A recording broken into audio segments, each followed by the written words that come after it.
Tiffany Pollard, AKA New York. My breasts are jacked up. The sagging, the extra skin. My breasts are unhappy.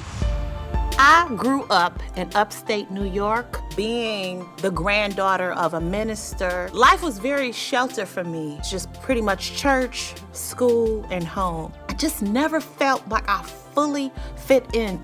So I found my escape watching television and saying, bitch, one day you will be somebody. But one day I was watching Geraldo Rivera and I saw Dolly Parton walk out on stage. And when I saw that white chick come on the screen, you know, with her blonde hair, her tiny waist, and her big tits, I said, that's gonna be me one day. I love where I'm from, but I always felt like I was destined for greater things. So I knew I would leave. And a year later, I got discovered on Hollywood Boulevard, and the rest is history. I'm the original queen of reality television. Y'all remember me from The Flavor of Love, I Love New York Goes to Work, Hollywood. Well, you guys saw me on Flavor of Love, flat-chested.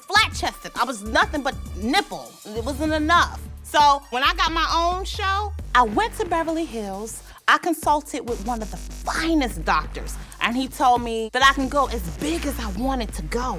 So I let him go super huge on my cones. When I woke up, I was in so much pain and discomfort and realized that it's like one tit is in Africa and the other one is in Europe. This tit right here feels like a bowling ball. It's tight and it's hard, but this one is really saggy and disgusting. I felt like I got cheated. I've held back on so many things because I've been uncomfortable with my breasts. If the doctors are gonna give me what I'm looking for, I feel like they could really give me the edge that I need for the next stretch of my career. Now it's time for me to become who I wanted to be ever since I was a kid. I have to have this. There's no other way.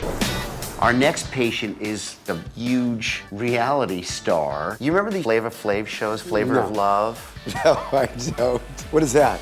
Anyway, I saw some of this show, and she's gonna be interesting. You actually had time to watch this show. Which I actually took the time out to do something besides plastic surgery. Yeah. Really? Yes. This guy, he obviously doesn't watch TV, he doesn't listen to music, he doesn't read any books or go to movies. He needs to go outside sometime and smell the coffee. Hi, doctor. Your next patient's here, Tiffany. Hi! How are you? Oh my goodness, I'm so excited! What's going on with this? This is my healing helper. This wine will help me heal. Ding, ding, ding, ding, ding. I told you she was cool, huh? She's really sassy. I like her. Let's get into some details, Yeah. okay? So what's the thing that's really brought you here today? My breasts. So you've had breast surgery before, right? I have. This would be my third. Thus far, this has been a process for me. I'm glamorous. I'm fabulous. But I need the rest of me to come into alignment with it. I have so much extra skin. It's like elephant skin or something. Okay. Just because of the wrinkles and the dimpling. Oh my gosh, I hate it. We can see from the pictures that you have the scar around the areola. Yeah. And the areola has gotten a little bit maybe dilated. Well, I've always been huge nippled. Okay, they're out of proportion to the man. Yeah, I was born needing breast implants just to catch up with my nipples. That's called a tubular breast. Oh, when the is it? areolas are dilated and the breast base is narrow. Tuber being a potato. It's the Greek word for potato. And I'll bet she had sweet potato breast. Oh too. my goodness. You're actually, you really are freaky. I just know with these new cans and a new nose. Oh, the nose. Let's talk about the nose. This is news to me because Tiffany did not mark anything on her paperwork indicating that she wanted a nose job. So the thing that concerns me about my nose is that my nose leaks a lot. So basically, you're telling me it's called rhinorrhea. So you're saying, I know, that's what it's called. I mean, we'll examine, you know, and we'll take a peek. It's very sensitive to the air, and if it gets cold, I'm just leaking. So I'm hoping that the leaking will stop. Okay, so the perfect distance between the clavicles to the nipple is 21 centimeters. You are 32.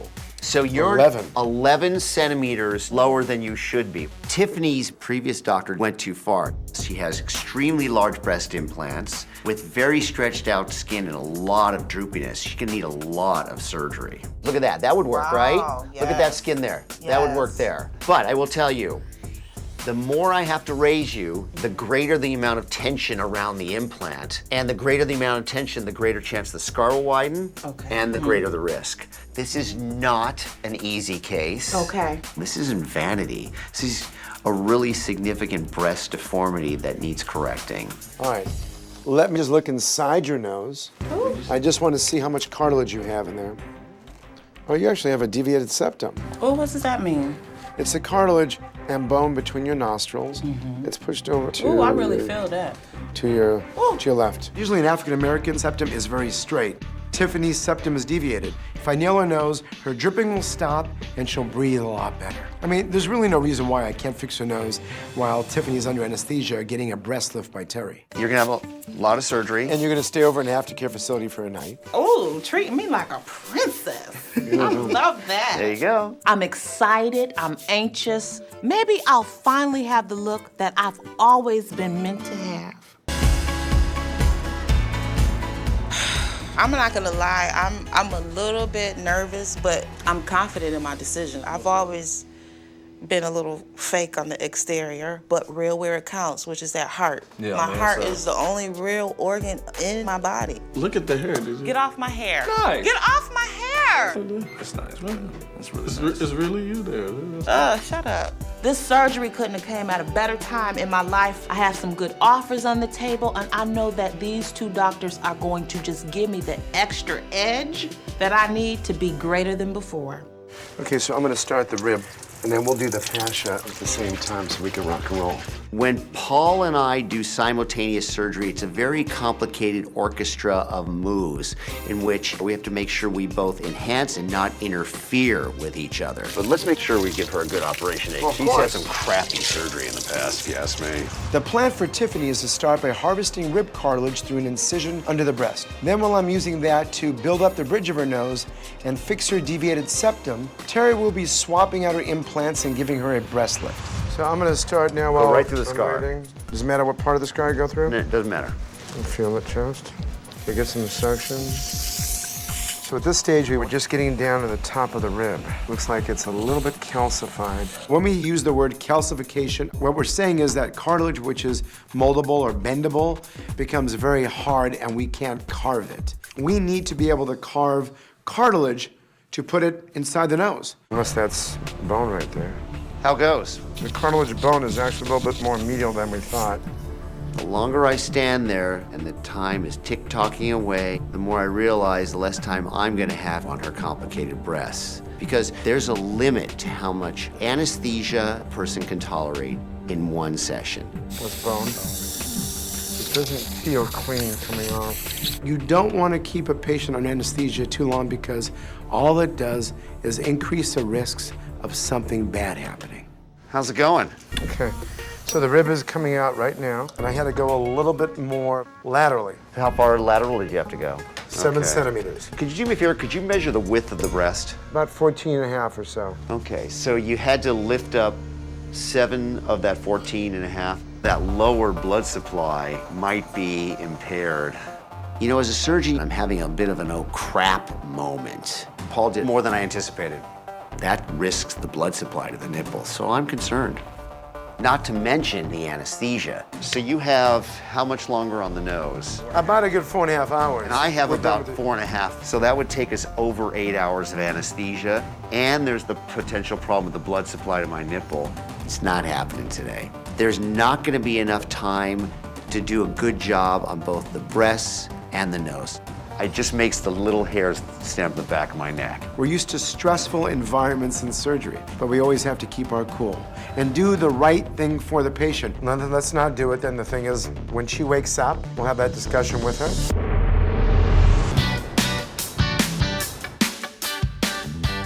Tiffany, Hi. how are you? I'm good. I'm better now. I miss you guys. If this is your good, I'd like to see I you. like this kind of look here. Does it do it for you? Physically, it's a little difficult for me to stay focused. I don't know what they gave me, but whatever it was, it's just really doing the job. You're so cute. You hear that? She said I was cute. Wait a minute. You hear that? First, I don't want to I be didn't called realize you couldn't see. That's a problem. cute. I'm cute and he's goofy. You know, obviously, do you have any botched eye procedures? Hold on a second. I don't want to scare you or anything, but you See what I mean? He's cute. Not so cute, is he? Tiff, to me, it's like this. It's like, aye. Paul and I have to deliver the bad news to Tiffany that we didn't do both of the surgeries. It's a lot easier to deliver that kind of bad news to someone who's on post-op pain meds. I didn't do your breast surgery. I've noticed. Right. I'm sure you noticed that. There's a really, really good reason why we decided not to do that. As he was doing your nose, we realized that the operation was going to go a lot longer than we thought. Really? Your nose was a lot more complex than I thought it was going to be. I wanted to take as long as I needed. We didn't even want to risk going into the wee hours of anesthesia. We wanted to make sure that everything was safe for you. At the end of the day, being a really good doctor is doing no harm. He did something really special to your nose. He did? Yeah. As soon as I woke up, all the girls said, your nose is so cute. But You're still like natural. a Remember girl." that, though. Yes. Natural. You're so cute. So here's the plan. First of all, you need to recover. I'm willing to do this in a couple of weeks. That's when it's safe. Oh, boy. Right. Oh, Yeah. boy. All right, bye, sweetie. Bye-bye. Bye.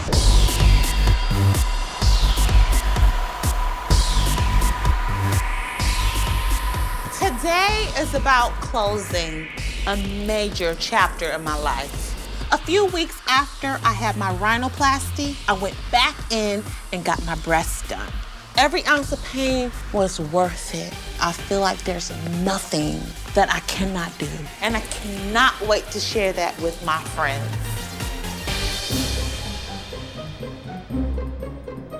I, for one, am so excited to see how she looks.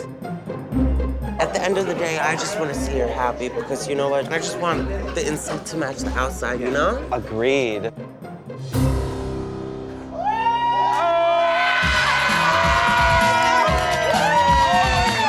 That's my girl right there! Seeing everyone's faces and how low their jaws have dropped, it's like the world to me. Hold on. Where's Tiffany at? The dress, she was all up in there. Bam, got the chest all like, and the nose was like, I'm like, The HBIC is back in the building! Before, my breasts were hard, they weren't inviting, they were door knockers. But now, I'm knocking down doors. They stand up and they're just ready to take on the world. I thank you guys so much for this love. I've been on such a long journey. My nose used to leak like Niagara Falls, but now there's no more dripping. I'm not a 10, I'm more like a 12. Thank you for being here. It means so much. She has a new glow. She has a new pep in her step. She's looking amazing. I cannot wait to see where this blessing leads not only you, but the world. Today is about me having what I always wanted. I'm finally here, thanks to Dolly, and knowing that every woman should just feel beautiful. Are y'all happy? Having Dr. Nassif and Dr. Dubrow put my physical where my mental is, it's time for me to go to work. Everybody loves New York, don't you? I'm Nicole Eggert. You might remember me from Charles in Charge or bouncing around the beach in my red bathing suit on Baywatch. I am here to get these girls taken back down to Baywatch size. If I had to run in that bathing suit on the beach right now with these boobs, yeah, they would be like hitting me in the face. I grew up in Huntington Beach, and I always wore bikinis. And in a bikini, it doesn't matter. You can have the really tiny boobs and it looks cute. But working on Baywatch definitely gave me boob envy. It made me boob aware. All these women out there with these huge boobs, and I was like, this is embarrassing. I was just natural, and I was an A. In that one piece, it flattens you out even more. And I was just dreading it every day, going to work and having like pancake chest. So I went and got an augmentation, kept those for 20-something years. They were great, I loved them, but it was just time to replace them. I wanted size B boobs, but the doctor who performed the surgery took his own creative control, and when I woke up, I had triple D boobs. I was horrified. I am so ashamed, and it is so hard to admit, but I have had 5 boob jobs. Spent well over $30,000. and only had one set that I really liked a lot. Everything else has been trying to fix it. Can we kiss? Can I have my purse? And now I'm the mother of 2 girls. One of them is 16, and I think I was 25 when I had her. And I have a 3-year-old, undersize, and I was 39 when I had her. I am a full-time 100% mom of both of them.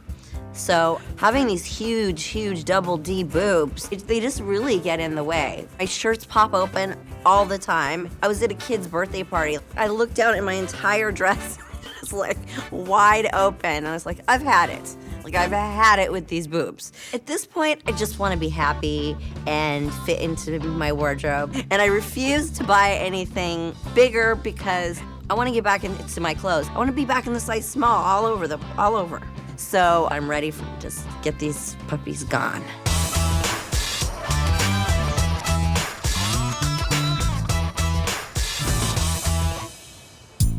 When you were growing up, who was your celebrity crush? Bo Derek was one. Okay. Kelly LeBrock back in the old days. Why? Our next patient is a celebrity and a former patient of mine. What's her name? Her name's Nicole Eggert. She was on Baywatch. She was on Charles in Charge. She was the crush of many a teenage boy. Although I'm significantly older than Nicole Eggert, when she was on Baywatch, I was a single guy. I was a big fan. That's what's going on now. Her breasts are very droopy and very large. I offered her previously to downsize her and lift her, and she elected to stay the same size and not have the lift. And that has led to the drooping over the number of years and stretched out her skin and giving her some shape issues. Let's see where she's at. Let's see what's going on in her head. Hi, how are you? Good, how are you? Doing well. Nicole Eggert to see the doctors. This is my second go with Dr. Dubrow. The first time, he wanted to do a lift, but I kind of thought that maybe I was like too young. I don't know who I was kidding, and that maybe I shouldn't have that kind of scarring yet. So he did what he could without doing a lift. So it's been a while. So you've had a number of breast surgeries in the past, right? Yes, about 4 years ago, because I'd had a little bit of hairline stretch marks from breastfeeding from my first daughter. He said, what would you think about going like a little bit bigger? I said, listen, if a little bit bigger makes the stretch marks, you know, look better, okay, but I can't get up to like a C again because I've already been there, like absolutely not, can't do it. And when I woke up, they were almost a triple D. Oh, yeah. How did that communication malfunction there? He thought it looked better with my figure because I'm a little curvier. And then you came to me and we downsized them, but we talked about doing a lift. Right. Which you weren't really ready. Right, I wasn't ready for the lift. Obviously now you're ready to have a lift with some scars. Yeah. I'm not extremely worried about the scarring. I would much rather have easier everyday life and be able to wear clothes properly and carry my babies properly and do my work and work out. Times have changed. I'm a mom with like a 3-year-old at my hip, and there are certainly no roles where I'll be ripping my shirt off. Nobody's seeing my boobs.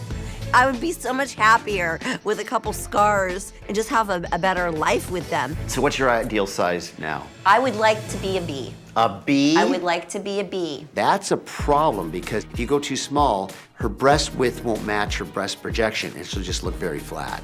It's all about proportion. I think a B is gonna be really small on you. I mean, you're not big, but your bones aren't as.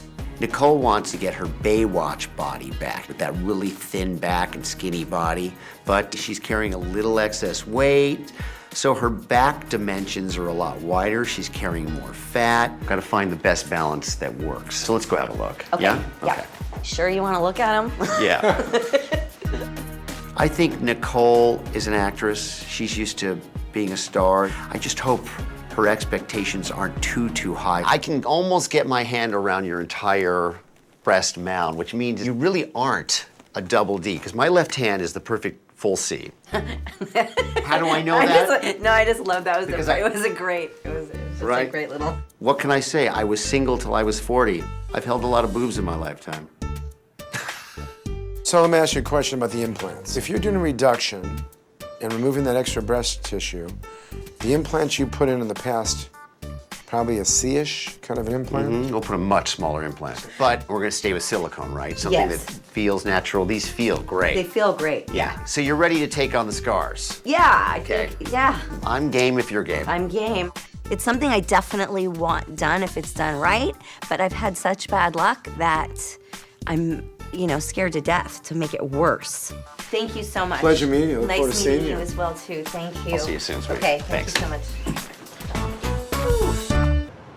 Hi, good morning. Good morning. How are you? Good, how are you? Good. Didn't sign in for us? Today's the day. I'm extremely, extremely nervous. I think I slept for a couple hours and then I was absolutely shaking like a leaf. Cole, hi. Hi. How are you? Good, how are you? I am cold, I'm nervous, I'm a mess. Yeah, of course you're nervous. All that. It's surgery. This is my second surgery with Nicole, so I'm looking forward to doing what I wanted to sort of do the first time we were gonna work together. We're gonna downsize you and lift you. Yes? How much are we downsizing you? I would like to be B. Is kind of my magic number. If B were a number. If I... Sorry. So let's find that happy medium. I mean, if I have to go in the C range. What? Tell me, talk to me. Because I'm just afraid of going through this and then still having huge boobs and then scars on top of it. Nicole's case, she wants her old skinnier body breasts back, but she now has a much wider back. I have to make sure I manage her expectations. A little B breast with, a nice shape is like this. You are now this wide. Right. So if I make this breast a B, it's like that. It's just that I can't change where it starts and where it ends. Does that make sense? Just cut them off. No. Can we just take them off completely? No. Okay. At this point, I just want to be happy and healthy. So I have all my faith in Dr. Dubrow. You're just going to bend your knees and you slide on over, stand on your back. On a scale of 1 to 10, technically this is probably a 4 out of 10, but in terms of expectations, this is probably a 9 out of 10. She expects this to be very different. I hope she doesn't expect to have her old body back because the only way to get that is in the gym. For Nicole's surgery, I'm going to remove her old implants and replace them with the smallest implants possible to keep some upper fullness. Then, in order to reduce her chest diameter, I'll perform some micro liposuction on her sides. Lastly, I'm going to lift her breasts to give her that tight and perky look she desires. First thing we'll do is make an incision and take the old implants out and assess the pocket. These are super tiny implants. Basically, her entire breast size is her breast. Even if I reduce her implants significantly, she still has so much breast tissue, I have to find a way of manipulating her own breast tissue, reducing it to get her the size that she wants. But that risks the blood supply to the nipples, so I'm concerned. She has such a wide breast. If I shrink her down too much, she's gonna have a couple of pancakes. Key to this operation is the lift and the suctioning on the side to reduce the sides of the breasts. Why don't we suction 50 cc's from both sides? Okay, can you sit up for a sec? It's like this, a dance, okay? You sort of take a look and then you dunk them down. It's like the cha-cha. The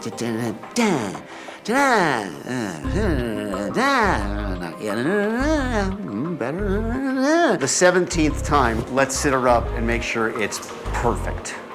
Each time you bring them back up, you're hoping it looks a little bit better. Okay, they're definitely smaller.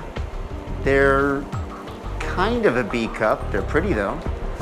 They're lifted, they're symmetrical. She should be in love with this result. I think I've achieved the exact size that she wants. So right now, I'm really happy. Let's close.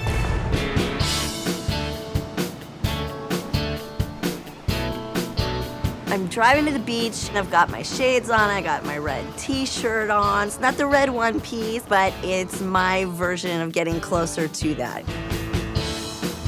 I'm excited and nervous to show my family and friends because I kind of kept it a secret. Where's Nicole? I can't wait to see her. Why did your mom invite us here today? She has a big surprise for everyone. What is it? You'll see. This procedure has definitely propelled me in the right direction to get where I need to be. Before, I was having trouble losing weight because of the big boobs, because I felt like I couldn't see any difference, and it was just discouraging. And now I feel like being healthy is one step closer. And it's great to show my kids.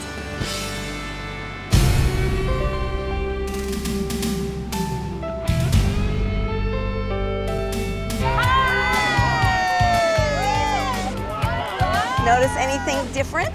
Yay, I want to You can touch see the them. difference? Yeah. Oh my God. You're literally like half the size. Wow. Nicole's back. Yeah. Yeah, everybody stare at my boobs. I can show my kids being fit and being healthy is physical and emotional. We're all staring at your boobs. I know. It's so funny. It's a boob party. I know. You should see the before and after pictures, let me tell you. I'm really happy with the size. Before, the boobs were so big that it made everything look so big. It just was a downward spiral with those big boobs. They weren't helping me in my weight loss goal at all. Now I can work with it. They are just so much more fitting for my body type. I'm ready to go and work out again and, and eat really healthy and just lose the last pounds and just feel completely great. So I just want to thank you guys all so much for coming because just the support means so much. I know you all know and have heard me all complain about these huge boobs I had. Had. Keyword had. This has been a very long journey for me. I feel like taking those boobs off, like I already look 10 pounds lighter and I'm not. I think that when I lose a little bit more weight, they'll get even smaller and I'm gonna have perky boobs for the rest of my life now. I feel like I have sexy boobs now. I just gotta get the rest of it going with it. I gotta get it all going together, but it's a start. You wanna go down by the ocean? Can I guess? You can only get to the good place when you feel good and when you're ready and when you wanna do it. So I'm there now. Hi, I'm Lauren Powers, and I'm known as the Muscle Goddess, and I need to fix my breasts. I've had about 10 surgeries on these puppies, and my nipples are like sitting up here, and they're supposed to be here. Not only do I want to fix my breasts, but my neck has always bothered me. Being so lean and fit without body fat, it sags more. I got really strong to become a firefighter. I was a reserve and volunteer at 2 different fire departments. But I got discriminated against for being female. In hindsight, they did me a favor because it pushed me to be a heavyweight bodybuilder. I look this extreme because I like it. I like the way it feels. I like the power and the strength and the confidence. And most women are like, I would never want to look like that. And I'm like, sweetheart, never in a million years. Don't worry about it. I was very competitive at a very early age, whether it's sports, scholastic, you name it, I have to win it. In 10th grade, I grew almost a foot and 40 double Ds. And all the guys were always looking at my breasts and not my face. So I got my first breast reduction at 18. I realized I was botched immediately. The nipples were going east and west. I had scars all the way around, so I had to have it again. Then they weren't big enough, so then I had another set. Then I had another set. I kept going bigger, because my muscles keep getting bigger and my shoulders are broad, but big on big is too masculine looking. I've had several relationships through the years. I've been with men, I've been with women, but now at 52, I'm hoping to soften things up with my outer appearance and to attract a man. A lot of guys are intimidated by me or threatened by me. I mean, I've run into it all. Trying to date lately, it's just been a nightmare. When people look beyond my biceps and get to know who I am, they realize that I'm a pretty cool chick. I know you're going through a stage to soften up, and it's not to just attract men. No, It's just never. attracting the guy. The right guy. That you want. Right, I like him back. They like me, but I gotta like him back. This person is a bodybuilder, okay? She's had a lot of breast surgeries with implants. Let me show you. Please, do that. What's going on with her. Oh, whoa. Boy, she looks strong. Probably stronger than the two of us combined. Wait, She's not stronger than me. She might be stronger than you. Oh, here we go again. What if she calls you a girly man? Can I ask you a question? Do you actually sit at home and write down these one-liners that you do all the time? You practice them? I actually don't practice anything. I live in the moment. You live in the mirror, I live in the moment. Right? Fantastic day, doctors. Here's Miss Powers and Lisa. Hey, guys. How are you? Hey. Oh, I like that flex. Lauren walks in the room with these enormous 15-inch biceps. I'm a little scared. Do you work out? Never. I'm actually a 10-time overall champion in the fitness industry. You're pretty shredded. That's your favorite word. Shredded. Shredded. She's shredded and ripped. Yeah, well, that's you what he are thinks. ripped. He keeps saying that he's shredded all the time. Who works out the most? Actually, no, he is working out now a lot more than I am. Yeah, it's obvious. Well, I mean, look at it. right? I mean, you don't have to be a brain surgeon to figure that one out. I think that Terry is jealous and wish he had muscles like mine. Maybe we gotta work out together and we just gotta put this to rest one way or the other. So how many breast surgeries have you had? I've had 10. 10? Yeah. You know, I've had nipples up around my ears. Your nipples have been very high. Very high. So they were higher than they are now, obviously. They were. And the goal is, doctors, now to kind of transform my whole overall appearance to be more of a feminine look. The neck would be great if we can lift that up and tuck it in and attract the boys. I'm still single. Got it, okay, got it. Lauren's single, Paul's single, she's got breasts, he's got breasts. That might be a match made in heaven there. So we have to ask, because we need to know for health reasons, gotta talk about steroids. Okay. So tell us a little bit about steroids. Well, I'm a big advocate of human growth hormone. I've been taking growth since 2000, something like that. Human growth hormone reduces the amount of body fat you have and increases your muscle mass. It's nothing like steroids, and you can safely do an operation on someone like that. I'm not a big fan of some of the harder drugs. So no anabolic steroids? Not so much. I really don't need to. So none or a little bit in the past? You know, not so much. Let's go have a look. Yeah? Ready? Let's go do that. Yay! Lauren says she only takes human growth hormone and not steroids. I want to believe her, except human growth hormone by itself doesn't typically make a person look that muscular. Either way, it's dangerous to abuse them and use them in any circumstance without medical supervision. So let's take a peek here. So this is what you were talking about, these little muscle bands? Crazy, the bands. I'm judged so quickly by my outer appearance. Feel this cheek real quick. And those cheeks are natural? Yeah. Okay, so basically if you feel almost like there's new bony growth on top of that? This is all growth hormone related. You have grown bone on top of bone. Yeah. Really? Yeah. Yes. Lauren's face is self-botched. When you touch her skin, you can tell that it got a lot thicker because of the human growth hormone. No amount of cutting back on growth hormones or working out is gonna fix this. Her only option is surgery. What stands out to me, the overall size, it just looks too much. So if we can downsize that, that would be very helpful. And then your nipples are too high. So if we can do something to, look how much better that Yeah, breast. see that right there looks great. Yeah, so if we can do that, I think we can make significant improvements here. Lauren has got a botched situation where implants are very low and they're very scarred. I think she'll look much more feminine with a smaller pair of implants that are put up higher in a better position. I think we can help her, don't you? I think we can help you. Yeah. They both agreed to give me a more feminine look, to get my man, of course. So I'm very excited. So then I have a question for you. Just again, looking at it, I'm just curious, who looks stronger to you? You know what? I think the only way to settle this is arm wrestling. Yeah, which I'm not gonna do with patients. Yeah. Let's arm wrestle. Not with you and I say you arm wrestle her. You'd whip them. Terry, I'm not gonna arm wrestle you. I don't wanna hurt these hands, my friend. Go. Lauren. You going? Yeah. Lauren. Oh, I'm stronger than you. I love it. Oh my gosh. Oh, I'm not stronger than you. Wow. If you break my hand. I know. No. Let's do it after surgery, right? I gotta sit in your hands. I need these. It's great fun, huh? Darling. Who brings 20 of their favorite bitches to surgery day? Cheers, cheers, cheers. I love you all. Let's do this. Bye, my girls.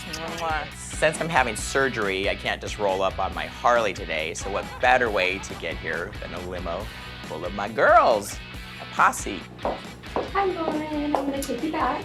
Looking forward to seeing you. So blessed and so grateful that I have such great people with me for my big send-off into becoming the new Lauren Powers. Hey. Hey.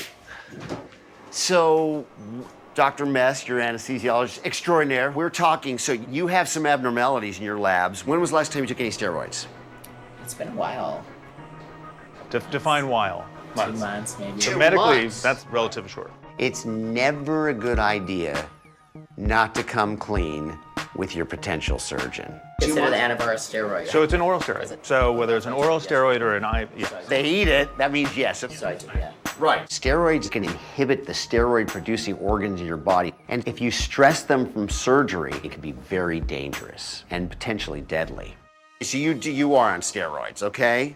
Which is fine that we know that. Steroids should only be used under a doctor's supervision. In Lauren's case, she's taking them without proper medical indication and is causing great harm to her body. There's also some other health things to go over your labs with you. These steroids are causing you a problem. It's pretty clear that you're on a path with the steroid use that's going to lead you to kidney failure, cardiac failure, and stroke. For sure. Because of the stress of surgery, we're going to give her an extra dose of intravenous steroids to protect her from going into steroid withdrawal. I have some serious concerns about Lauren abusing steroids and the long-term effects they could have on her post-operative recovery. So the reason Lauren has had so many problems with her implants is because she takes steroids, which thins her skin, and she has very large implants, which stretches out that thin skin. For Lauren's surgery today, we'll perform 2 procedures. For her breast surgery, I'll start off by removing her old implants and tightening up the breast pocket. Then I'll reinforce the pocket with mesh and add in 2 smaller implants. For her neck lift and facelift, Paul will start by making an incision next to the hairline, beginning at the temple down the outside of her ear and continuing the incision behind the ear, creating what looks like an upside-down horseshoe. From there, he'll pull up the skin to tighten and soften the jawline. Let's make an incision. All right, let's take out the implants and see what they look like. Wow. Huge. It's a big implant. I mean, look, she has very little breast tissue. Lauren's breast skin is very thin. There's very little breast tissue. There's a ton of scar tissue in there, and it's sort of a surgical mess. Okay, let's put the stratus in. Ah, here it is. It's like $5,000 for this. So basically, we're gonna put it on her like an internal bra, a sling. Stratus is like mesh, but it's made from pig skin. It's designed to reinforce the wall of the breast to prevent the implant from falling down into the abdomen. It's like a bacon bra. These breasts have seen a lot of surgical miles, I'll tell you. This is a big remodel. All right. Put the football back in. She had 800cc implants. We put in 650cc implants. They're smaller, they're still very full, they're more manageable, but the pockets are adjusted really nicely. This should be a great result. Yeah. Real surgeon on deck. Hey. Hello, you all. How are you? What is happening? You know, she's on steroids. Despite what she said, she's been taking steroids up to 2 months ago. We don't want patients taking anabolic steroids before surgery. As long as these steroids have not stressed out the tissue, Lauren should be fine. The most important part to Lauren is improvement of her neck. She wants to get a nice feminine neck. So we're making the incision on the left side of the face. From her skin, though, I have to tell you right now, though, Terry, yes. I know it was down there, but there's no fat at all. Yeah. One of the things that was different today was from the steroid use, there was almost no facial fat. So basically, I have to be really careful when I'm doing my dissection because we don't have a lot of margin for error. I have skin, and then the deep muscles, and something called the parotid gland, and all the nerves of the face. All right, so I think this is a nice enough lift for her neck. Yeah, that should be really good. Let's put the dressing on. Now we just have to get her to recover, all right? Exactly. All right. Let's have that discussion with her about steroids. We will. All right, I'll keep a close eye on her tonight. I'll see you. Okay? I'll see you in a little while. Boom. Good job, you guys. I can't believe it was 8.5 hours. Right?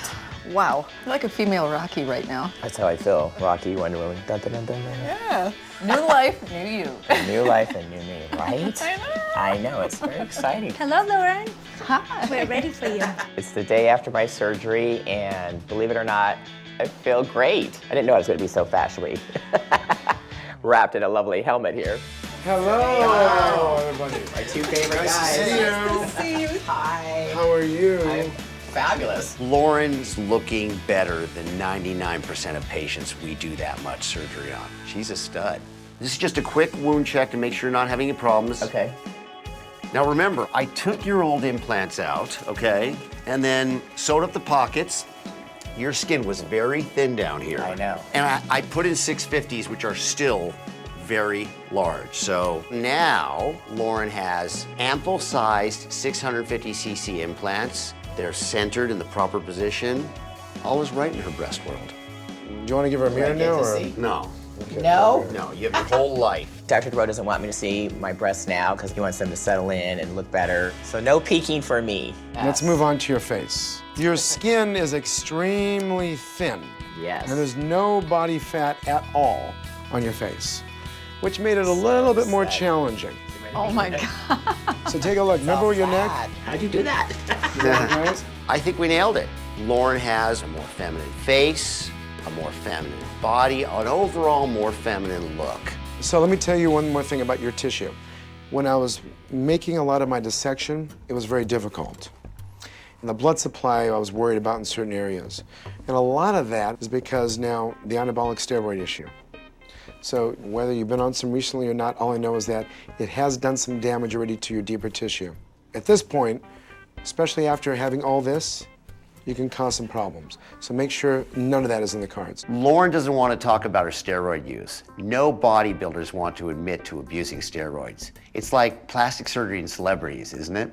The other big deal with growth hormone is it causes bone growth, right, in adults. You know, frontal bossing. If you abuse it, yes. No, just regular use, you know. If your main goal, one of your main goals is femininity and your bones grow and your head starts to grow further. Not a good look.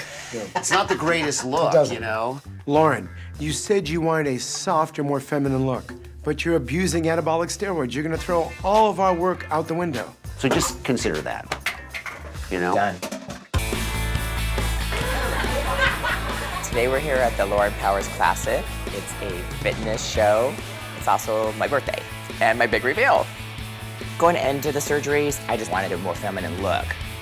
I'm excited to show everybody my new look. They're used to seeing me with the muscles and more gym wear and being the fitness girl, and now to come out in a gown and hair and makeup, it's exciting. I can't wait for them to see me. You ready for this, Mom? Very much. I'm ready too. I'm dating this new guy, Michael, and it's thrilling to know that I attract the male species. I'd like to welcome everybody to the Lauren Powers Classic. You've known her as the 10-time bodybuilding champion, the muscle diva, the woman who has made this all possible, Lauren Powers.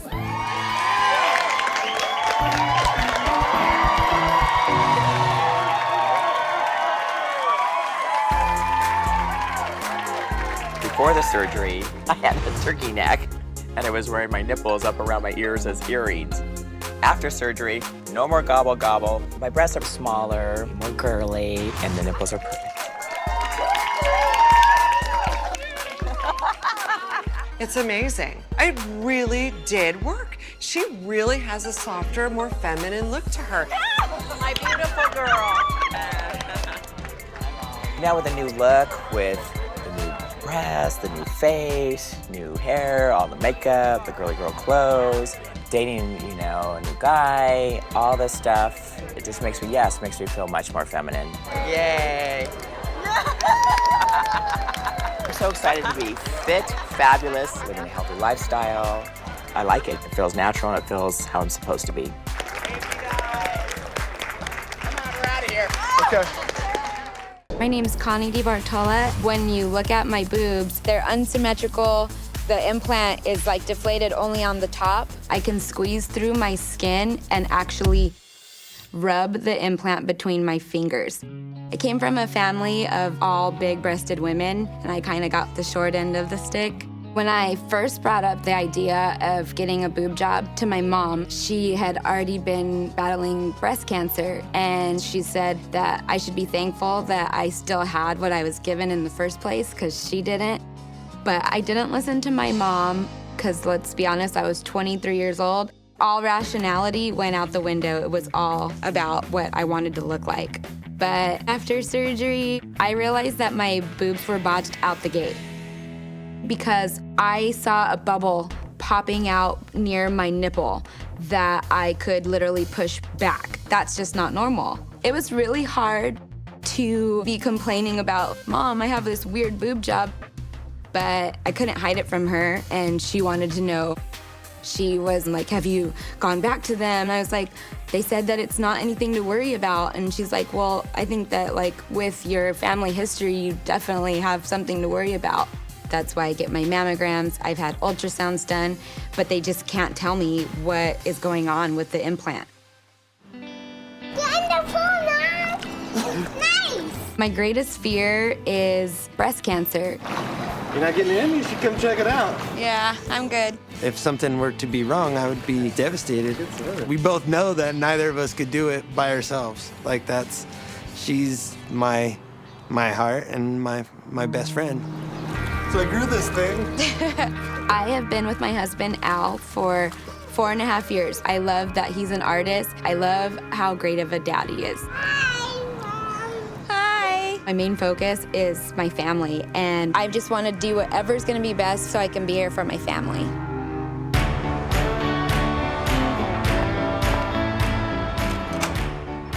Hi, good morning.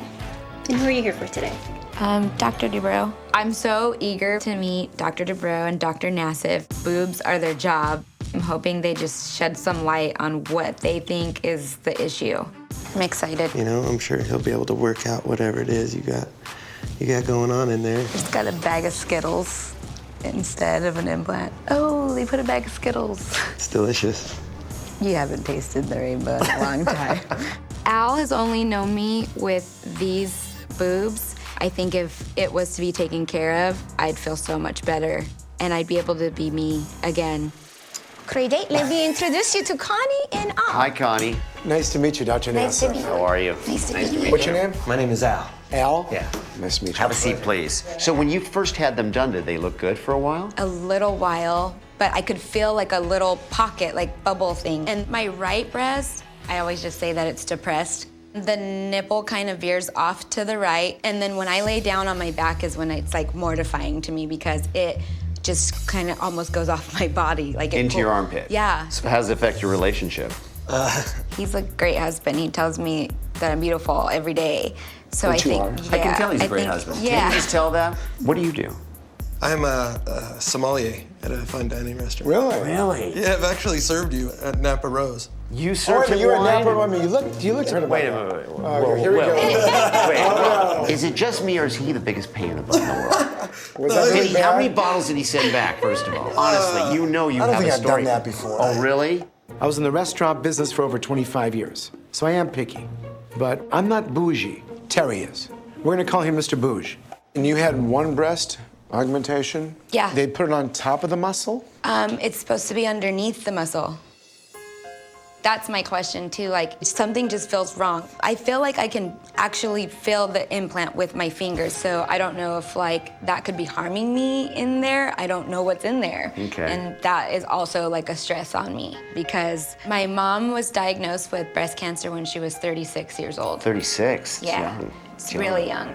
So is your mother still with us? No, she passed away last year. I found out she was sick when I was 10, and I'm 29. So my mom was a fighter, and I know that like she did everything that she could possibly do for the sake of my sister and I. Obviously, you must have concerns Yeah, about that. I want to know what's going on. I think it actually took losing my mom to make me feel like I needed to do something for myself and for my kids. I want to be there as long as I can. Why don't we go in and have a look and see what we can do? Okay, let's go. I just want him to tell me that I've been freaking out for no reason and that this is totally fixable and then I can like move on with my life. We're gonna trans-illuminate. We're gonna put a flashlight underneath here. And if you can see the light readily, that means the skin and tissue is very thin. So let's turn the light off and do it on this side. Now, so when you look here, the light doesn't readily trans-illuminate, doesn't go through there. So that's indicative of the good, thick tissue. This side, though. Oh. So you can see very thin breast tissue. You can see the blood vessels. If you have a lift with your procedure, which you need to get the result you will want, there's the chance that the blood supply to the nipple can be reduced and impaired. There exists the great possibility that we could actually lose her nipple post-operatively. I know that I'm not happy this way and I think that there's a chance for like an immense amount of happiness. So I want to take that chance. Let me ask you one question. Just like question. I did with him. Blood supply. Connie has some significant health concerns. Her mother had a history of breast cancer at a very young age, so we have to look very carefully and do surveillance to see whether she is at risk of developing early breast cancer as well. I've got a big task in front of me, and it's game on. It was a great pleasure to meet you. Pleasure. Thank you. I'll see you soon. Yeah. In the next I few see. weeks. There we go. She wants more wine. Ready Yeah. for wine. This guy whines all the time. Hey, good morning. Good morning. I really miss my mom. I think she'd be so proud that like I'm taking the step to make sure I protect myself. Hello. How are you? Doing well. How are you? Good. You ready for this? Yeah. Are you ready for this? Yeah. Today is the culmination of it all, of all the highs and lows, and I know that Dr. Dubrow is awesome at what he does, and I just can't wait for it to be finished and I can see her and see everything is okay. I love you. I'll see you on the other side. Mm-hmm. Love you. Connie's one of those patients you love to work with. We always say the way you go into anesthesia is the way you come out, and she's going in great. I anticipate her coming out really well, and no matter what problem we may face, she'll take it head on. I'll start by removing her Ripley saline implants and then thoroughly examine both breast pockets for any sign of cancer. If healthy, I'll put in a smaller silicone implant and perform a breast lift by making an anchor incision around the areola and removing the excess skin. Boy, it took like 2 seconds to get through the tissue because it's so thin. You know, that's the valve. Look at that. This implant is upside down. And what we were feeling was the back of the label. That's what she could feel. The saline implant is upside down, which means that part of her problem preoperatively is just due to the positioning and the location of the implant. So when she laid down, this is what you were seeing through that paper-thin skin. Now that I've removed Connie's breast implants, I'll conduct a thorough search and check for any evidence of breast cancer. Oh, look at this. This is weird, too. Look at that. How weird. Come over this way. No, with the other one. How weird. Oh, they cut the muscle in half. Look at that. Luckily, there's no sign of breast cancer, but this throws a little bit of a question mark into the operation. I've got to change gears and do something different. Another complicated case. Oh, look at this. This is weird, too. Oh, they cut the muscle in half. Look at that. With Connie's surgery, I was able to do a bimanual examination, and what I found was interesting, to say the least. Normally, you see this nice muscle cover on top of the implant, but the muscle had been split bizarrely. This is her muscle that was split, like down the middle. It's very obvious why her breast fell off into her armpit. The pocket is way too big, goes all the way to her back. You can see all of her ribs. How weird. All right, so that immediately just closes off that lateral pocket. So at this second stage, put a small pair of implants in and start the lifting process. So this is the scary part, because with each millimeter of skin we cut out a corresponding millimeter of blood, and that can diminish the blood supply to the nipple. I'm really pleased with the symmetry and the position and the overall contour of the breast mounds, but I am concerned about that right nipple vascularity. Hi, how are you? Waiting for Dr. Dubrow to let me know if he found anything inside my breast has got me really, really nervous and scared right now. First of all, I know there's some cancer issues in your family. So I did a very careful exam, which that is the best time to really examine all parts of the breast, and it's just clean as a whistle. And if you were ever to develop a mass and it was there, I would have felt it, okay? So that's fabulous. That's a big relief for me. I feel so much better knowing nothing's going on in there. The second thing is, you know, that skin's so thin on the right breast, and that's the area I was really worried about. And so this is all about checking the nipple to make sure the nipples are alive. Okay? It's critical that her nipples are healthy and alive, because the first 24 hours is when they will start to die. Let's look at this guy. Here it is. This is the moment of truth. Is the nipple going to survive? It's a little blue down here. See that? Yeah. So this nipple, a little bit on the bluer side, okay? Why don't you go ahead and get, We'll get the box? I think we're gonna get the box. During surgery, there were some areas of patchy blueness on the right breast, so I'm bringing out the big guns. I ordered leeches to have them available and ready. Right, you never know how a patient's gonna react to it. I mean, I've pulled out leeches before and had patients pass out. I don't want you to be alarmed by what you see, but these are leeches. and they look hungry. They're They skinny. do look hungry. Okay, so we're gonna put on the bottom of your areola a leech. How long will it stay on there?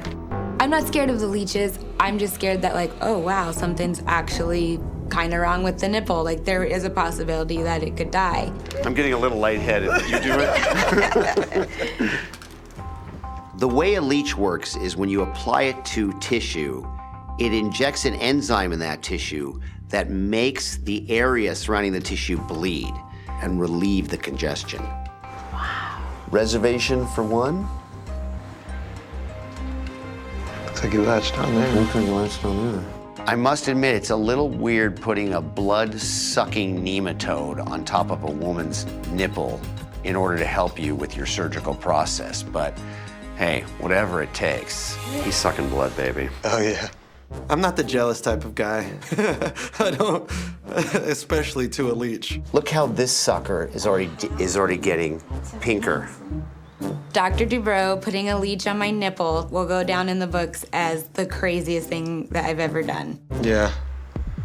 These things are so effective. It's alive. Oh my God, the nipples are alive. Well, you handled that really well. You really did. I'm proud of you. You are one tough cookie. Hey, that's funny that you say that because that's what her mom's nickname was Cookie. Yeah. Cookie, really? Yeah, we did the Relay for Life, and our team was one tough cookie. That's cool. Kind of makes you feel that she's here, huh? Yeah. A little, yeah. Getting that implant taken out and having a doctor that I trust tell me like everything's okay and normal in there, it's like a definite weight lifted off my shoulders. There you go. Awesome. Thank you. You're welcome. Thank you. Thank you. Good job with the leeches. Wow.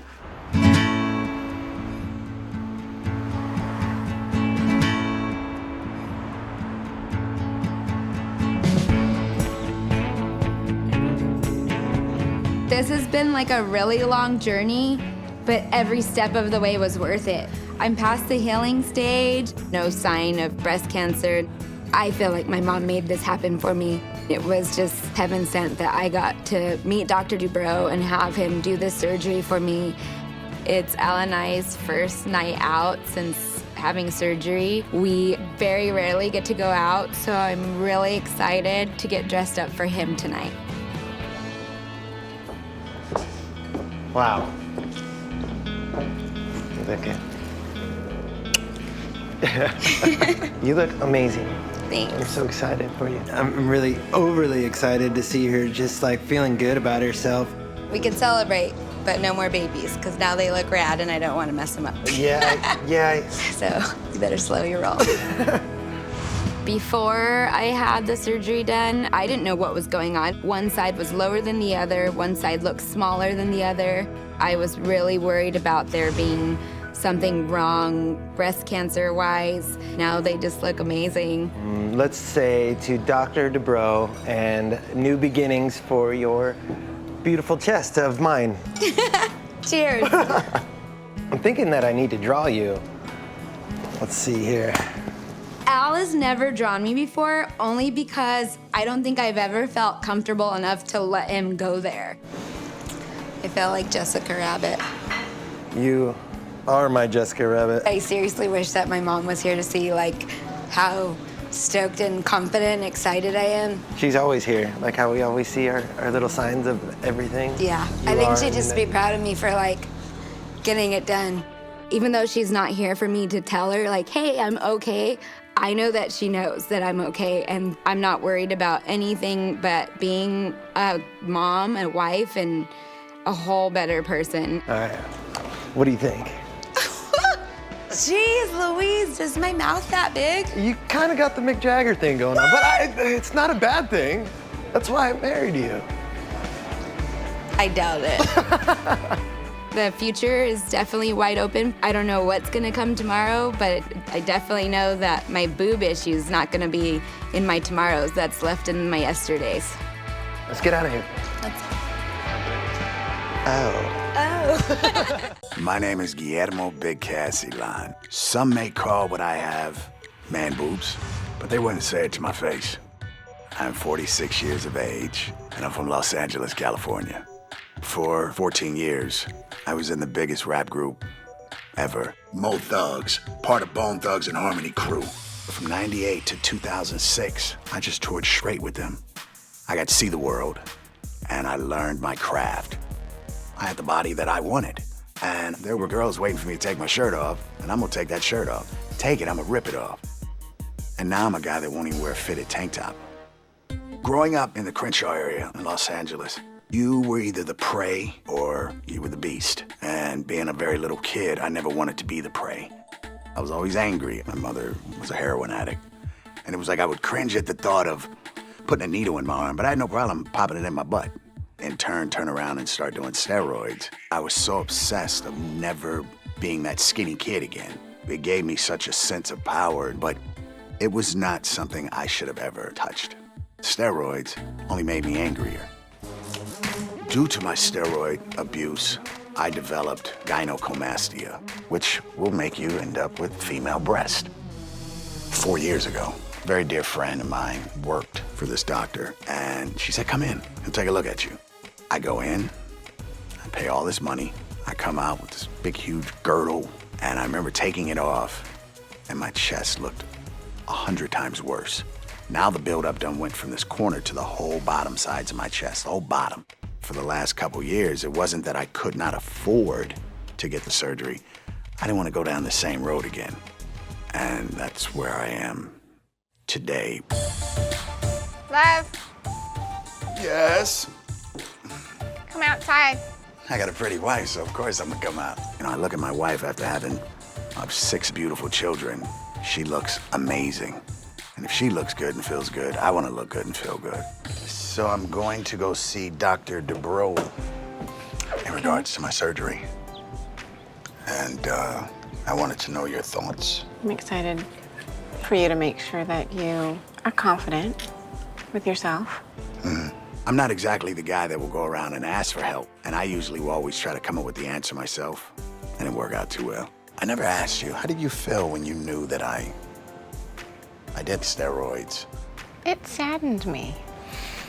It saddened me because you're very anti-drugs, always have been. And that's a drug. It's a drug. I'm very insecure of my chest. And it put a real strain on our marriage. I know that you'll walk so much prouder and so much taller, and that'll make you so much sexier. I did such detrimental things to my relationship on steroids, and I need this surgery to leave the past behind me. Thank you. What kind of music do you listen to when you work out? You already know that answer. Hip hop, right? Yeah. When I work out, I listen to very, very good hip hop. I mean, I tell you, it has the best fast beat. The next patient is a famous gangster rapper. So I might know who he is then. Paul says he listens to hip hop music at home. I don't buy it. I'll bet you when you check his cassette player in his car, there's an old Carpenter's tape in it. Do you have some photos of him? Yeah, we have some photos. Let's go ahead. His nipples are low, and he's got loose skin on the sides. He was over-resected. He had too much breast tissue removed, so it's fallen. So what do you do with the loose skin? You remove it, but are we gonna put scars on his chest? Let's see him and let's see what he has to say. Great day, Dr. Nassif. Dr. Dubrow here is Guillermo. Guillermo and his beautiful wife. How are you? Terry Dubrow. Guillermo, this is my wife, JC. Ah, very nice to meet you. Please have a seat. So tell us a little bit about... Okay. Well, I obviously look like I work out a little bit. Just a little bit. Yeah, I did steroids for over 20 years. What kind of steroids? Like anabolic, yeah. Oh, the real thing. Yeah. Okay, so there's your gynecomastia. Yeah, my gynecomastia. Guillermo formed in men one of the most common side effects, which is overdevelopment of breast tissue. The problem is because he continued to use steroids, his breasts grew really big, so that after that tissue was removed, his skin was really loose, which is pretty rare after gynecomastia surgery. Here's the thing. We can tighten your skin. We can remove the skin, we can tighten it. It's pretty straightforward for us. Right. But we do have real, no baloney concerns about placing scars on someone with your type skin on the front of your chest. For a woman, it's more of a no-brainer. They wear bras, they don't go topless on the beach. You go topless on the beach, don't you? This is someone who has breasts who goes topless on the beach, but we won't get into that. We need to really examine We him. need to examine you. Okay. This is a guy who is used to getting up on stage and ripping off his shirt and feeling great about himself. But he's got a lot of loose skin. So we have to figure out how to remove that loose skin without leaving unsightly scars. Do me a favor, hands on your hips, flex. Yeah, that's deflated. Look, this just deflated. We can make an incision around here and one that goes into here and basically do this. But you know, you have a lot of laxity here too. Right. He basically needs a breast reduction, which involves putting scars all the way around his areola, up and down, and potentially all the way across his chest. I mean, if you looked like that, I would be happier. Yeah, you would be, right? So I'm gonna give you permanent scars, and it's thick, and it's ugly. I do not care about those scars. If scars is what it will be, then that's what it will be. If you're happy, I'm in. Let's do it. I'm excited now because I'm walking away from the consequences of the steroid abuse. But we're now taking the right steps to fix something that should have been done right the first time in 2007. We're not awake yet. Good morning. We're here to see Dr. Dubrow. Go ahead and sign in for us. After a very short night of sleeping, I am feeling a little anxious, but definitely excited. If only person eyes I catch is my wife, I'm happy. Big Kaz. I do. My man. You haven't taken any steroids recently at all, right? For sure, right? Last time I took any steroids was like a year and 2 months. All right, put her there. Thank you, Doc. Let's do this thing, okay? Ready to roll. Okay, good. With Guillermo's chest, I'm gonna try to find a way to use a much less significant incision in order to minimize his scarring. So I'm gonna see if I can pull something out of my hat today. For Guillermo's surgery, I will carefully cut away the excess skin, restoring his chest to perfection. The trick is to do it so that the scarring is minimal. Okay, so the first thing we're going to do is staple him up and see what we've got. If I can find a way not to make an incision on the inside of his chest, that would be a nice surprise. I'm stapling Guillermo's chest to simulate what the scar will look like just going off to the side rather than all the way across his chest. And it looks like it's going to work. Let's sit him up. That might work. This does not need an incision for sure. Suddenly I realize I won't need to have a scar on the inside of his chest. I am beyond thrilled. But why is it curving like that? Not that good, not that happy. Why don't we cut it? All right. Let's cut this. So now we're going to start removing skin, and then we'll stape it up to see how we're doing. Now let's cut around here. Nipple alive. Let's see. My challenge is to keep taking breast tissue down to reduce the breast size, and I just start making strategic excisions of breast tissue. And suddenly I realize I'm there. We're good here, I think. So, should we sit him up and do the final check? Yes. Let's do that.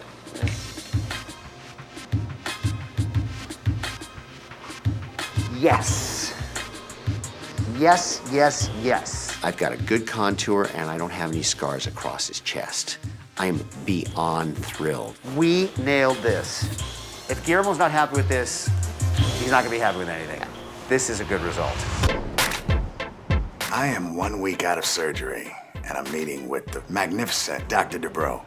I am looking forward to showing him his work, because I do see a change. Guillermo, My man. how are you? I'm good, brother. It's good to see you. Same here. So, have you looked? I have. Does it look weird? It does. Told you it would at the beginning, right? It does. So let's see what it looks like. Oh, you dig this. Yeah, this is a little... You dig this, right? It looks good. The future for Guillermo Elan is a lot of shirtless days on the beach. You went beyond the Call of Duty. Oh, thank you. And a bigger smile that I don't need to cheat. Keep this on. Keep it on, particularly now you're gonna be active. So just chill, okay? All right, my man. My man. Thank you. Brother. Thank you, guys. You're welcome.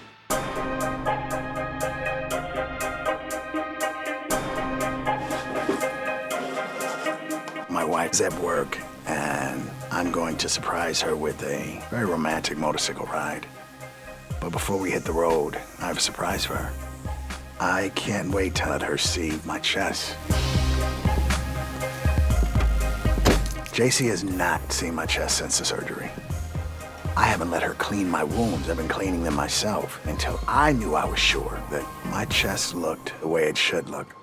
Hi, Mystery Lawn. I want to show you a little something. Incredible. Yeah. Incredible. Before the surgery, I had man boobs, and my chest looked deformed. And now it looks the way it should look, like a man's chest. It looks exactly how he wants it to look. The scarring is almost invisible. I'm really glad that he had this surgery. How do you feel? I feel good. I feel good. It feels amazing to finally be able to wrap my arms around my husband and not worry about where my hands are. This is the first time that I've let JC touch me in a long time, and it feels good. Oh, wow. Yeah, beautiful. My family is my life, and there's no looking back. There's not even a doubt in my head that I would ever go back to steroids. My name is Denise, and I just recently turned 50, and I'm from Palm Springs, California. My boobs are whacked. This one points up, this one points straight down. Two different boobs, looks like two different ladies. Not good, not good. Growing up in Palm Springs, I had a great relationship with both my parents. There's 3 of us kids, but I was the closest. I was pretty adventurous, but I was always the black sheep. My friends were, for the most part, very preppy. That was not me. I was a full face of makeup and bleached blonde hair and always the rebel. I was doing something I shouldn't do, so I really didn't fit in the slow pace of Palm Springs at all. My parents, they didn't really care for me falling into the dancing world. But my parents always let me make my own mistakes, shall you say. I never had a problem with the size of my boobs. I think it really hit me when I got into bikini dancing, and I would watch the other girls at work with the larger boobs, and they would make a lot more money, and so there was just no question. I was 26 when I had my implants put in the first time, and I moved to Hollywood. I didn't really have a plan. It was just anything was going to be better than the desert. I actually got a job working at the Hollywood Tropicana as a female mud and oil wrestler. And that was a lot of fun. That led into becoming a backup dancer for ZZ Top. Traveled on tour in 1990, 91. Pretty exciting, lots of partying, no regrets. Came back off the tour, continued dancing. Started having pain one day, and within a couple of weeks, I noticed a sore opening, and my implant was hanging through a hole. They were so infected, had to remove them. That was absolutely devastating. So the whole dancing thing pretty much came to a screeching halt. They were out for a little over a year, and of course, I couldn't wait to get them back in. So I did. Less than a week into it, while I was healing, the right implant completely slid up. So, ever since then, it's just been sitting up under my armpit. And my breasts aren't my only problem. My nose is another horror story. I had my nose broken playing volleyball. As time went by, my breathing just became unbearable between not being able to breathe and snoring. And it just seemed to get worse and worse. And one of the girls I worked with got her nose done. It's a great price, $1,500. I booked my surgery the next week. They take me in for surgery in this filthy surgery room with specimen bottles of God only knows what. And they hand me a handful of pills and say, take these. Next thing I know, I wake up, surgery's apparently done, and I am tied to a bed downstairs. Like, why am I tied up? Why isn't somebody watching me? So yeah, the next morning, he takes the cast off and gives me a mirror, and I basically threw up in the trash can because I looked so different. The nostrils were just really uneven. He didn't fix the bone that was sticking out from where it was originally broken. Every girl I know that went there ended up with a bad result. So it's referred to now as the House of Horrors. I am so excited. Do you even realize how much fun we're gonna have? I've heard stories. They're all true. Well, we're too old to have as much fun as we used to have. No, we're not. In the last few months, I've moved back to Huntington Beach where I used to live, and I'm loving it. I've enjoyed rekindling old friendships, and I'm really excited about the future. I'm glad that you guys have been there for her for the last 10 years, that she's out there taking care of her mom and dad. It was tough times. It was really tough times. 10 years ago or so, I moved back home to the Palm Springs area to take care of my father, who was having some surgeries, and my mother became ill soon after. So I ended up staying, and what's probably gonna be maybe a year or two turned into 10 plus years later. I lost my father about 3 years ago, and I lost my mother recently, and I just turned 50, and it's just time for a fresh start, and having new breasts and a new nose would fit right into that. I want to share something with you guys. I want to get my boobs redone, my nose redone. Well, I support you in that decision. Thank you. If I get a boyfriend, I don't want to be snoring, because, you know, that can be a problem. And, I might just run around braless all the time, because my nipples will be even. I'll be like, hey, look. Hello. I don't think you should probably be doing that. Okay. Maybe in our 20s, but I don't think so now. So if you had to be a famous porn star, how do you do that? You figure your porn name by you take the name of your first pet, followed by the name of the first street you grew up on, right? First pet? Yes. So it'd be Pepe Ambrose. Pepe Ambrose? Seriously? My first cat's name was Polly, and I grew up on Nassifino Street. So basically, Nassif. my porn name would be Paul Nassif. I'm not kidding you. Let's move on to real stuff now. Our next patient is Denise. Let's look at her photos, all right? Okay. Oh. She really, okay, so. She's got a collapsed jeepers. nose. Yeah. Okay, there you go right there. Yeah. What happened there? So she has a major asymmetry of her breasts. We need to have a look at her. All right, we need to see her then. Hello, doctors. We have Denise here. Hello. Nice to meet you. Hi, Dr. Nassif. Dr. Nassif. Hi, Terry Dubrow. Nice to meet you. Dubrow. Very nice to meet you both. Have a seat. Okay. We've been looking at some of your records and your Yes. photos. What got you started wanting to have plastic surgery to begin with? Well, it all started originally with a broken nose, and then it moved on to breast implants because I had kind of fallen into the business of bikini contests. Oh, really? Which ultimately led to working at the Hollywood Tropicana as a mud and oil wrestler. Yeah, that's right. really? Western. Yeah. You ever been there? Actually, I have. There wasn't stripping. It was actually in bikinis. Yeah. And it was mud wrestling because remember, back then, mud wrestling was huge. Right. You're really an expert on Yeah, this, you kind of aren't know a lot about it. Yeah. Actually, I'd have to say because it was close to where I grew up. Ah. About 3 or 4 miles That's away. why you were there all the time. No, I listened a few times. I mean, did I go to the Tropicana a long time ago? Yeah, I went a couple times. I wasn't like Paul, who had his own permanent parking spot there. It started hurting one day underneath my breast, and I had 2 holes that turned into one big hole, and my implant was hanging out. Oh my God. So you ended up having a lot of skin dye. You lost a lot of skin in that Yes, area. I lost a big chunk of my pec muscle and the skin, right. Then I got them redone. What happened there? Got home, within a couple days, this implant just started rising up and rising up. So was that the last surgery you've had on your breast? Yeah, I gave up after that. Really? How many years ago was that? That was it'll be 20 years ago. Wow.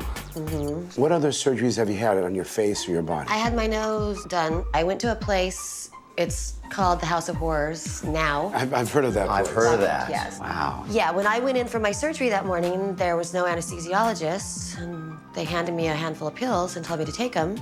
That was it? That's it. And when I woke up, I was tied to the bed. What do you mean when you got up? They gave you pills and left you alone? Yeah, there was nobody watching. Here, take these pills, Yeah. and they just walked away? Yeah. I thought you were gonna have surgery and have them watch you. I had the surgery, but So- nobody was there when I woke up. You could have died. Yes. Wow. Yeah. Having a patient take care of themselves following surgery is absolutely below the standard of care of medicine. We don't do things like that. That's completely barbaric. Our goal is to help you, and that's what we're here for. So let's go take a look. All right, great, thank you. In the past, I've seen doctors who have told me on both accounts not to touch the nose, not to do the boobs. I don't know if they're just scared off because of the mess that's there, but I haven't had anybody say, yes, we can do this. This one is the problem child because the implant's way up here, so we have to take the scar tissue out, put the implant down here, and maybe either tighten this up or rearrange the tissue to give you some symmetry. This is a challenging case. But you can do it. Yeah, I think we could do something good here. It's time for these rocks to go. I might have to open your nose first, see how much cartilage that you need, see how much cartilage is available, and then decide to go take a little piece of ear or take a little piece of rib. Okay. Okay, you okay with that? I'm okay with and so that. I think we can fix your breathing. Yes. But here will be a little wider. Okay. Just a little bit wider. Yeah. Knowing that Dr. Nassif and Dr. Dubrow have agreed to do my surgeries it's surreal. I'm so excited. Hopefully this time I will not wake up tied to a bed. This is it. Hello. Hi, good morning, Denise. How are you today? I'm good. How are you feeling? I'm Excited? ready. I am. I'm very excited. Yes. Yay. The surgery I'm doing is definitely the final step in just me getting back to who I was before it all went wrong. Are you nervous right now? I'm tired. Sleep deprived. Yeah, but I'm not nervous. I don't think you should be nervous. You're in good hands. And I just feel like I'm gonna get a whole new me and part of the old me back at the same time. Just want you to take 4 really big deep breaths for me, all the way in, all the way out. In and out. The first step in Denise's surgery is to harvest rib for nasal reconstruction. Then I'll begin the breast by removing scar tissue on the right side and opening up the breast pocket. I'll tighten the bottom out pocket on her left side and downsize her saline implants for a smaller silicone pair. Once the breast reconstruction is complete, Paul will open up the nose, reconstruct the septum, the sides and the tip, and then re-drape the skin so it lies properly over the new nasal skeleton. Both these breasts on Denise are difficult problems, but they're 2 completely different problems. It's like operating on 2 people at once. So that adds a level of complexity in terms of making her more symmetrical or even once you fix those complications. It's much easier when they have the same complication on both sides. Let's see what she's got in here. So she's got textured implants. They're made of saline. So we need to measure how much is in there. Saline is kind of the disco dancing of breast implants. It's around, people still do it, but it's not very common and it doesn't look very good. Okay, so let's numb up the lower part of the pocket and close the pocket off. Okay. She's got good tissue to sew to. I'm thankful for that, I can tell you. I'm pleased and shocked with how well it's working because Denise is one of those cases where although she's so abnormal, you're really just hoping to make her look normal again. Hello, my friends. Check this out. Check this out. Very, very, very nice. Right? Okay, I'll be closing it up and passing the reins to you. I'm done with the breasts. I put the dressing on. It's now Paul's turn to come in and start working on the nose. She has scar tissue, almost like she's had 5 or 6 surgeries. The previous surgeries removed almost all of the good tissue. I mean, I bet you the scar tissue is gonna dull our scissors. It's crazy. That house of horrors surgeon pillaged through Denise's nose. This is like cement. This is one of the worst nasal dissections that I've done. You think we can get it about 80% better? I think we can get that septum, 85, 90% straighter. Okay, so let's put the PDS plate with the piece of cartilage, and this will help reconstruct and lengthen the tip of the nose, but also it's gonna help straighten out the really bad deviated septum. PDS plate is something I use for controlled healing. After I score the cartilage and get the septum straight, then I take that PDS plate, I'll fixate it to one side of the septum, and right there, I'll be able to get that septum nice and straight. She's gonna be happy with this result. I think she will be. So let's put on the cast and let's go home. Good morning, Denise. Hi. How are you feeling? I'm feeling pretty good. Awesome. So here we are 1 day into it, and just on the car ride over here, I could feel my breasts jiggling around, which they haven't jiggled in 25 years. Look at you. How are you? Look how good you look. Hey, thanks. So you had very complicated nose. More than we thought? Well, the thing is this. The nose itself was all scar, and most of your cartilage, the normal anatomy, had pretty much been taken away. However, I kept playing with it, and then when I was done at the end, I said, okay, cool. Lowered your nose about a good 5-6 millimeters too. Okay. And I even took off the hump, rebuilt the tip, made the tip look nicer. Okay. Your nostrils will be more open, so you can breathe better and look more natural. I do have some concerns that my nose will be a little bigger than I'd like, hoping right now that it's mostly just swelling, because it's definitely bigger than it was before we started. So I just want to tell you, I went in there, I took the implants out, and you had old-fashioned textured saline implants. Okay. So these are for you. Oh, thank you. Okay, to do whatever you want. I have plans. Wait a minute, what are your plans? I'm gonna take them to the shooting range and shoot them. You're gonna shoot them? Just It makes me cringe when I look at them. I want to just throw it against the wall and smash it. I want to look to see where you're at now Yes, because things... I want to see. Okay. Okay, look at that. Looking down at my breasts, overall, I'm just so happy with the result that I'm seeing one day in. I can only imagine each day is going to get better and better. I think they're going to be pretty great, but they've got a lot of healing to go through. Remember, we're on the road to getting that life back for you. I know, and I'm ready. Thank you.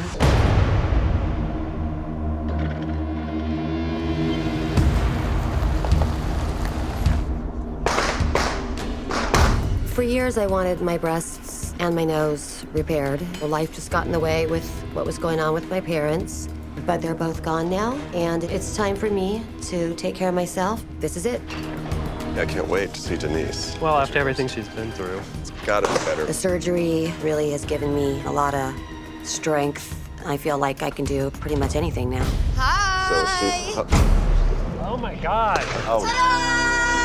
Oh my gosh. I can't believe it. You look fantastic.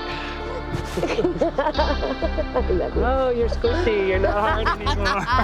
I'll stand hey. What do you think? I can't believe it, Denise. They move. They move. Check out the They're nose. natural. Look at your nose. That's It's fantastic. amazing. Great profile. I know, right? And this side? Very Right? nice. Before surgery, my nose caused me so many problems, especially breathing. Now my nose is perfectly straight.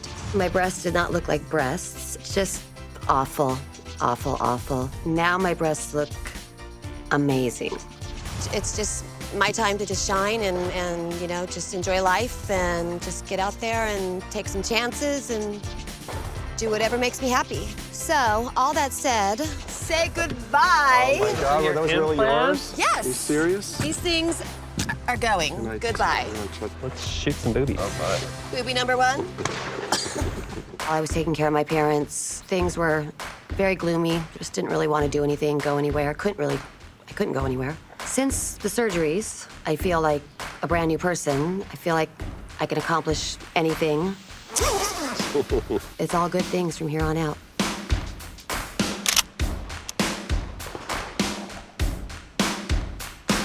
Hasta la vista, boobies.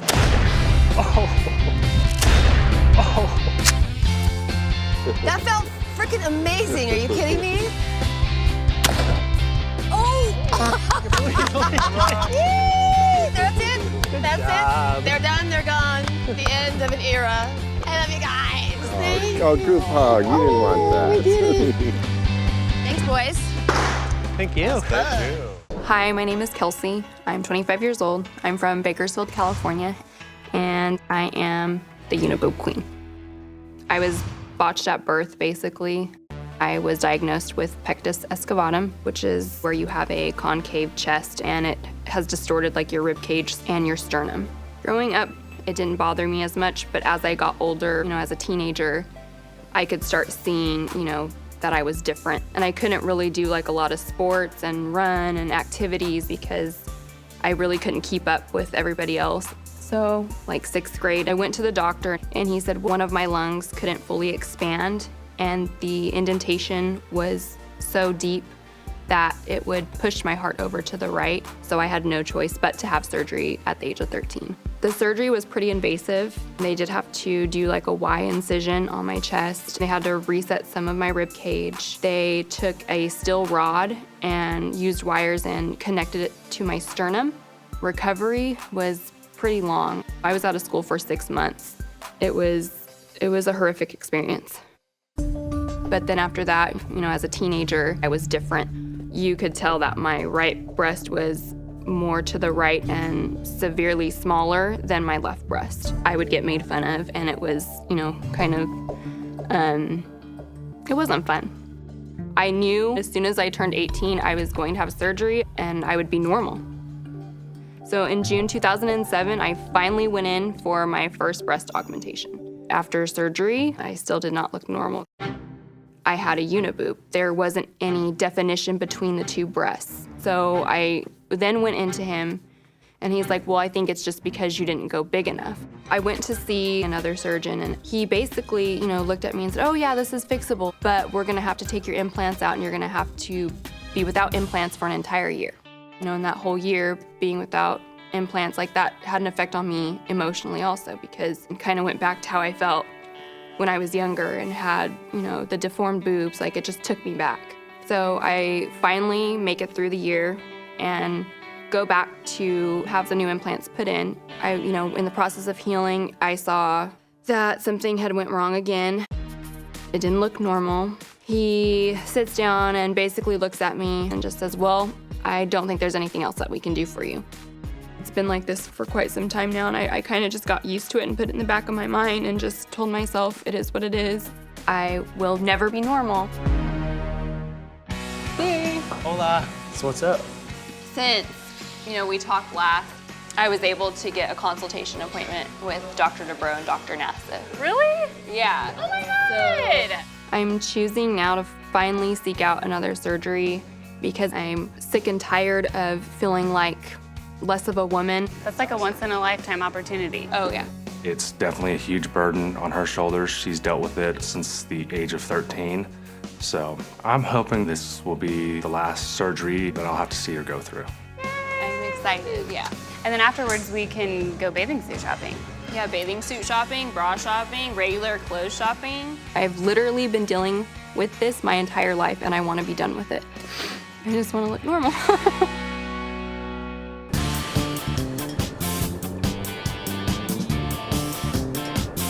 You know what's weird?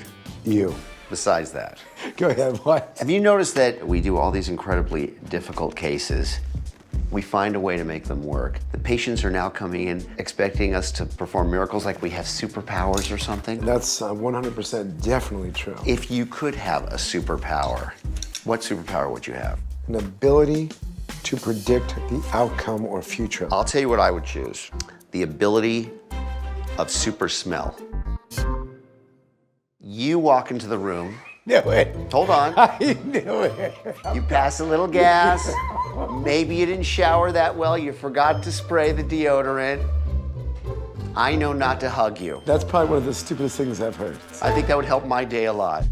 Good afternoon, Dr. Nassif, Dr. Dubrow. Here's Kelsey and Hey. Chris. How are you? Hi, good. How are Hi, you? nice to meet you. Nice to meet you. Have a seat. So we have looked at your history, lots of questions. So you had a pectus excavatum. Yes. What did it look like cosmetically? Honestly, like if I laid down, I could literally pour liquid into the indentation and it would stay. Wow, that's very severe. Having pectus excavatum surgery, which is one of the most painful operations you can undergo. At age 13, I just feel incredibly deeply for her and what she's been through. That indentation caused my breasts to develop very weird, like a huge size difference between the two. Yeah. Okay. At what age did you have your first breast surgery? As soon as I graduated high school. At 18? Yeah. Afterward, they looked like they were stuck together in the center. You know what that's called? Somastia. Right away, you developed a somastia? I confronted him about it, and he, like pushed it, looked at it, and was like, well, maybe we just need to go bigger. And I'm like, I don't know if that's that's the right answer. Maybe they didn't really understand how complicated Kelsey's case really is. So then we scheduled a surgery date, but I didn't want to pay to be put under.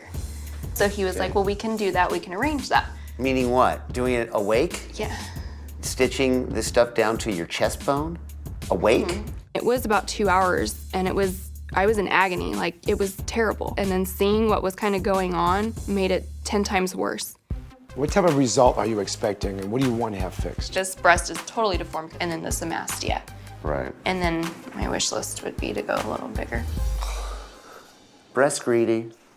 Bad answer. I would like to have, bigger breasts, defined breasts, and just look normal. I mean, if I can't go bigger, I'll take looking normal. Ta-da. Okay.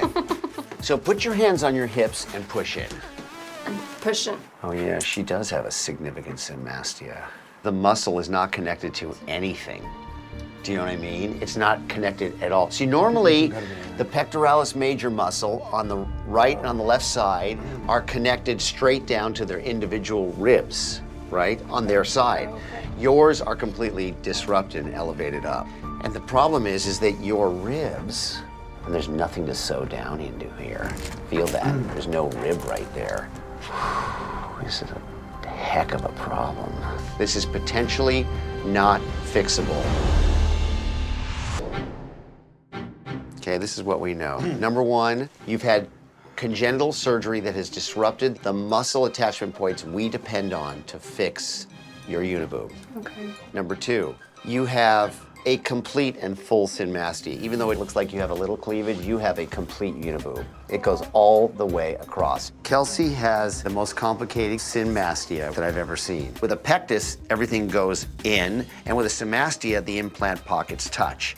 But her abdominal muscles are not holding the lower part of her breast pocket up either. This is an incredibly difficult problem. This is the other thing we know. Going bigger, forget it. Not in a million years. Not unless you want me to fix it and have it break down in 3 to 6 months. This is a hard, hard case. Do I think I can fix this? I do. Am I sure? No. Have I ever had one break down? Not yet. And I want to try to do it. Okay. If he can fix what I have and make this work, it would be awesome. I'm just sick and tired of feeling like less of a woman. He hears me say this all the time, and I hear him say this all the time. Of all the ones of these I've seen, this is the hardest. You win the prize. This is the hardest. I hope that it's repairable. You're the most difficult synmastia surgery Congratulations. that there is on the planet. Let's chat. I've done synmastia many, many, many times. Yeah. This is the first time I've ever done it with someone who's had pectus excavatum surgery. That adds a level of complexity to the most complex surgery that there is in breast surgery anyway. So you're like complex breast surgery on steroids. Today's my first surgery. It's just nerve-wracking because there's all these what-if factors, you know, that can come into play once he opens me up and he sees what's going on. The options were to take these out, reconstruct the pocket, wait a few weeks, let things heal and put the new one in, or if I can come up with a stable construct at this time, then I could potentially put implants in. That is on the table as a possibility. I think it's a very small possibility. I think that's about a 10% chance. Okay, are you ready to go okay. back? Let's go get you tucked into bed. Okay, this is gonna be good. I'm excited. All right, let's go. It's surreal. I know I'm gonna be without breasts for like 6 weeks, maybe even longer. So that kind of, you know, is a Debbie Downer, but once we're all said and done, I'm hoping to just look normal. I just want normal boobs, that's all. The world's most difficult breast case. Just another day at the office. For Kelsey's surgery, I'll remove her old implants and create a new breast pocket by using her existing scar tissue and reinforcing it with mesh.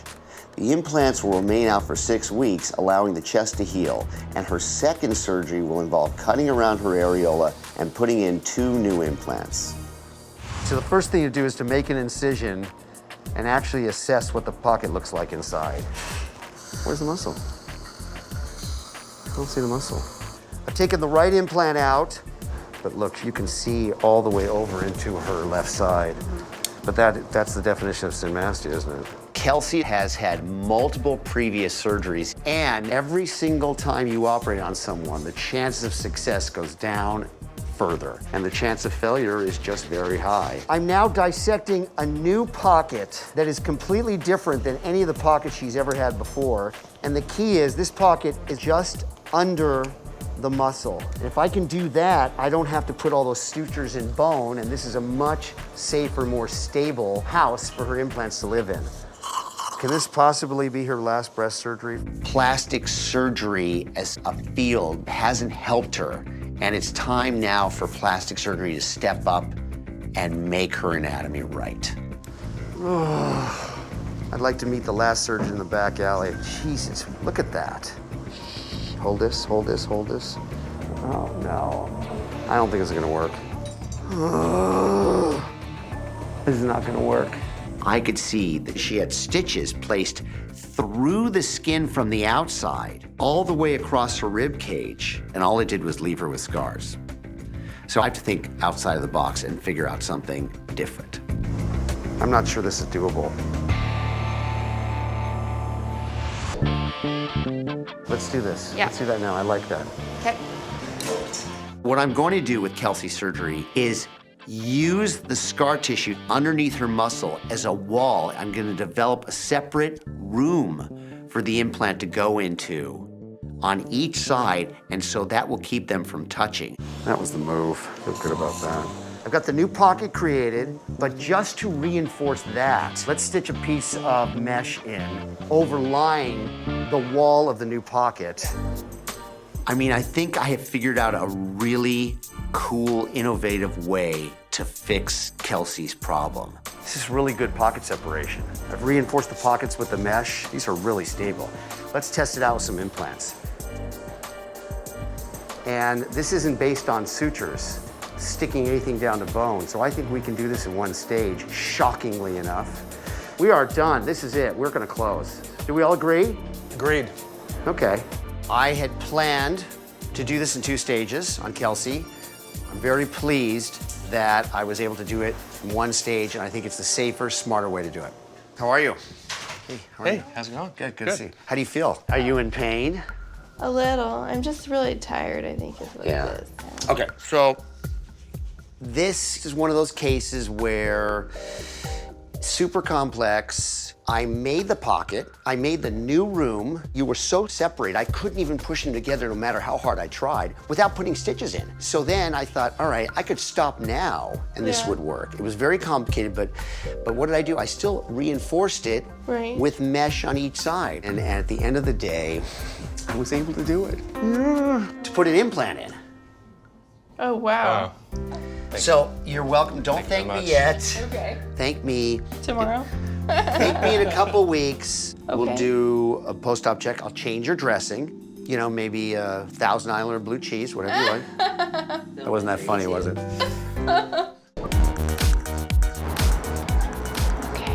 Hi, good morning, Kelsey. I'm here for my check-in with Dr. Dubrow. Okay, go ahead and sign in. It's the day after my surgery, and I'm actually feeling kind of delirious from the pain medication, but other than that, I mean, I expected a lot worse. I'm hoping they look normal and are separated and that the Somastia repair took. Time will tell once he removes the bandage. Yeah. Hi, Kelsey. I'm gonna get you taken back to see the doctor. That was not awkward. Well, I didn't want to lift you up. I'm very nervous just because in the past, I've had all my surgeries, you know, go wrong and even the repair work go wrong. So I was optimistic knowing it was gonna be 2 surgeries, and now that it was 1, it kind of makes me feel concerned and a bit leery about how they're gonna look. Hi. How are Hello. you guys? Good. How do you feel? Surprisingly, I feel pretty good. I mean, I thought it would be like way more painful. I want to make sure things are intact still, right? Because, you know, what we did was some serious surgery. What I'm hoping to deliver to her is a nice pair of C-cups that are normal appearing and beautiful and in the right position and allow her to wear all those clothes that she wants to wear again. Okay, good. Good. You're a little swollen on the inside, but this is great. Obviously, the uniboob is gone. It's gone, yeah. It's gone. Okay. This is meant to be a tight that you need to wear 24/7, okay? I know, right? Is that brutal? Oh, a little. That's okay. Okay, so we've got them separated. I know patients and I know women, and I know what's going on in your mind. So I told you there was a 90% chance I was gonna do it in 2 stages. Yeah. So then when I told you I did in 1 stage, you go, uh-oh. Yeah, I'm panic. Rather than what we men would do, which is, cool, 1 stage, right? That's right. Right? Okay, so the reason is because it wasn't about stitching stuff down as much as it was about making a new pocket. When I first met Kelsey, I was both scared and secretly excited because at this stage of my career, I want to do the hardest and most difficult there is. And now, I have not only created new pockets for Kelsey's breast, I've reinforced it with basically a concrete wall. There is no way this repair is gonna break down ever again. Not on my watch. If you make the next 2 months, Samastia is over. I've never just been able to lead a normal life without having to worry about, my chest. I've been yearning for this and wanting this for so long. Like, it's so weird that it's tangible right now and I have it. I will have it once I recover.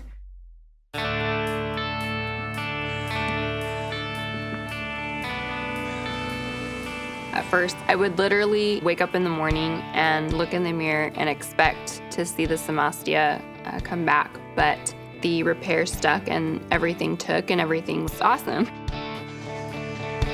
I've been super excited about the way that I look, so I'm excited to see how everybody else is gonna react. Piece this out! Woo! Ow, ow! Dose! Ow, ow! Dose boobies! Before, my uniboob reminded me of the lifelong struggle that I've had. And now that I have the chest that I've wanted since I was a teenager, I feel like a totally new person. I have a new outlook on life. Dang! They look good. They look I never thought I'd see the day I know, of you right? walking this comfortable in a bathing suit. I know. I didn't either. It's amazing. Kelsey's just glowing. Her confidence is up. She's not self-conscious. She's just happy. This is like a big achievement for me because, this is something that I've battled with since I was born. Now that I've finally overcome it, I can, finally walk away from it. That's awesome. Even like your self-confidence, like you're glowing. Cheers. Cheers. Cheers. To two titties. Two titties. My name is Albert. I am 29 years old and I am from Modesto, California. And I am literally missing my left pec. As a bodybuilder, it sucks, actually. As a child, I was always a happy person and everything. I have a very close family, and I thought I was normal. But in high school, I think it was sophomore year, I took a weight training class, and I just developed a love for it, and it's kind of like a high. Like, I love to be in the gym, I love lifting weights, and that's when I started noticing that my right side was growing muscle, and then my left side wasn't catching up at all. My mom had taken me to the doctor just to see exactly what was going on, and the doctor told me that I had Pullman syndrome, and it's a rare case of when males develop just one side of their chest. And so I've seen pictures of other guys, and they actually had pec implants, and that's actually when I really started doing my research on this. At that time, my aunt had mentioned that there was a doctor in Mexico. He had done work on another relative, breast implants, and she said he was a really great doctor, and then I was really anxious just to get it done. And it was gonna be like maybe half the cost. And once we got there, he said it'd be $3,000 and then everything would be good and whatnot. So I was just like, okay, let's do this. They started like putting some drugs in me and whatnot, and I instantly fell asleep. I woke up the next day, I believe, and I was just super sick. Like, there was this random nurse lady. She didn't speak English, so she was just holding a bucket in front of me. I'm just throwing up everywhere. That moment, I pretty much was like, okay, this is the end of the road for me. I can't believe I came to Mexico to die. But luckily, as soon as I saw my mom, I just rose from the dead like a zombie. I'm like, hey, we gotta get out of here. We have to leave. This is not good. As soon as we got back, we rushed to the hospital and went and saw a doctor, and he obviously had no idea what was in there. So he said that my body was rejecting it. So he was like, okay, we definitely need to get that out as soon as we can. And he was able actually to do a really good job. I felt relieved that I made it out alive, but at the same time, I couldn't believe I had went through all that just to make it look worse and feel worse about it. I thought about it every single day. I was depressed for like 6 months, and I just didn't even want to work out anymore. I kind of gave up on everything. So what are we gonna hit? Let's do chest and shoulders today. Might as well. After about 10 months, I met Jessica.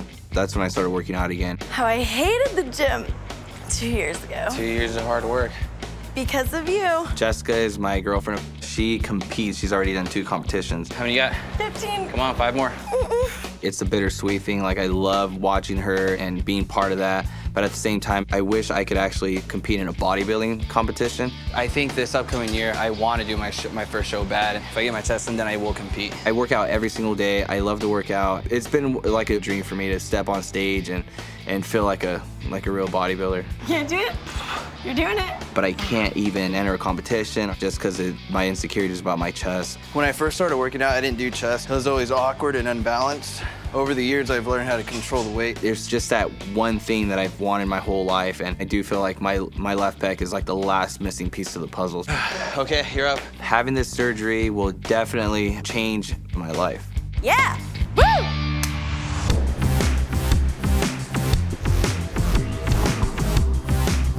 I missed working out this morning. But you didn't work out? No. You like to work out first thing in the morning. I like working out around 5:30 to get out. How can you get your heart rate up at 5? Oh Although my when God. you work out, your heart No, rate you- doesn't really go up, does it? Okay, you're saying I'm fat, though. I didn't say you're fat, but if Okay, you... wait a minute. Do you even have any muscle? Let me see. Here. You see? You won't even let me feel... What is this? That's nice. I can't show you mine because I'm covered. What is that? No, you do have big arms. What about your legs? You have probably small calves, don't you? Why do you have hairless... I mean, this is just weird. You gotta have hair Well, you gotta have hair like a man. Yeah, but you're like Simeon. This is normal hair. On the evolutionary scale, you're not this... You're this dude. You know, Terry, yes, I do have hair. I'm a man. If you're gonna be a real man, you have to have hair. Dr. Nassif, Dr. Dubrow, happy to introduce you to Albert and Jess. Nice to meet you. Hi, Dr. Nassif. Terry Dubrow, how are you? How are you? Good, Albert. Good Nice to meet morning. you. I'm great. How are you? Thanks for coming in. We want to know really what is it that you really want us to help you with. I only have the upper part of my chest, so I was only born with the right side. I'm just hoping to get as close as symmetrical to the right side. Okay, so you have Poland syndrome. Right. Poland syndrome is basically a genetic disorder where you're born without the main muscle in your chest. So you have had some procedures to try to correct that, right?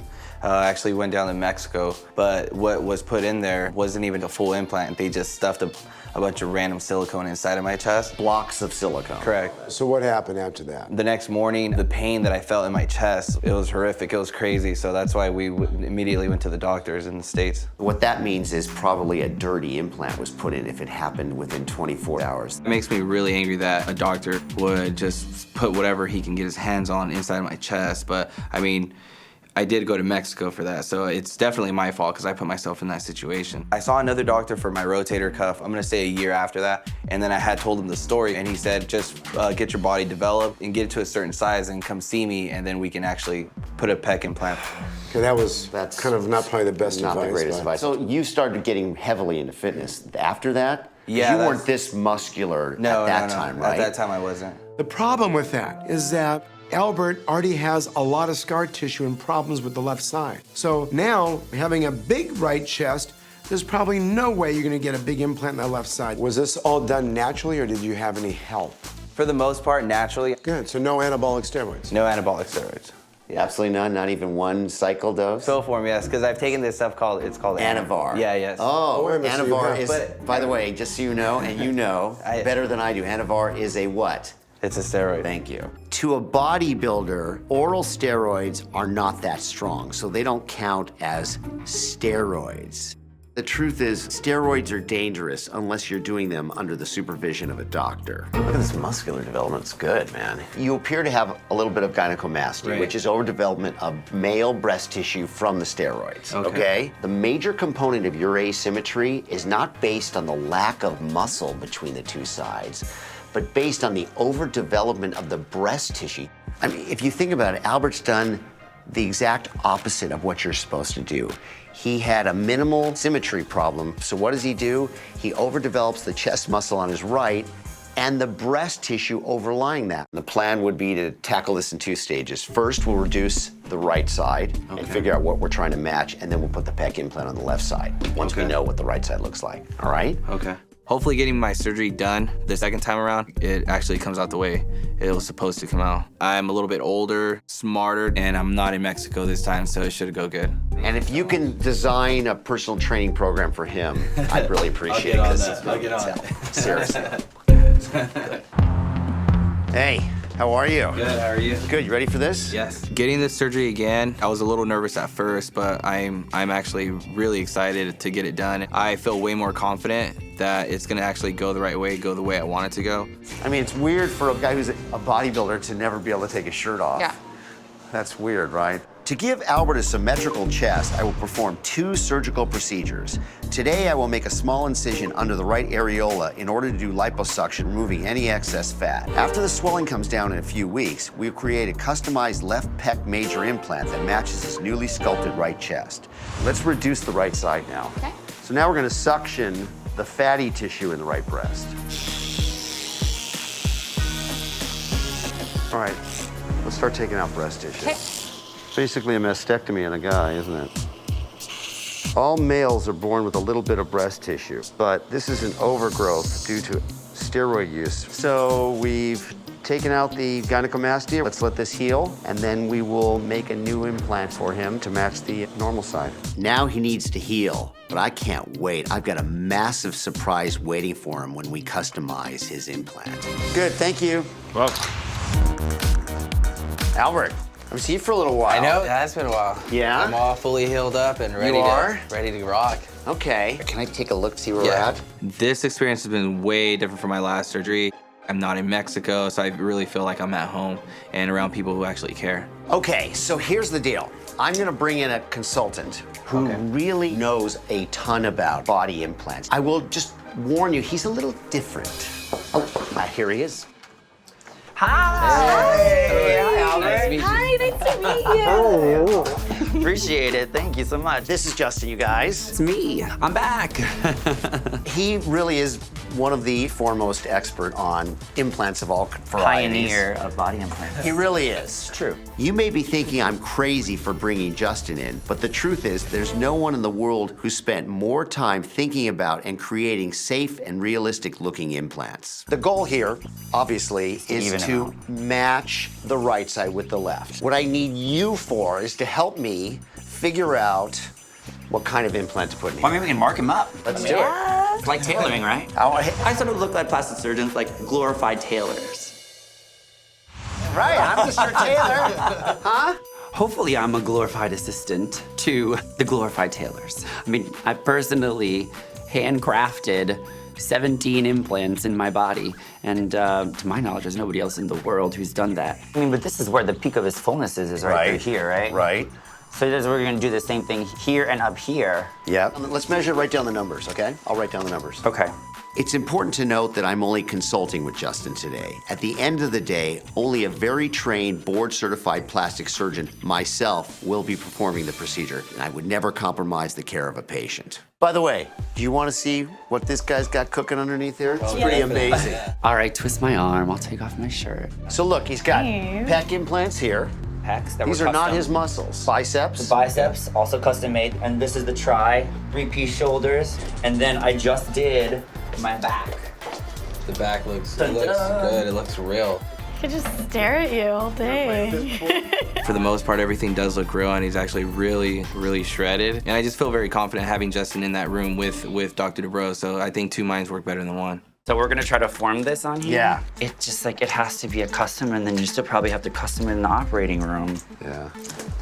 You're out of breath. This is the most exercise you've done in years. He may look muscular, but he doesn't like to exercise. No, I don't Try to get him exercise. No gym for the last 6 years for me. Oh my, that's crazy. I applaud your commitment, but mine's in another realm. Justin and I are making a mold to fill in what's missing in Albert's left chest. Once it dries, we'll send it to the implant company to allow them to make an exact 3D implant that will match the right side perfectly. Honestly, he is my best shot at giving you symmetry and the best result, because you look what he's done on himself. The guy is the implant whisperer. You're the man, thank you. Oh, my back. Oh, sorry.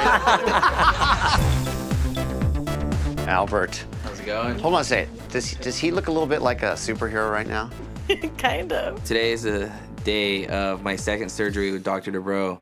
I feel very excited. So what we've done is we have specially designed an implant that will hopefully match this. This isn't the actual implant. The implant's in the operating room, sterile and ready to go. Okay. But this is exactly what it looks like. The outcome of this surgery is actually gonna open up a ton of doors for me. I feel like I'm finally gonna be able to be stepping on stage and have the spotlight on me, and I'm just really excited. I have to develop the pocket in such a way that it's precisely designed to fit the implant so it doesn't shift around, but that it also goes a little bit on top of this upper muscle here. So there's a nice smooth transition from the implant to his actual real muscle up here. This is an incredibly rare procedure because Poland syndrome occurs in less than 0.05% of the population. Making Albert's implant pocket is very tricky. There's lots of curves and sections that need to be done just perfectly. Since there's no muscle here, there's less soft tissue coverage overlying the implant and a greater chance that the implant will have tissue erosion and implant exposure. So this is a riskier implant. That's a pretty good pocket. Okay, so let's put a sizer in and see how it fits. A sizer is a copy of the implant that allows me to modify it as I need it before I actually open up the sterile real implant. It's basically a practice run. Whoa. Pretty tight. It doesn't go in as smoothly as a regular breast implant because it's made out of solid material. I think it needs more room on this side. Can you lower the table? Oh, no, don't want to be in there. His right muscle is so big, I don't know that I can stretch the left chest skin enough. I don't know the symmetry is really even possible. Tight. Big goddamn implant. We've tried on the sizer. It seems to fit pretty nicely. Now we're actually going to open up the actual implant and see if that fits.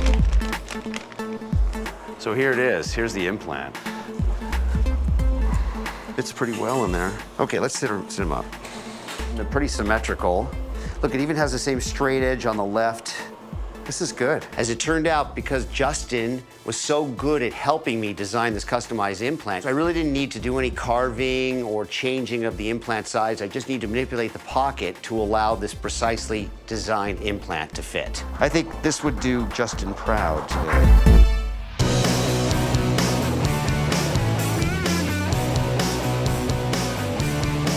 Today's day one, getting back into shape to step on stage and take that first place in bodybuilding.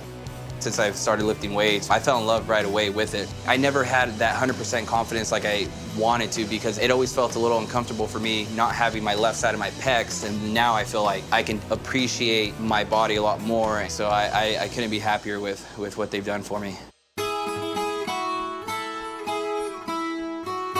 Albert's invited me to meet him at the gym. I'm literally allergic to the gym.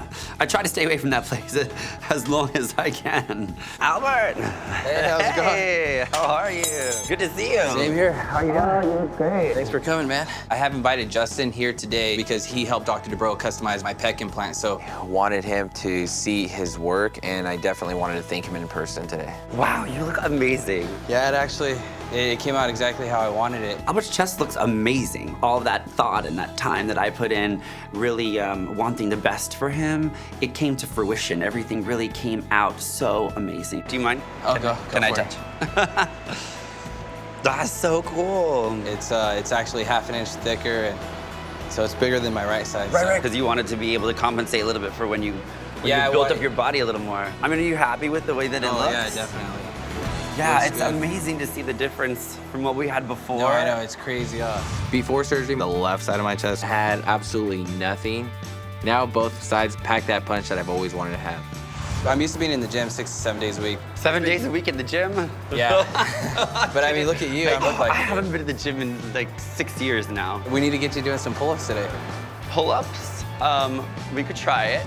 I think you might have to pick me up. I think you can knock out like 5. All right, let's see.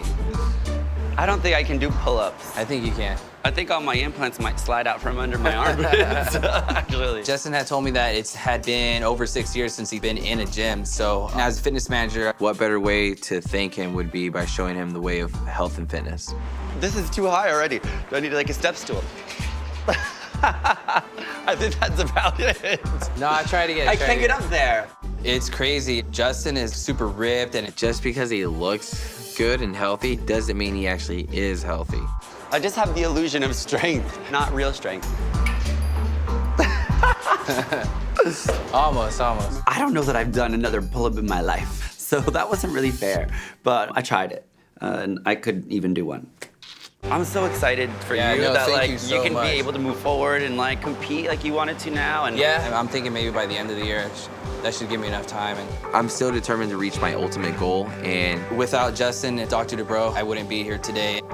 I can't thank him enough for this. But your case was such a cool case. It was so different. I mean, the fact that you are a bodybuilder, so everything else was so accentuated. Thank you It was so a blessing much. for me, too, so I appreciate it. I'm gonna take my physique to that level that I've been talking about and step on stage and take that crown. Overall, I'm a 12 out of 10. It looks really awesome.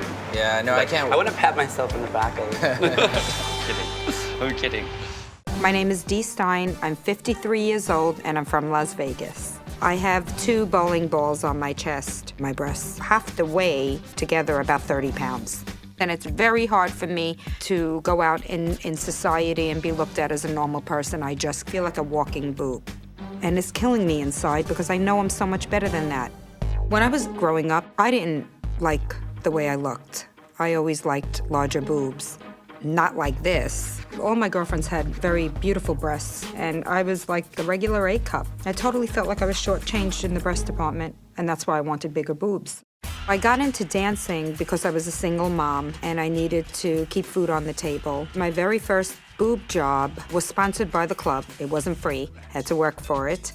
I think I went to a Triple F. They were like 550, 600 cc implants. Then there were girls that were starting to come into the club that were huge-breasted. I saw how much money these girls were making. I said, well, if they could do it, I could do it. Maybe even better. So my second boob job, the doctor brought me up to an H cup, 1,500 cc's.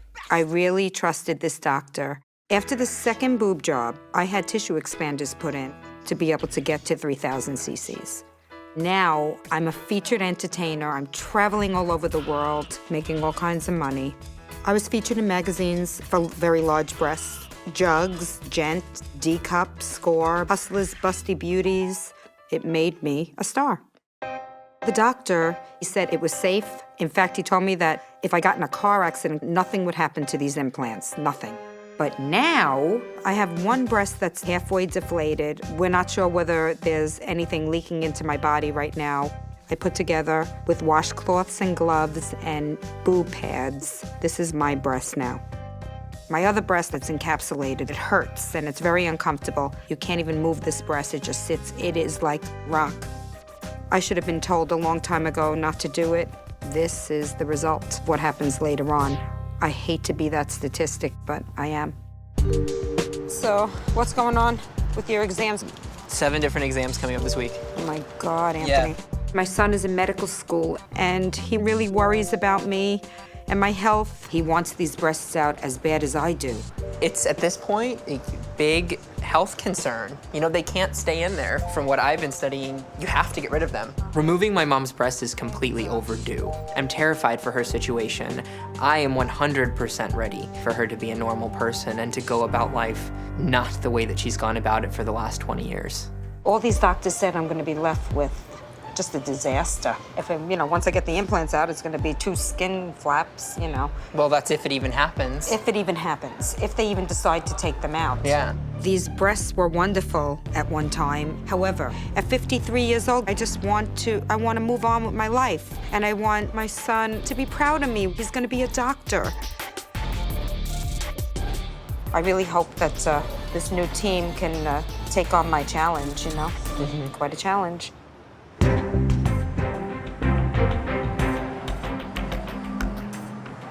You know how I always say, this one is really complicated?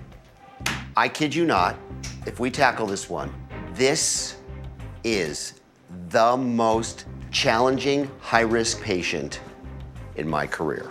Dee's case, by far and away, is the most difficult, scariest, challenging, nearly impossible that I've ever seen or heard about in plastic surgery.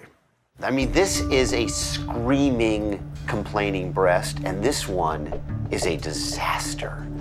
Is this one deflated or what? The saline must have deflated on this one. It looks as though she has an old-fashioned implant that's called a double lumen implant, where the internal lumen is made out of silicone and the external lumen is filled with saline. The saline part on the outside has ruptured on her left breast. It's days till this turns into an enormous, major medical emergency for her. The whole breast is gonna die. Hi. Hi, how are you? Excited, nervous. I've gone to a lot of doctors that told me that they simply cannot fix me, and I totally feel like I don't have anybody else to turn to at this point. Hello, doctors. Hi. We have Dee here and her son. Hi, Dee. Hi, pleasure to meet you. I'm Dr. Nassif. One word to describe Dee's breasts. Wow. So this is your son. This is my son. You look fit. Are you a trainer? No, it's just something that I do to keep myself sane in medical school. You're in medical school? Right. You must be pretty proud, huh? I'm so proud of him. It has been extremely difficult dealing with my mother's situation, and I hope that she can walk out of this stronger and honestly be able to experience the world as a normal person. I was a dancer for quite a few years and got my first boob job, which were 550 cc's. And then when the featured entertainers started coming into the club, the girls with the very large breasts, I said I wanted to go a little bigger because the bigger the better in More this is better. business. How big did you go on the second one? 1,300. With yeah. what, saline? Yeah. So almost three Saline, times yes. the size? So it was saline and silicone. They were double lumen bags that they put in. I was told that that implant, I didn't have to remove it. I can push that implant to 3,000 cc's. Okay. So is that what they did? Yeah. It's insane to think that any plastic surgeon would even consider taking Dee's breast to this level. The human body is not even equipped to handle this kind of volume expansion in breast tissue. I came to you today because I've been told that I probably cannot be fixed. You know why? I think that there's a certain level of confidence in removing them. But the fact that these have been here for 20 years, what am I going to do with the rest? Many doctors do not have the confidence in what they can do to make that normal. Right. In their defense, it's so high risk. Why would any doctor want to tackle this? Why? Most plastic surgeons would say there's absolutely nothing you can do to salvage Dee's breasts. I'll tell you why we want to help you. Number one, you're not living a life that I think you deserve to live. You're obviously a very bright, sweet, pretty woman, but it's ruining your life, yes? Yes. I'd risk my life for it at this point because I'm so uncomfortable. I'm in a lot of pain.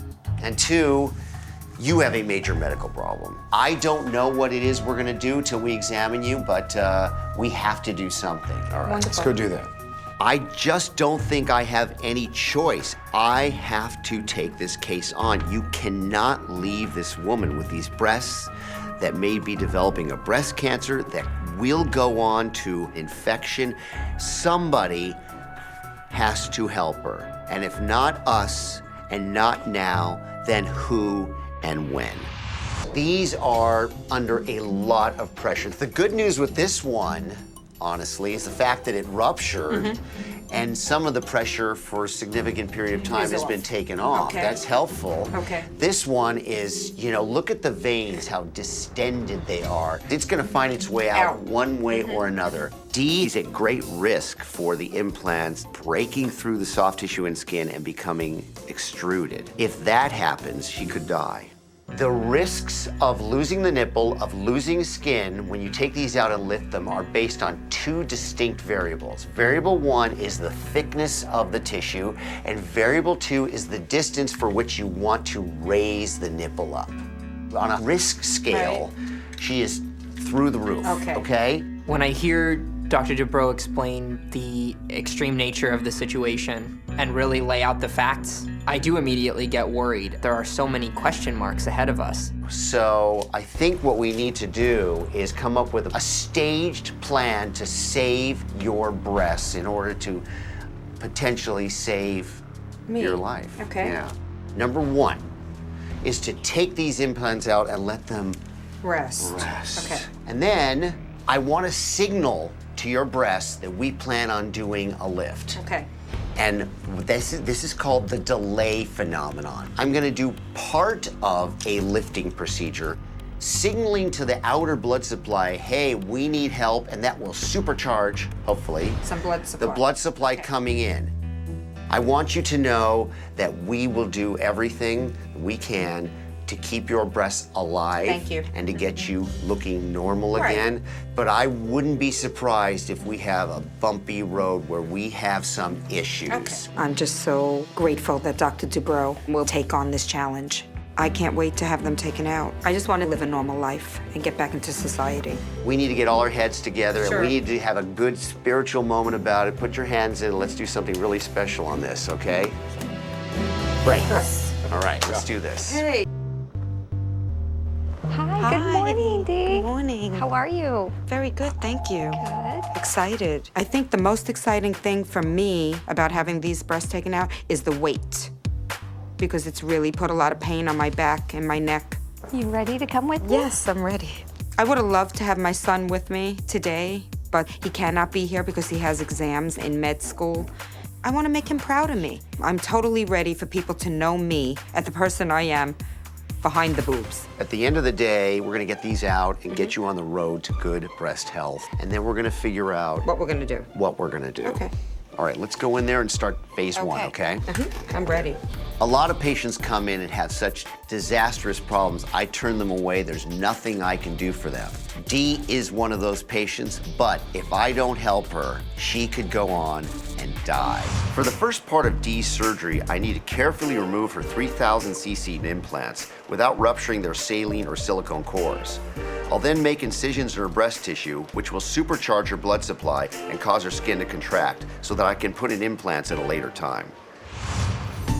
I have been thinking about these breasts every day, racking my brain what to do for this.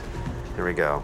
I really need to attempt to get these implants out without rupturing the silicone portion, because if I do, it's gonna be a major disaster. It could get everywhere. The baby. He's birthing it. I don't want it to break. Here it comes.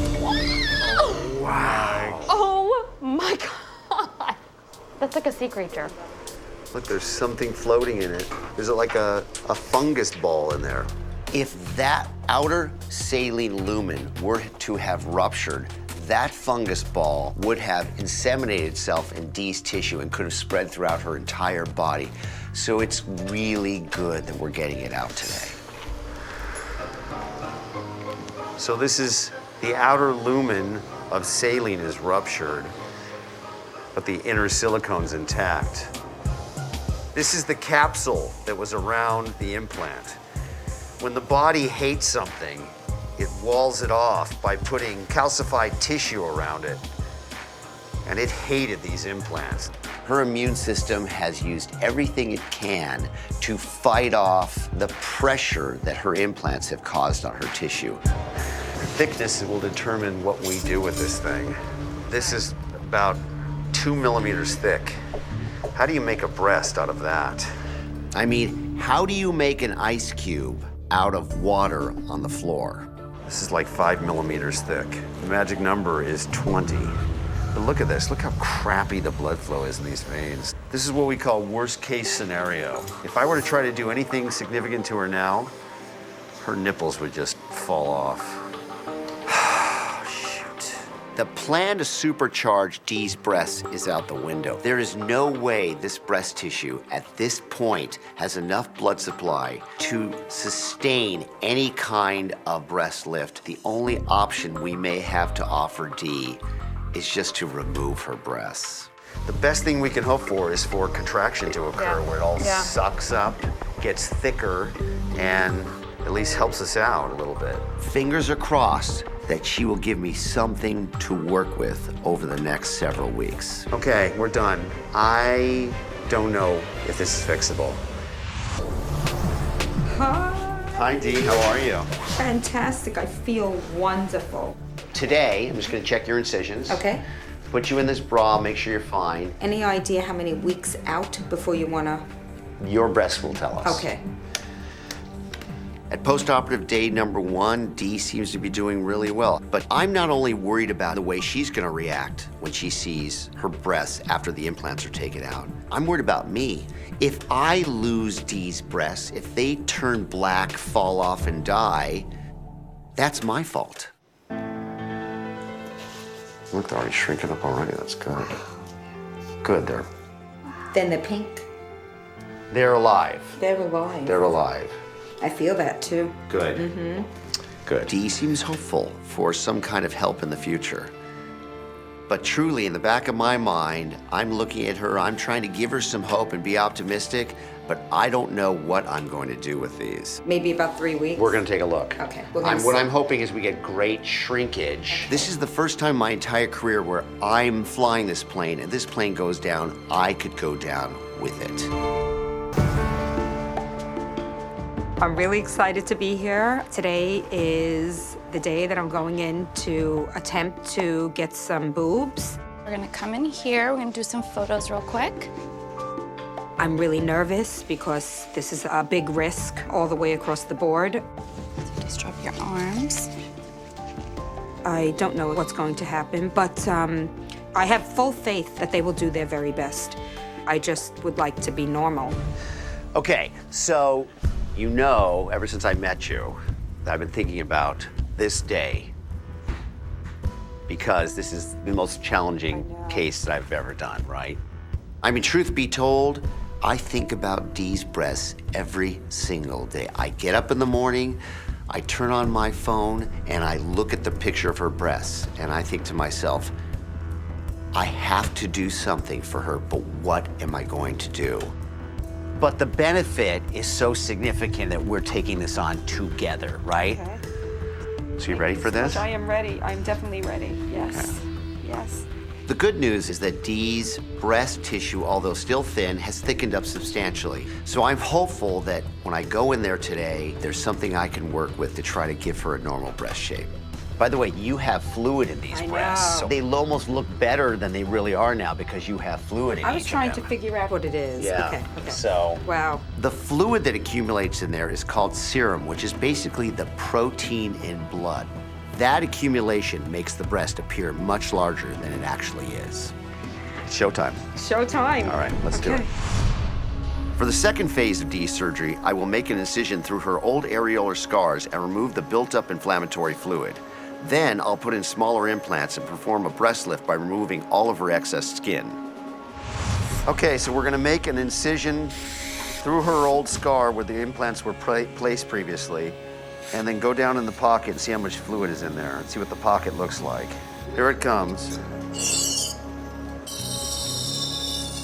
Ashley, how much in there? 200? 200? 200. Yeah, not bad. Well, this side thickened up pretty well.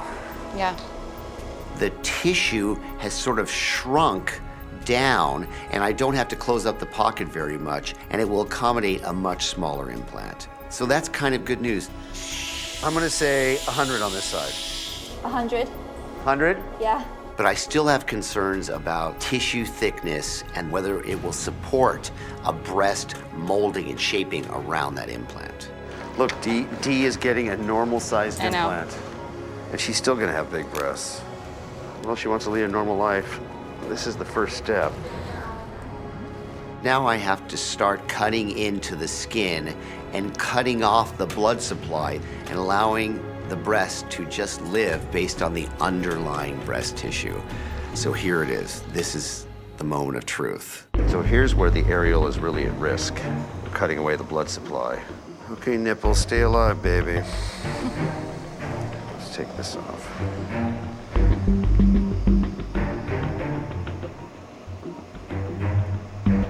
After I remove an amazing amount of skin, more than I ever have before in my entire career, I staple up Dee's breast to see whether I can get some breast shape. Wow, these are pretty good. Considering what we started working with, she's got 2 normal breasts. They're D cups. The nipples are alive right now. So we did some unconventional things, but I think we got her there. Although I've got some implants in a nice shape and size, swelling in the postoperative period could cut off the blood supply. These areas can go on to become infected, and they're under quite a bit of tension because I had to lift the breast up so far, and they can split open, and that's a disaster in and of itself. There's a lot of places this can go very wrong. This was an incredibly hard case. Just gonna say. Hi, Dee. How are you? How are you? You look great. Oh my God, I feel amazing. I just feel so incredible about how I look right now. I can't wait to show the doctors what I look like. I feel beautiful and confident, and I can't wait to see the expressions on their face to show them what they did. Oh my God, my doctors! Look! Can you believe it? Wow. Is that like incredible? Give it to me. Awesome. Before my surgery, I couldn't do anything. I had a lot of pain. Pain in my neck, pain in my back, and I just didn't fit in with society. Now I can function in society and feel normal. I feel like I'm walking on a cloud. That's how light I feel.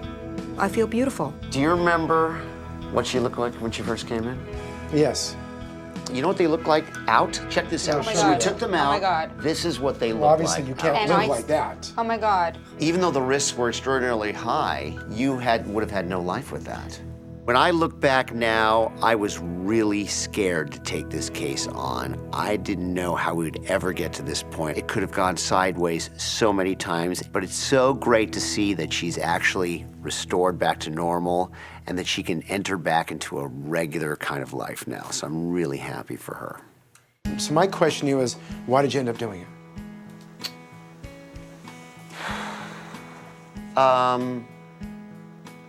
I mean, her whole life has been her breasts. And what are we gonna do? Just take that away from her? Give her no hope? To be honest with you, I was concerned that it would, in a way, end your life. Yeah. And I thought I could do it. I thought we could get here. I did, I really did. When I see results like this, all that does is build up even the respect and the confidence that I have in Terry even more. I mean, this was an impossible feat, and he delivered it. Terry, you did a great job. I didn't know how, but I thought I could figure it out. And so I thought it was worth the risk. And here we are on the other side of it. I'm so blessed. Thank you so much. Let's see what you look like. Stand, look at this.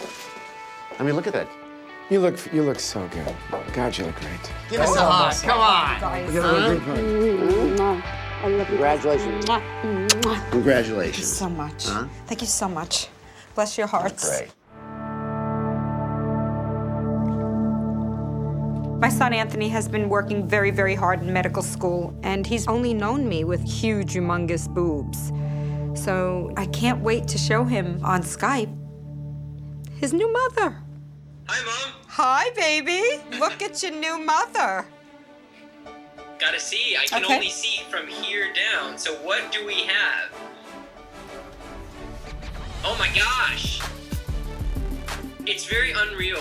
You know, I'm not used to seeing normal. Right. And I'm getting normal. There is no question that Dr. Dubrow went way above and beyond. There is no question. What he did for me is truly amazing, and I am blessed. I am blessed. You look so great, and I hope you feel it. Absolutely. My name's Heather Elizabeth Parkhurst, and my boobs look like a corpse. You know, The Walking Dead, a zombie? They would use my boobs. I'm originally from Pebble Beach, California, and I decided to move to LA to become an actress. And it was very competitive because there was always that other girl that had it all. So I thought, she's my competition. What do I have to do to beat her? So I decided I needed to go big and get my boobs done, and I went from a size A to a double D. They looked amazing, they looked natural.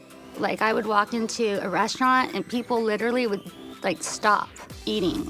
Having bigger breasts definitely opened doors with acting.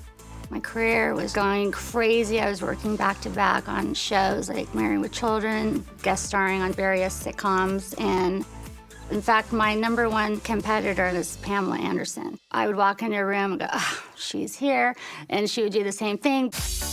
When you're in this entertainment business, you never think you're good enough. And that really messed with my head. I thought, you know what, I'm gonna try to go for different roles. And I'm gonna get my breasts smaller, and then I'm gonna get roles like the secretary to the president. And then I got them reduced. The sad part was they looked horrible.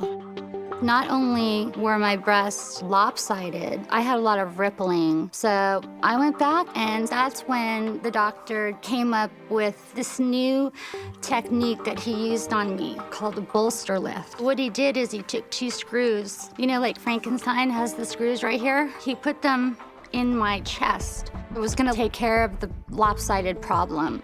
And after my breasts looked better than they did when I had the first surgery, however, about a week later, it completely went left. I started having like excruciating pain, and finally, I just couldn't take it anymore. When I went in to see the doctor, he took a step back and he goes, ouch, that looks like it hurts. You need to leave right now. You need to go to Cedars-Sinai to the infectious disease specialist. And they did a swab, a culture, came back. He's like, you are really lucky that you came in now. What I had was flesh-eating disease. I had MRSA, and I came very close to dying. So I had to have them taken out. I needed them both out. I needed them irrigated with antibiotics. It took about 1.5 years to fully recover. So now that my breasts are out, I'm not who I used to be at all. I feel like I have lost my whole career because I haven't been working and I haven't been going out on anything. I want my career back so bad, I can taste it. I dream about it. I cannot wait to get back and audition again and get out there and get those cougar roles, those MILF roles, whatever roles that are just, you know, boob-delicious roles.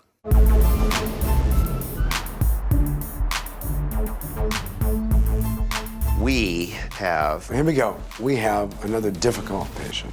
No, actually, this is a really easy one. Really? No, this is a really difficult one.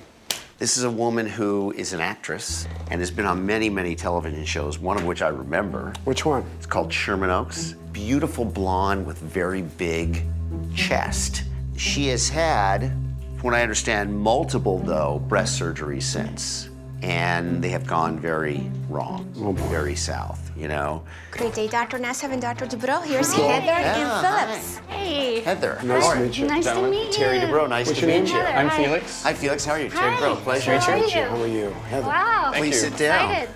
You were on the show Sherman Oaks. I love that show. But it was all about your breasts for that show. Pretty much. Like, we'd be having a conversation, all of us, and I'd just be topless. Of course, Terry knows the old TV show Sherman Oaks because number 1, he watches and knows all TV programs. 2, Heather was topless throughout the whole show. We've seen some pictures, though. Tell us about that. I had gone to this doctor twice. The first time, they were like that.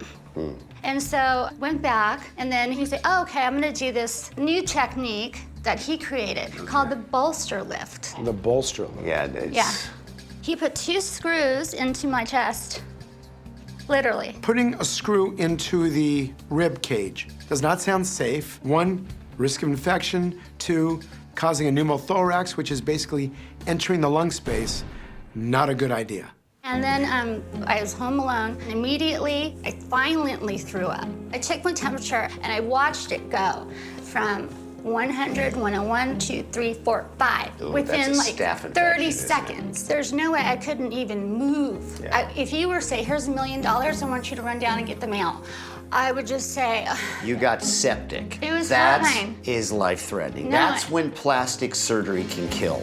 That situation. Yeah. Was it MRSA or what type of? Yes. MRSA stands for methicillin-resistant Staph aureus. It can make someone very, very sick. It can cause you to lose your limbs. It can kill you. Thank God that she's still here with us today. You put prostheses of some type in there. Right. You look just, yeah, that's sort of a D-ish thing. Yeah. Are you locked in to having big, big, big breasts You know again? what? I'm just locked into having breasts. That's what we want to hear, right? It's pretty rare to have a patient who's so realistic about the outcome. But I really need to do a very careful physical examination before I can determine what her exact options are, particularly in light of the fact that she's had so many difficult problems in the past. So you have some areas where the skin has good soft tissue thickness. You have many areas where you have basically 0 soft tissue thickness. This is a very complicated case.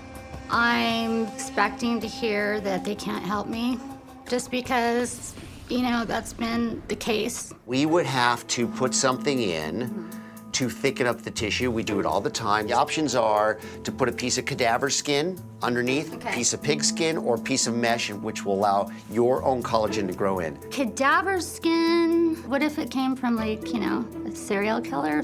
I know that sounds crazy, but you have to think about things like that. How do you feel about breast scars in order to improve the raisiny appearance of the skin? Yeah, I'm fine with that. I'm going into this with a realistic approach, and I know any result that's better than what I have, I'll be extremely grateful for. I think this is one we would take on. Yay. Right? I do. I think we can help you. I think you deserve to be helped. You are a beautiful woman, you know? I mean, I want this to match this and this, okay? I will be so happy when I get my new breasts. I'm gonna drive as fast as I can over to my agents and say, I'm back. Oh, there's lights at the end of the rainbow. Yes, sure there is.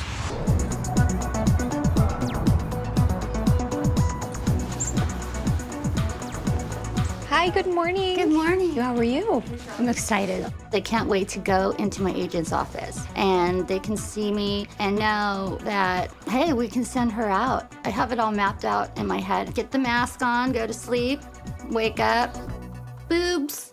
The plan for Heather's surgery today is to make incisions under her areola and carefully elevate her shriveled breast pockets off of her chest wall. I will then reinforce her thin skin with mesh and add 2 appropriately sized implants. So what's so scary here is that she has super thin skin. If I go too deep, I'm in the lung and I'll collapse her lung. If I go too superficial, I'll break through the skin and she won't have implants.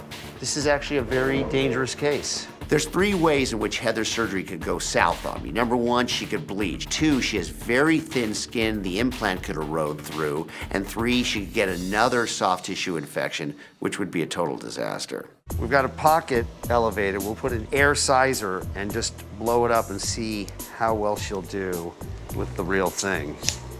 Ooh. 4. Ooh. So as I'm blowing up Heather's breast, I realize there's a lot of internal scarring limiting the breast shape. It's gonna take a lot of work to make this look good. Okay, so let's start breaking up the scar tissue. It's like a bomb went off in here. So what I'm doing is I'm trying to remove just that scar tissue from there without thinning out her skin too much. And if I get too thin and I come through the skin, this operation's over. While I'm making this pocket, if I puncture through the skin, I won't be allowed to put new implants in today or potentially ever, and could be the end of her career. Whoa, whoa, whoa, whoa, whoa, she's bleeding everywhere. This is one of the bloodiest cases I've ever seen. Generally, the way you stop the bleeding is I always try to identify the blood vessels before I cut them. So I see a blood vessel, and then I grab it, and we cauterize it, which essentially welds the 2 ends together. So that one area on the inside of her right breast at the top, right here, will ripple if we don't sew in a piece of mesh. Mesh is a material that you sew into the inside of the pocket in order that you form scar tissue and thicken up that area to prevent a wound breakdown. Okay, so we've patched up the inner part of the right breast. All right, let's put in a high-profile implant. Okay. These would be D's. This is the way I remember her. She'll be really happy with that. Look, they're like walking in themselves. It's pretty clear Heather had a huge pocket because these big implants definitely want to go back home. Okay, let's sit her up and see what we've got. Not too shabby. I'm really loving what I see. She looks more like the Heather I remember from TV. Just a few more tweaks and I'm done. Let's wrap them up and get her recovery. So let's have a look at this. Your breasts were interesting. We were able to stay right on the plane of the ribs so that we didn't go too far in and get near the lungs or go too close to the surface and risk going through the skin and then making you not implantable anymore. What we did was we opened up the pocket and we tried out various sizes, and I actually came in with a plan of putting a rather disappointing size in you. Oh, I told you. And you knew that, and you were cool about that, Of and course. that's great. After I opened up the pocket and moved everything up and started whittling away at some of the scar tissue, the pocket really sort of allowed me to go bigger. Oh, really? Which is, yeah. I put in 450s. I was gonna put in little ones. Wow. Oh, they look amazing. I can't believe it. to feel that I have breasts again, I don't even have words to explain it. It just makes me cry because I'm so happy. I honestly can't believe this. So far, Heather has full, ample breasts. She's healing well. Okay, you're doing well. So far, so good. If you make it past the next 12 days without something, all right? I'll just be super careful. So excited to go back to my agent, get nice clothes, and go on auditions. Can't wait to just let the world know that I'm back. My goal is that you end up with bigger breasts than Dr. Nassif. Yeah. And that's pretty significant. I think I'm gonna accomplish that. Yeah.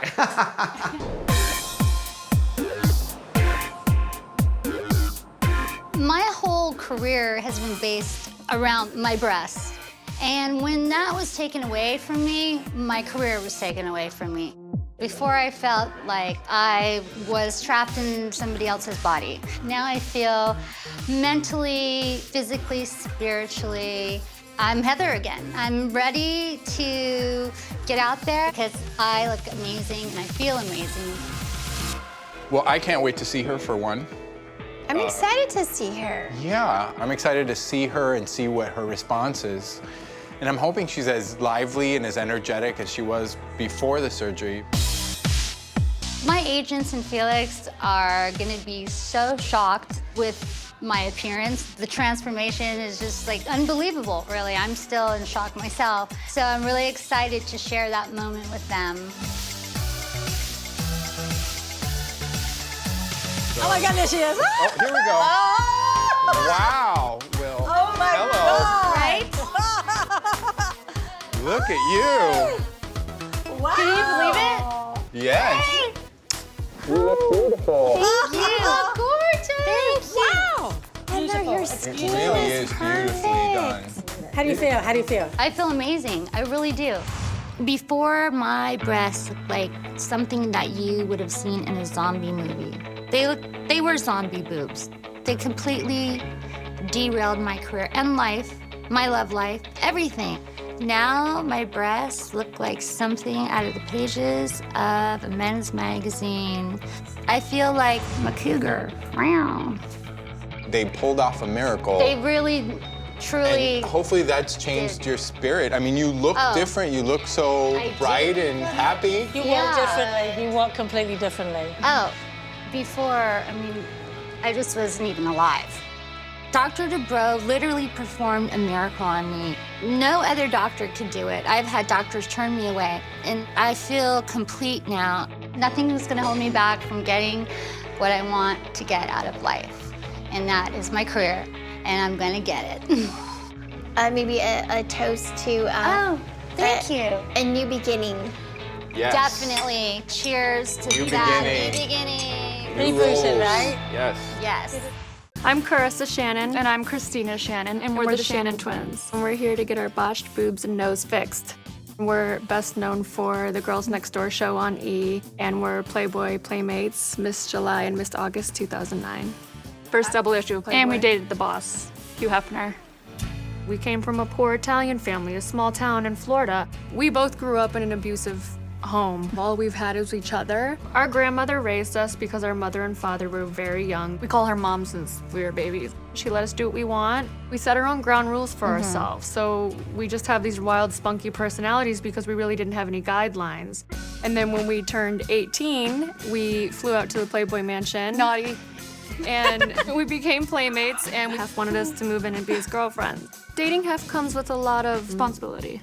Moving into the Playboy mansion, we're thinking no rules, no boundaries. It's gonna be bigger, it's gonna be better. Parties, huge lifestyle, fun. And then we started getting in trouble for a lot of the stuff we were doing. We were breaking the rules, which was normal at the age we were.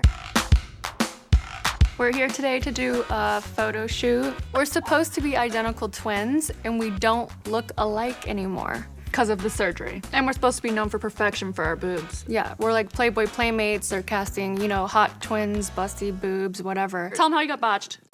We got criticized a lot about our noses, about how small our boobs were. We felt like flat-chested little twin boys when we arrived to the Playboy mansion.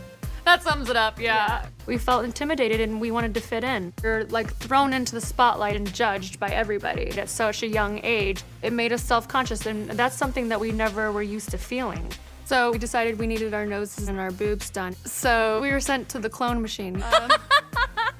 We're like clones, we get in, we get platinumized. It's like the same salon, same surgeons, same everything. So we went in and they got like pumpkin carved out, let's just say that. Our noses are way too pinched, too small. It's too fake. It looks too fake. They were up. When you have a bad surgery, it gets worse as you get older. Like we had no cartilage left in our noses. The boob jobs came after the noses. We've had 5 boob jobs by the same doctor. Damn, he made some money off us. Oh yeah. We did Playboy at an A cup. After 2 years of living at the Playboy mansion, we went to a double D. She got her boobs done first, she went small, and then I went to go get mine done, and both of our boobs got botched. I think we were botched because we were young 18-year-old girls and they threw huge implants in there and just stretched us out. These doctors have been working on a lot of these girls for so long. They're stuck in some type of time. Surgery changes and it's modern day now, and the look changes and the style changes. It looks too fake and we just really want to go back to our natural look. After all said and done, we've spent over $80,000. Way over $80,000. Okay, we're like cars. We're like Ferraris. We're really expensive. We've spent a lot of money on putting parts on. We're valuable. We've invested into ourselves. Seriously, we need to get insured. It's affected our career a lot. We haven't been taken seriously. We want to be taken seriously, so we want to fix everything. Why can't you do a nude photo shoot? Because the scarring is so bad. And one of her boobs are so much lower than the other one when she has, when she's just bare. We haven't been able to do much nudity. We've been doing everything covered up, lingerie, but we want to get naked. We want to push the buttons. So we're excited for these surgeries so we can get naked and do a hot, sexy twin ass nude photo shoot. And we want to look more alike. Yeah, we do. We love each other. I think we do. Maybe a little kiss on the cheek, you know.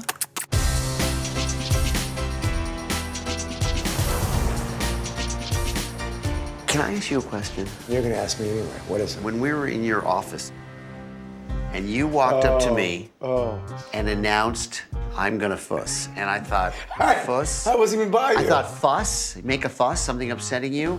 And then all of a sudden, wafting stink everywhere. And I realized fuss means fart. What language does fuss mean fart? First of all, it's fuss, and it's Lebanese. Lebanese. But yes, I did look me in the eye. I did not. Are you telling me that didn't happen? And then you had the gall, as I evacuate the area, I put 10 yards of safety between me and your fumes. You walk over to me. Can we just hold a moratorium on farting just for today? Please fuss outside, fuss in your car, fuss in the bathroom, but don't fuss around me, please. It's fuss. Good morning, doctors. Carissa and Christina. Carissa. Nice to meet you, Hi. Dr. Jerry Nassif. Dubrow. Nice to meet you. Today will be really good because we're gonna find out what Dr. Dubrow and Dr. Nassif can do to fix us, if they can fix us. Who's older? Me. You're 1 minute older. 2 minutes older. 2 minutes older. So it's because you're older, is there a little difference between you two? Yeah, I'm obviously wiser, you know. She started Botox 2 minutes before me. She started the fillers first, too. You did the boobs Fillers, first. Botox. And you're 25. Yeah. The twins are beautiful. 25 is too young to have that much work done. What was your first cosmetic experience? I had my boobs done at 20. And then how long after did you do your breasts? 21. She tried to one-up me. I went to a B cup, and then she went one-up on me when she did them and went to a C. I've had 3 boob jobs. It's hard to keep up. 3. Yeah. And how many have you had? 2.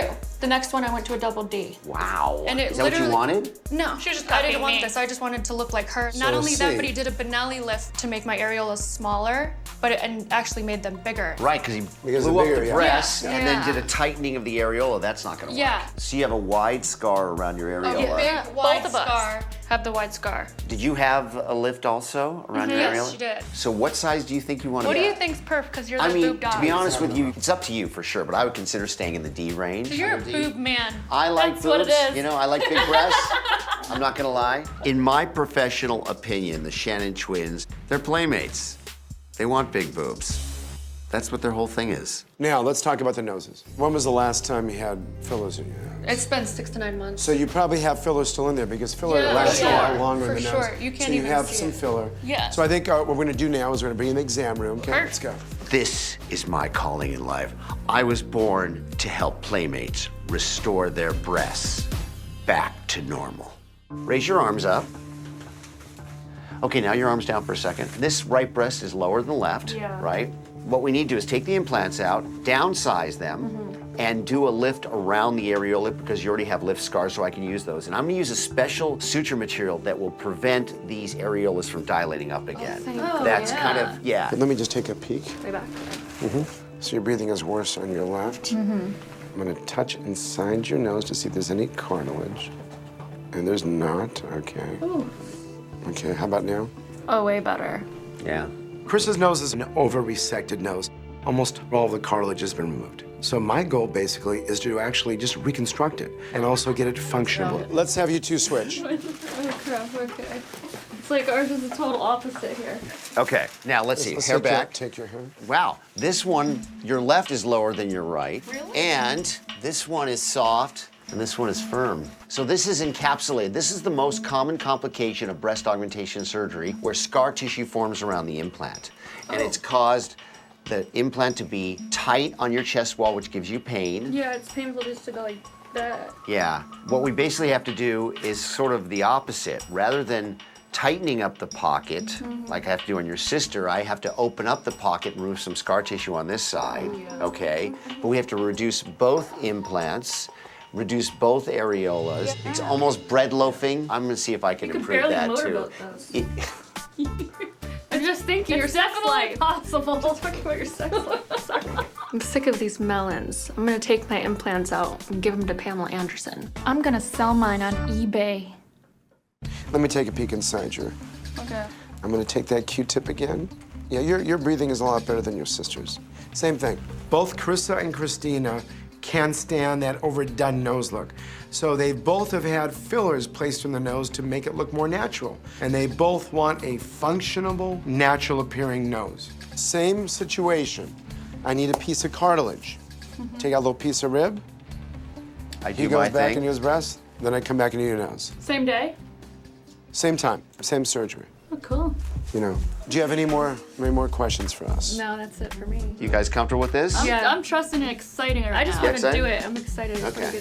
So let's do it then. This will be great. Yeah. All right, good. Here we go. Great meeting you guys, a lot of fun. Thank you so much. Christina. Yes. Got it. Okay, Thank great. After being double teamed by the doctors, we'll definitely be ready for our nude shoot. Tits out and everything. Oh yeah, bearing it all. Hi, we're checking in for surgery. Today's surgery day. I'm super excited. She's up first. I want our noses to match. I'm freaked out. Good morning, ladies. Hi. Doctor's ready for you. Oh, Take you back, Here all right? we go, Carissa. I think that Carissa wants her nose to look a lot like mine. I do. I don't want to look like Cindy Lou Who. When we operate on someone who has a side, like a right side or left side, we mark that side. It's actually a requirement, okay? Oh, okay. I'm gonna write on your forehead, Go all right? ahead. Just write it across my forehead. I really, So that we honestly. don't make. Did I spell it right? Yes. Is he spelling mine I think you're a right? nut. That's Yes. interesting. Okay, did I do it right? Paul and I need to do a tag team on the Shannon Twins so that we can give them the results they want. Let's do this. This could be good. Now, let's go. This is gonna be like a relay because first I'm gonna go in and take rib from Carissa. Then Terry's gonna come in and start her breasts. So with her breasts, they fall off into their armpits. The most difficult part about that is sewing off the corners of the pockets to centralize them. Yeah. First, Paul will remove Carissa's rib cartilage. He'll then perform a septoplasty to straighten her septum and using the rib cartilage, give her a functional and natural looking nose. I will then remove Carissa's implants and using a procedure called a capsulorrhaphy, I will stitch up the sides of her breast pocket, which will tighten and centralize them. Then using the Bonelli donut technique, I'll cut around the areola, making them smaller and remove her scarring while simultaneously doing a lift. I'll stitch her up using PTFE graft material, which will prevent the scar from widening. They both have duplicate noses that have been overdone. For me, Christina doesn't need the pockets made smaller, Yeah. but they need to be made slightly bigger because they're a little tight. First, Paul will remove her rib and use it to build out Christina's nose, straightening and widening the bridge and nostrils in order to give her a more natural shape. Then I will remove Christina's implants and expand her breast pockets. Next, I will use a Benelli lift, cutting around the areolas, removing the current scars, and shrinking their overall size. Finally, I will close the incisions using PTFE graft material, which will prevent the scar from stretching. Our surgical relay is about to happen for the Shannon Twins. All right, So let's get this done.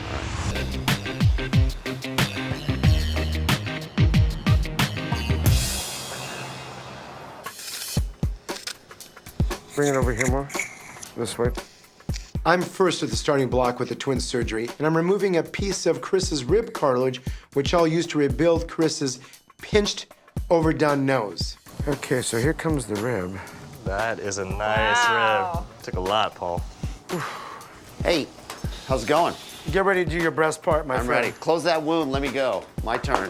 I'm done with Chris's rib harvest. Now I'm gonna take a little break, give it some time, and then I'm gonna start the rib harvest on Christina. Okay, Heidi, you ready to start the important part? One of Carissa's major problems is that her pocket is very enlarged and extends into her armpits in an area where it doesn't belong. If I close it off too much, there won't be enough room and the shape will be weird. If I don't close it off enough, it'll still fall off into the armpit. Now that I've reduced Carissa's breast pockets, I can put a smaller 550cc implant in and then do a donut lift by reducing the areolar size and lifting up the breasts. All right, let's close off this pocket and then we'll do the lift. Okay, so here comes the rib. A little bit smaller than her sister's. I'm taking Christina's rib cartilage, and what's interesting about this, I've just taken Carissa's rib cartilage, and even though they're identical twins, their anatomy is completely different. Our next step is to close up the incision, and then have Dr. Terry come in here and start the breast work. Okay, let's close it up. I'm stoked. I think I may have just earned Dr. Nassif an invitation to the mansion. While Terry scrubs in for Christina's breast augmentation, I'll start on Carissa's reconstructive rhinoplasty. We finished harvesting the skin and cartilage from the ears, and now we're opening up the nose. And I'm going to start the reconstruction. Getting that nose as symmetric as possible. And that's a good enough super tip. Now we're happy. Very nice. Wow. She should be really happy with that. The right one's softer now. The implants are downsized a little bit. The areolas are smaller. Looks really good, really even. Christina went great. That was much less complicated. Now it's up to Paul to do the final part of the nose. So far, this is exactly the same approach that we're doing in Christina's nose. We're doing what we call an open septoplasty. Christina's septum is not as crooked as Carissa's septum. What's tricky about operating on a set of identical twins is the twins want to remain as identical as possible, but unfortunately, they both heal differently. They both have different nasal deformities. I told them that I am not gonna be able to get their noses exactly the same. Let's finish closing this up and we're done. Just finished Christina's surgery, went great. I think the twins are going to commiserate together and be very happy with the nose. So we'll check back with them and see how they're both healing. Hi. We're here for Dr. Nassif and Dr. Dubrow. Just check me in anyway. This is our first day out of surgery, and it's the most difficult. We feel very sick and very sore. Everything's itchy because it's healing. I look horrific. Or is it horrendous? And nobody can understand what we're saying. I look like I got jumped by the Pussycat Dolls. I can't even smile. Everything feels like swollen and out of place. Like it's like a unicorn without my horn. Just as she explained it. And that's f***ed up. How are our favorite twins feeling? Good. How are you, my loves? I am completely out of it. Lots of pain medication. We're not meeting. It comes along with surgery. It's not recommended, but it helps. It takes us as needed. You just had your surgery. How are you guys doing? I took a look at my boobs. I freaking love them. You took my dressing off? Yeah. I should have known these girls couldn't follow simple directions.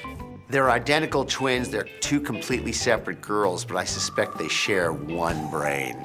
Okay, let's just take this off. Whoa. Oh, you don't like it? They look great. All right, I'm gonna wrap you back up. Looks great, and the rib side looks fantastic. You know, small incision, 2 centimeter incision for both of you. Really? Really? Yes.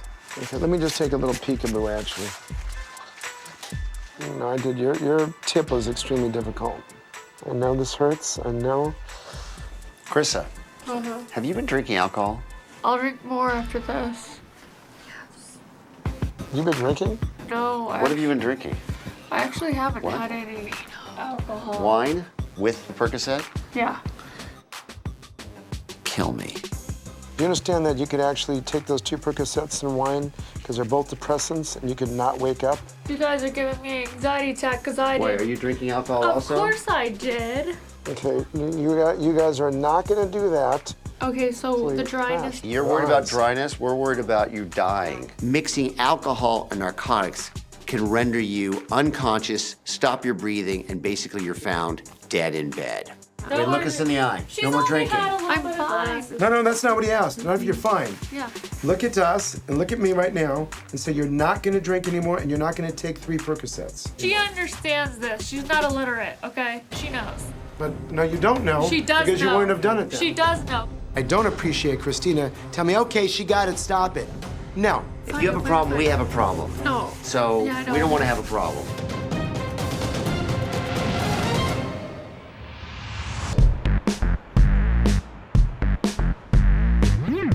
Hello. Hi. I'm all bruised up. How are you feeling? Not all right. Oh, I'm sorry to hear that. It's been a week since our surgery, and we have not been able to go to the gym. We've been in bed. We've been on high sedation. Hi. Lovely ladies. Hi. How are you? Last time the twins were here, Dr. Dubrow and I found out that they were drinking alcohol and taking an excessive amount of prescribed pain medication. We didn't take any pain medication today. Yeah. But you stopped the drinking, right? Yes. Great. I made it very clear to them that we were concerned and they had to take the recovery process seriously. Okay, now this next thing is gonna feel kind of weird. Come on, there we go. It's out, my son. What the hell was that? It's kind of like a Looks like monster. a fish. Oh. Okay, now, Breathe better do me a now. favor now. Breathe through your nose. Just breathe. Oh my God. Is that better? I've never been able to breathe that good in my life, ever. I love hearing that, girl, and this is only beginning. I feel like I'm a little smarter. I honestly do feel like that percentage of my brain has went up since the oxygen has hit. She's coming up, my darling. Oh, it feels so weird. Yeah, so your nose is gonna be swollen when we're done with them. Look great, Carissa. Actually, it looks a lot better than I thought. right now. Wow, really? That's so Oh my crazy. God. Give me mirror, please. Mirror on the wall. And look, your nose for your first week. Oh, wow. No fillers. My goodness, this looks so good. Okay, Cool. that's it. Oh my God. Let's switch. You guys switch seats. Does it look better than it did before, though? Yeah, it looks a lot better than it did before. Hey, by the way, young lady, Yeah. you owe me an apology. Oh, yeah.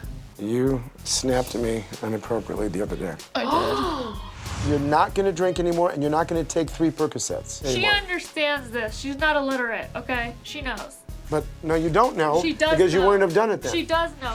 Say sorry, Christina, but you meant it. No, I'm really sorry. Her that'd be tip so- looks amazing. Yeah. That's insane. I never want to lose a patient, especially if it's something that can be prevented.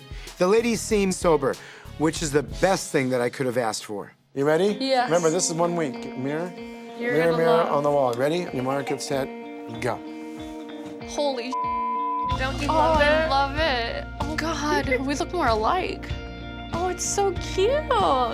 Some of the things we've learned after having surgery with Dr. Nassif and Dr. Dubrow's, we have to be better recovery patients. We were trying our best to be good patients, but we were failures. We don't want to f ourselves up again. We went through like a graduation process with them, and now we're done with surgery and we're focused on our careers, and that's the most important thing in our lives. We're gonna make you proud. We're gonna come in here with good Gentle group feelings. hug. I don't want to get you guys. Our noses. You seemed a lot sweeter without the Dubrow. And he actually gave us a hug. That dirty bit. A little dirty bit. Right, we knew he had it in him. Yeah. He just wanted us to himself.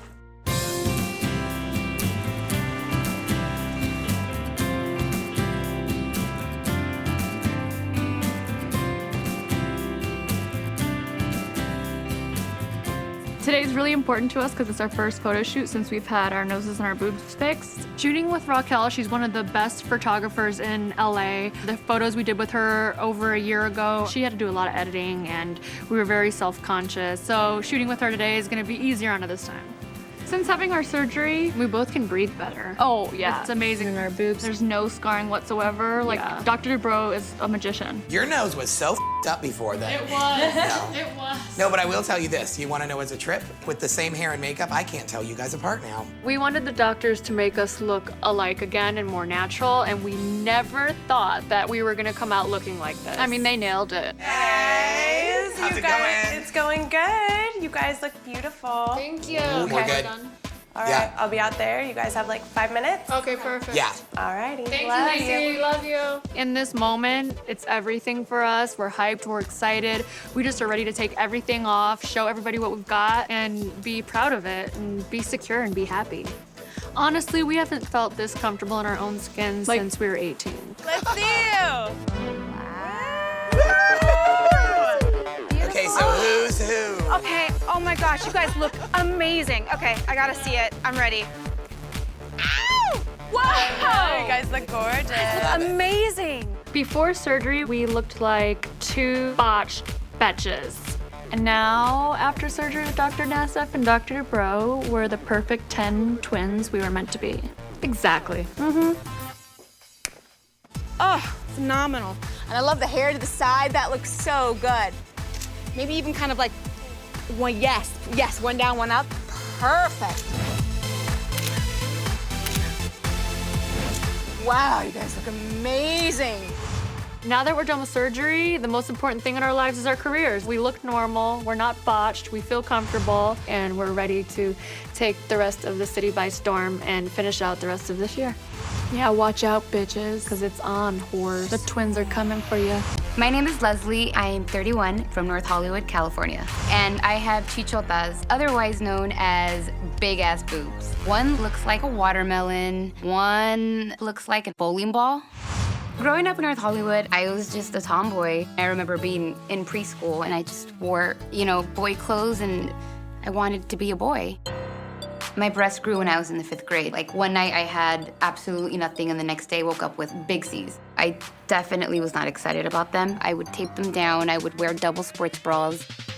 It wasn't until I started DJing and the other female DJs. They were sexy and they were girly and I finally was like, okay, I have breasts and I'm ready to embrace them. But by then, my breasts started to sag. I was only 18. I mean, it was embarrassing walking around with saggy boobs. It sucks. It sucks to just always be made fun of because of something that I don't really have control of. I dealt with the sagginess for about 10 years. When I was 28, I finally decided to have the problem fixed. I saved every single penny I had and I went in for a consultation. So the doctor said that by putting in an implant that was big enough to fill up the skin area that I had, that would fix my problem. You could have told me anything and I would have said, yes, okay, let's do it. The doctor put in saline implants over the muscle. And I am a 34 double D. I still have the same problem, but now it's just much worse. Hi, how are you? Hi. Let me know if I can help you find anything, okay? Perfect, thank you. So I know I need a bathing suit. I have a gig in Miami coming up. Ooh. I'm a DJ and we DJ pool parties all over Las Vegas, Los Angeles, San Diego. And part of my job as a DJ is to jump around and to have fun and really interact with the crowd. And it's so hard when I have 10-pounders stuck to my chest. So now I have to hope that it doesn't come out on its own. I'm not able to dress like the other female DJs. Any movement that I make, you can see my breasts jump up and down. Oh, no. That's not part of the show, guys. Angie and I have been partners for 6 years on and off. I love this, but it almost accentuates that area more. We should take them off. I think that's what we should do. We should get rid of these bad boys. Angie is the sweetest person I know and, she loves me, but it's definitely hard to look at her breast and look at mine, because hers look amazing. And then you have my breast and they look deformed. You said you found 2 doctors? Yeah, I found Dr. Dubrow, Dr. Nassif. You're getting fancy with it. At this point, I have to have the best. Yeah, I agree. I need to meet with Dr. Dubrow and Dr. Nassif now because I don't really know of any other doctor that can fix my problem. Not gonna be an easy job. No, it's definitely not going to be an easy job. I'm just praying that they say yes. I feel like my life will improve. I won't be as held back and as covered up all the time. If those were on my body, I would not feel comfortable with myself. It's not that I just hate the way they look. No, it's much deeper than that. Altogether, I feel like I will be just more free. Let's go. Have a nice day. Thank you.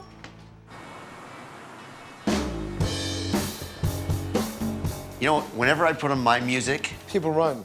No, my kids were in the car and I put on music and I'm rocking out and they go, Dad, can we hear something from this century, please? What are you listening to these days? I listen to all that still, but I also listen to electronic dance music. Electronic dance music is basically gong, gong, gong, gong, gong, gong, gong, gong. But I like it though. What do we have? We have someone I think we're gonna have fun with. Her name's Leslie. She's a DJ, you know? Yeah, I got it. Go ahead. Wonderful day, Dr. Nassif, Dr. Dubrow. Here is Leslie. Hi, Leslie. Nice to meet you. Nice to meet you Very too, nice to Dr. meet you. Nassif. Hi, Angie. Nice to meet you. Thanks for coming in, you guys. Who are we meeting Angie here? is my support system. So tell us how this all came to pass. My breast started to grow when I was in 5th grade. So because of that, when I was in my late teens, early 20s, my breast started to sag. When I was about 28, I met with the doctor and he explained that I would have to fill up the space that I already had. With or without a lift? Without a lift. That is the classic F up. That Is it does really? not That's insane. work. How much did this doctor charge you for Oh the my surgery? goodness, $6,000. Yeah. For everything? Yeah. How does it affect your social life? I feel like I'm all constantly hiding myself. You know, I get the stares, I get the looks, and they're not looking here, they're looking here. And not only is it uncomfortable, it hurts my back, and it looks funny. If she wears a crop top, it's like this much of a crop because her whole entire torso is just titty. So how long have you guys known each other? About 6 years. Yeah. And do you see each other a lot? Yeah, we live together. Are you together? Yeah? You don't, I mean, it's none of my business, but I mean, I just imagine that you had your breasts done and had Yeah. a great result. Yeah. You had your breasts done, didn't have a great result. You're a woman. It's a different kind of situation Yeah, I when definitely understand. Do you know what I mean? 100%. It's one thing when you're with a man who Yeah. just goes, oh, whatever, it's your breast. Exactly. Angie definitely has what I wanted. It's depressing to see Angie have the perky, full breast, and I have ginormous, saggy breast. I get uncomfortable for her. Even just getting ready, it's like she's hair, makeup, everything's ready, but it's like 30 more minutes just on how she's gonna cover. And it's her just my breast. top, yeah. But what are your goals? I mean, you want to be smaller, obviously, right? Yes, I definitely want to be smaller. I want to feel comfortable. Angie makes me feel like I'm good. Saggy boobs, no boobs, like I'm still good. But I know that I'm not right in that area.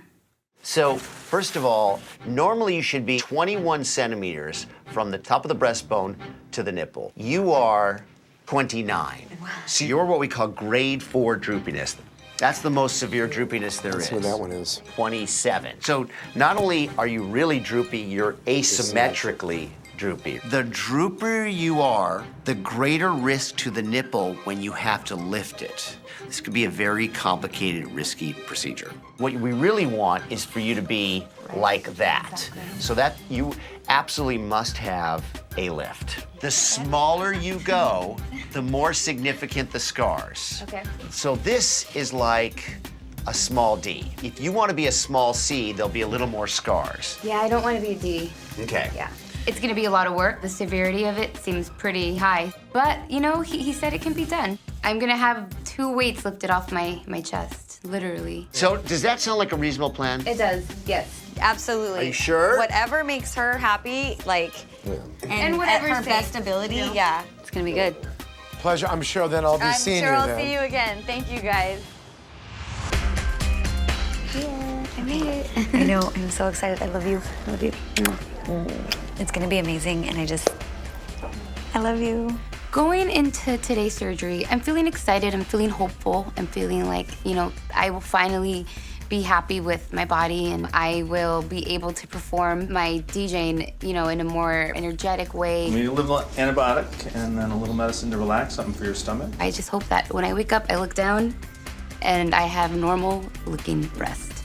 Okay, Remember, how you go to sleep is how you wake up, so nice, pleasant thoughts. Leslie had implants without doing the appropriate breast lift previously. So she has severe droopiness and she's way too big.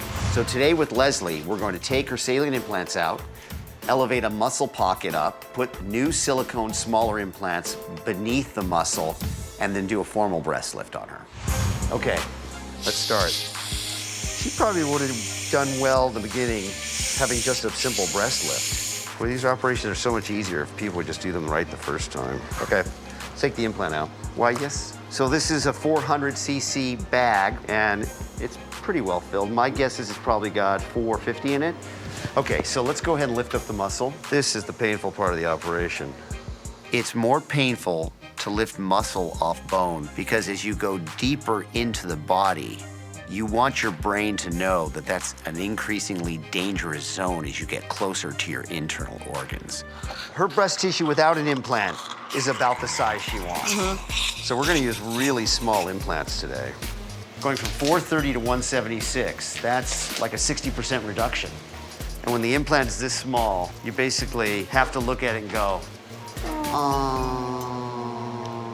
After inserting the breast implants, it's all about the breast lift. You know, that thing that should have been done in the original surgery? To me, this is the whole operation, these few millimeters of skin we're taking out. If I take too much out, it's not fixable. If I don't take enough out, she'll still have droopiness, it won't look good.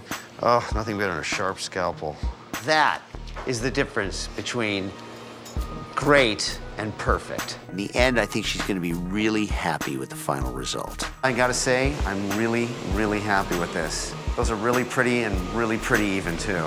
I think she's gonna fist pump and spin and do all that great stuff. This is great. I can't wait to see what they look like. I'm so excited for you. Thank you. Of course, don't ever thank me. Today is the day after my surgery. I feel excited. I feel relieved. I am just so thankful that this moment is finally here. Hi guys, how are you? Good, how are you? Good to see you again. Why are you smiling? I lifted your muscle off your rib cage. Doesn't that hurt? I hear it was pretty intense. It was intense. What I did was I took your saline implants out. Now, you have a ton of breast tissue. You did not need breast implants. You need a breast lift. Okay. It's frustrating. I literally felt like I was trapped in my body for 3 years when I didn't really have to. With nothing in your C. Here's the big question for me, and I'm hoping your nipples are alive and pink and happy, because you know, when you do a big lift like that, you worry about blood supply. So if your nipples are starting to turn funky on us, it's leech time, it's take out stitches time, doing whatever we need to do to save the nipples. I definitely don't want leeches on my nipples, but you know, if I lost a nipple, it's okay. I just want to feel like a normal person with normal breasts. You know, I'm not really worried about a nipple. It's just a nipple. Okay, face me. Wow, oh my gosh. Okay, Thank now God. we can celebrate a little bit. Yeah. Oh my God. Leslie's nipples are pink, alive, and viable.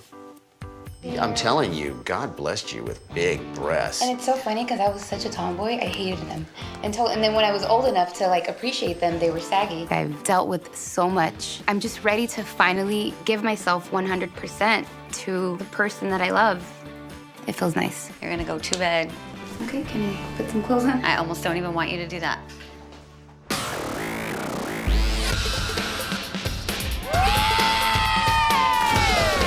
Today, I invited all of my friends over to have a fun little pool party. You know, I'm excited. It's a moment that I've been waiting for a very long time. I'm so excited to see Leslie. She's super hyped. I'm excited for everyone to be here. Before Dr. Dubrow, I basically lived covered up in like just oversized t-shirts. So going into the surgery, I was hoping for breasts that were not saggy, that fit my body, and that's definitely what I got. It's like, oh my God, the anticipation's killing me. Hurry up, where the heck is she? I'm nervous about seeing everyone and to finally show them the new and improved DJ Leslie.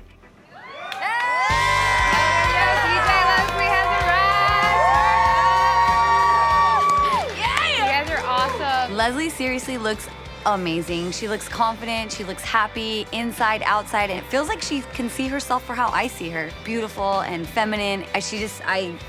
Hands down, she just looks amazing. It's insane. I love you. You look amazing. I'm so happy for you. You're like glowing. You look so good. The way Angie's looking at me now just makes me feel like it was all worth it. It's been a very long road, and it's been worth it 100%. Thank You you look for so putting up good. with me through this entire thing. I know I've been hard to deal with. No, kind of a she diva. hasn't. Kind Not of a at diva. all. She's been so easy. Throughout my recovery process, Angie was very supportive. My anxiety level was through the roof, and you know, Angie's always really good at bringing me down. It means a lot to have my friends and my family all here with me, and so just thank you guys. I love you all, and let's turn up. Let's turn up. Hands in the air, hands in the air. One time, DJ Leslie. Before, I felt like I was DJing in high heels, and I had 2 big dumbbells on my chest. I don't feel that anymore. I feel light, I feel good, I feel confident. Like I'm finally able to do what I was born to do. Outside, hands in the air with a bikini top on. She seriously is like instant rock star. I feel like God's been putting me together for so long. Like he got me right up here, you know, and then putting my ride or die, Angie, in my life. So now this is the last piece that I needed. What's gonna happen next is, it's gonna be crazy. I know it, I can feel it. My name's Marla. I'm 44 years old, and my boobs are a boner-free zone. Dried up, soft, it's gone. Both my nipples are folded over, and disgusting, ugly, embarrassing. I don't even like to look in the mirror. I haven't gone bra shopping in years. I just wear my tank tops. That's my skin, and it has been for 3 years. I want my breasts to be womanly. I want to look like a woman again. I want to feel like a woman again. When I was growing up, both my sisters had these beautiful big boobs. My oldest sister probably had a D cup, and my middle sister had a good C cup. I used to call her torpedo tits because I was so jealous. And I wanted boobs so bad, and I was just waiting to hit puberty, and it never came.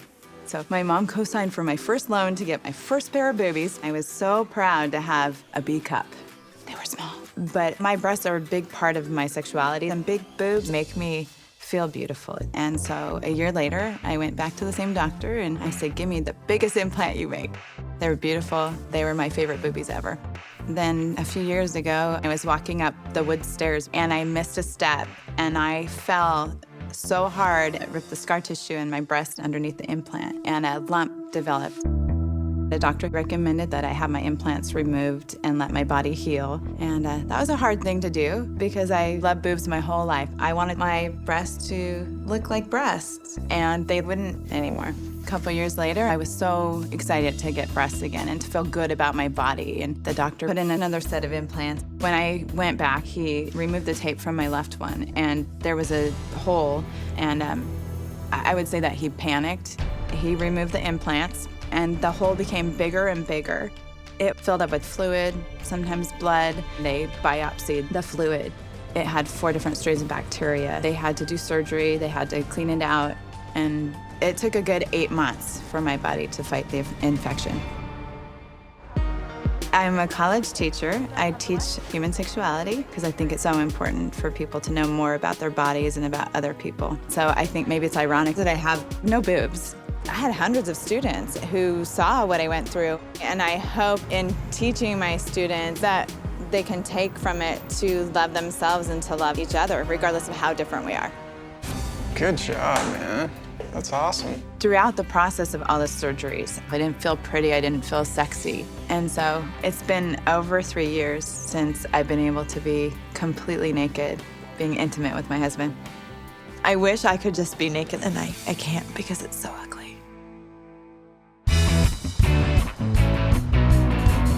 Would you operate on your relatives? I have before, yeah. Yeah. I did my mom's facelift. Yeah, did you? Yeah. You know what my mom did to me? You know how you're supposed to quit smoking before a facelift?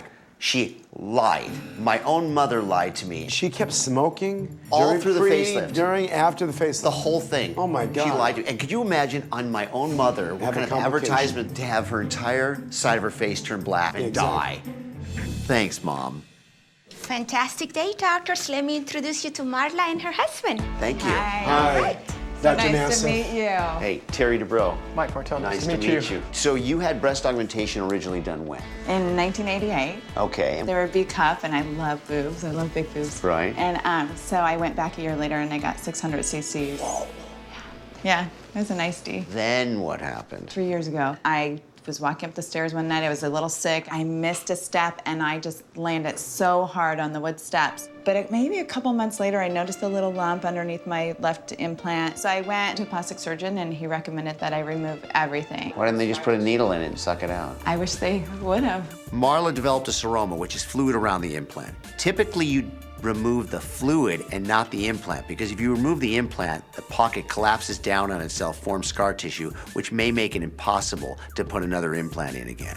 He recommended that I do breast expanders to stretch the skin out, and I had them filled in to 700 cc's, and those were a double D. The left nipple ended up not healing at all. Okay. There was a tiny little hole. I couldn't see the implant, but he said he could. So wait. You had implant exposure, but you did not have infection. Not yet. Oh, keep going. The plot thickens. It does. So he removed the breast implants, and he got to wash his hands of me. And so I ended up going to another plastic surgeon, and he swabbed the yellow stuff, and I had staph infection. Whenever you get what's called polymicrobial infections like that, they're really bad actors. All the bacteria are very hard to get rid of. When anyone has had an exposure of the implant, you always worry there's some bacteria dormant in there that could harbor the possibility of another infection. At the risk of sounding like a jerk, I think you've been breast greedy.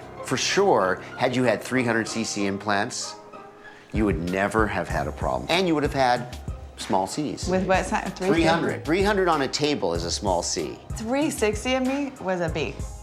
I don't think I'm greedy. I just know what I want. What do you do? I teach human sexuality. Do you talk about this breasts and things like that in your classes? Yeah. Boobs aren't the reason why I teach, but I think they're a big part of my sexuality, and it's really hard for me to feel good about what I do. Now, does it affect your, sex life? I could be naked from here down, but it's a boner-free zone. I mean, like, you would look at this and lose a boner. What do you think about this? Sex with the t-shirt on, it's not a lot of fun.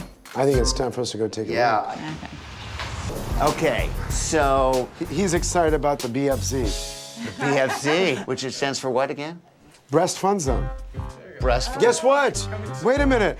That's what you're gonna create is a breast fun zone. Wow, Paul has a sense of humor. Who knew? So let's see what your skin looks like. All right. Has anything ever made your stomach turn? This is not gonna do I was in the locker room with him the other day, took his shirt off, yes. Apart from that, no. Do me a favor, put your hands on your hips and push. The muscle's way retracted back, so it's really high. The good news first is that your wounds have healed nicely. The bad news is that you have very little laxity in your skin. It's very taut. The big question mark for me with Marla's breasts is, can I develop pockets such that the skin will stretch enough to accommodate any pair of breast implants that look good? This is a tough case. I think at best you can have nice smaller breasts, maybe something a full B, small C maybe, but you've had a major polymicrobial infection. So I think we have a 30% chance of a significant complication. Normally, in our world, it's 5 to 7% chance, and that's because we do high-risk plastic surgery. This one is 6 times higher risk than a normal case that we do. Are you clear about that? The biggest fear I have is that the nipple doesn't heal properly and I'm back to square one. That scares me, but hopefully I'm gonna feel good about myself and it's gonna be good for us as a family. Okay. Yeah? I'm Scary, willing to take yes. the risk. Scary. It's scary. If you're willing to take the risk. I absolutely am. You guys Thank are you so great. much. Pleasure to see you. Thank you. Hi. Hi, Marla. Good morning. Good morning. I'm here for surgery with Dr. Dubrow. Go ahead and sign in. I am feeling super excited for my surgery, but very anxious and nervous. I'm afraid of what I'm gonna wake up with, but I am so excited that the day is finally here. Marla. Hi, I'm gonna take you back. Okay. It's a long process that she's gone through, and I'm happy for her, but we don't know what the outcome's gonna be, so inside, it's overwhelming. So normally, when you do a breast augmentation, the complication rate is somewhere between 5 and 10%. In Marla's case, because she's had so many previous operations and she's had exposure, extrusion, scarring, the chance is probably upwards towards 30 to 35% chance of a problem. For Marla's surgery today, I will start by making new incisions below her breasts. I will then slowly elevate her breast pockets and place an expander inside to determine the safest size implant for her. I will then replace the expander with actual implants. Okay, so the first thing I'm gonna do is make an incision at the bottom of her breasts and start elevating her breast skin off her rib cage. Wow, is this stuck down? Lovely. Yeah. Looks like a scar minefield in here. What does she do? She's a human sexuality professor. The irony is that she has a problem with one of her sexual and erogenous zones. It would be like me being really ugly. No, I saw a survey that you were more attractive than Paul. Well, that's not saying much. Have you seen Paul lately? Sorry, Paul, even when I'm in mask, gown, and scrubs, I'm still much more attractive than you are. Aha, so I found her old implant pocket, which is very scarred down, and I'm gonna have to make incisions in the scar in order to accommodate an implant. No matter what someone like Marla tells me, unless I get her a certain minimum size, she's not gonna be happy. But she's gonna be as big as I can safely make her, and that's the way it goes. Okay, so I'm gonna put an air sizer in just to see what the pocket's like at this preliminary stage to see how tight things are. Okay, let's blow it up. 60, 100. I'm using an air sizer on Marla because it's an actual implant that you fill with air that will determine how big you can go before you're putting undue tension on her skin. Well, that's 300. That's not horrible. It's too tight though, so I'll release the scar there a little more, but the more I release the scar tissue, the thinner the skin gets and the greater chance for exposure again. Normally we move skin around, soft tissue around, bone, muscle. To use scar as your salvage tissue is never ideal. But in Marla's case, you really have to because that's all there is. It's pretty reasonable. With good scar reinforcement here. I'm pretty encouraged at this point that I can insert a reasonably sized implant in Marla and maybe help to achieve the goals she really wants. I measured the 375cc higher profile implant fits the best, so let's put that in. All right, let's sit her up, see what this looks like. Whoa, that's as close to perfect as it can be, I think. Let's put her down and put the dressing on. Perfect. I have to hope that her skin responds positively and she doesn't do any foreign body rejections. So right now she just has to heal. And I think if she does that, she'll be very happy. Hi, good morning, Marla. How are you feeling? Yeah, a little sore. Here for my checkup. Waking up this morning, I felt very different. I felt like there was something on my chest. Now I might not look at everybody's boobs like I did before, because I have them. They're on me. This is it. This is like a dream come true. And yeah, it's amazing. It's been a long time since I've seen you smile this much. See what boobies do? Yeah. I'll just feel more confident teaching human sexuality, my relationship. I'll have better sex. I really feel like it's gonna lead me to be happier with my life in general. Hello. Hi. How are you? I'm good. I'm still smiling. Good to see you. Good to see you. So, oh, that was good. I like that. That's good. And you're not moving, protecting the areas. It does hurt. There is some negative news to tell you, okay? You know, you are a very breast-conscious person. So I had to find an implant that was big enough to make you happy, but small enough to make your body happy. Right. I am nervous about revealing the breast size to Marla because I know they're smaller than she ideally wants, but they're safe, they're appropriate, they're healthy. I didn't put in 500, I didn't put in 450. 800? No, I put in 375. So you're only a full C. Aw. Yeah, right? Only a full only C. A C? Yeah. I've never been a C cup before. I went from nothing to B to D to double D. So this is gonna be a new experience. So this is just for me to do a quick check. Okay, so should I not look? I wouldn't look. Okay. Okay. Very nice. Right? Very, very nice. That's what I'm talking about. I was watching Mike the whole time, and I think from his reaction, 2 thumbs up, but I still didn't want to look at them because I want to be surprised. They're 10, right? Absolutely. Yeah. I nailed it. I totally did. I did. I nailed it. Getting a bra put on was a big moment for me. I've only been wearing those tank tops. And so I actually have a bra that has boobies to go in it. So that's exciting. Okay, so don't obsess in the mirror, which I know you won't. Okay. All right, Thank you so much. Sure. Marla, we're ready for you. You can come on in. I wanted to do something special for Mike because he's always been so strong and held it together for the family. So I decided to do a sexy lingerie shoot. A year ago, I never would have imagined doing something like this. Because it is so outside of my comfort zone, I just feel like I'm making a statement to end my journey. Before, my boobies were non-existent and I felt horrible about myself. Now, emotionally, I'm in such a better place. I can look in a mirror without crying. Actually, now I will look in a mirror. Before, I didn't want to look in a mirror. That's gorgeous, Marla. I don't feel like I have to cover up, and the intimacy that we have is so much better. Awesome. I'm at a good place with myself as well as my marriage and our family. It's good. Life is good. Bring your back hand up a little bit and then kind of bring it all the way down. Keep going. That's beautiful. I'm so appreciative and I have so much gratitude, and I'm very humbled that they helped me so much. That's gorgeous, Marla. Thank you so much. You did such a great job. Thank you.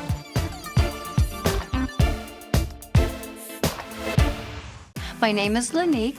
I'm 66 years old, not 66 years young. My breast is like a Ripple's potato chip. If I'm standing, you can't see the double bubble and all the scarring and the freaky stuff like Frankenstein. Only if I go like this. It is god-awful, so obviously I'm not gonna be in bed letting anybody put any ties on me. Hello? How it kind of started, I was 37. I was looking in the mirror and I noticed my eyelids. They looked a little lax, or maybe like there was some aging. I made an appointment with a surgeon, and then it snowballed on, and he goes on, he goes, and you know what? We could give you a breast job. That's not something I went there for, but he was very excited, full of passion, and truthfully, I didn't like my breasts. So I just jumped on the bandwagon with him. I think that was the first thing that went wrong. They felt very heavy. I felt like I had water going when I walked. I lived with them for quite a few years, and then I went to another surgeon, and he was going to fix that, and he did the surgery. I became encapsulated on my left breast, and he had to go very quickly and take that breast implant out. Then he put another breast implant in, but unfortunately, it was the wrong size. And there's the scar. It should be down here, and here's another scar. It is just very, very unattractive. I'm not happy with it, but you just bury your head in the sand like an ostrich with your ass shooting up in the air and pretend it doesn't exist. And that's exactly what I did. But it's never too late to take care of yourself. So I look forward to going to Dr. Dubrow and ripping off my top and saying, what can you do with these massacred breasts, Dr. Dubrow? I don't really.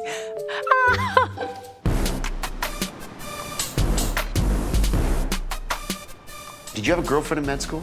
I think so. I can't recall. See, I did the usual thing, date the nurses. You basically have to date them during work in the hospital. Did you ever do that, you know? You mean sex in the call room? Well, you know what I mean. Yeah, I'm a little bit, a little bit boring compared to you.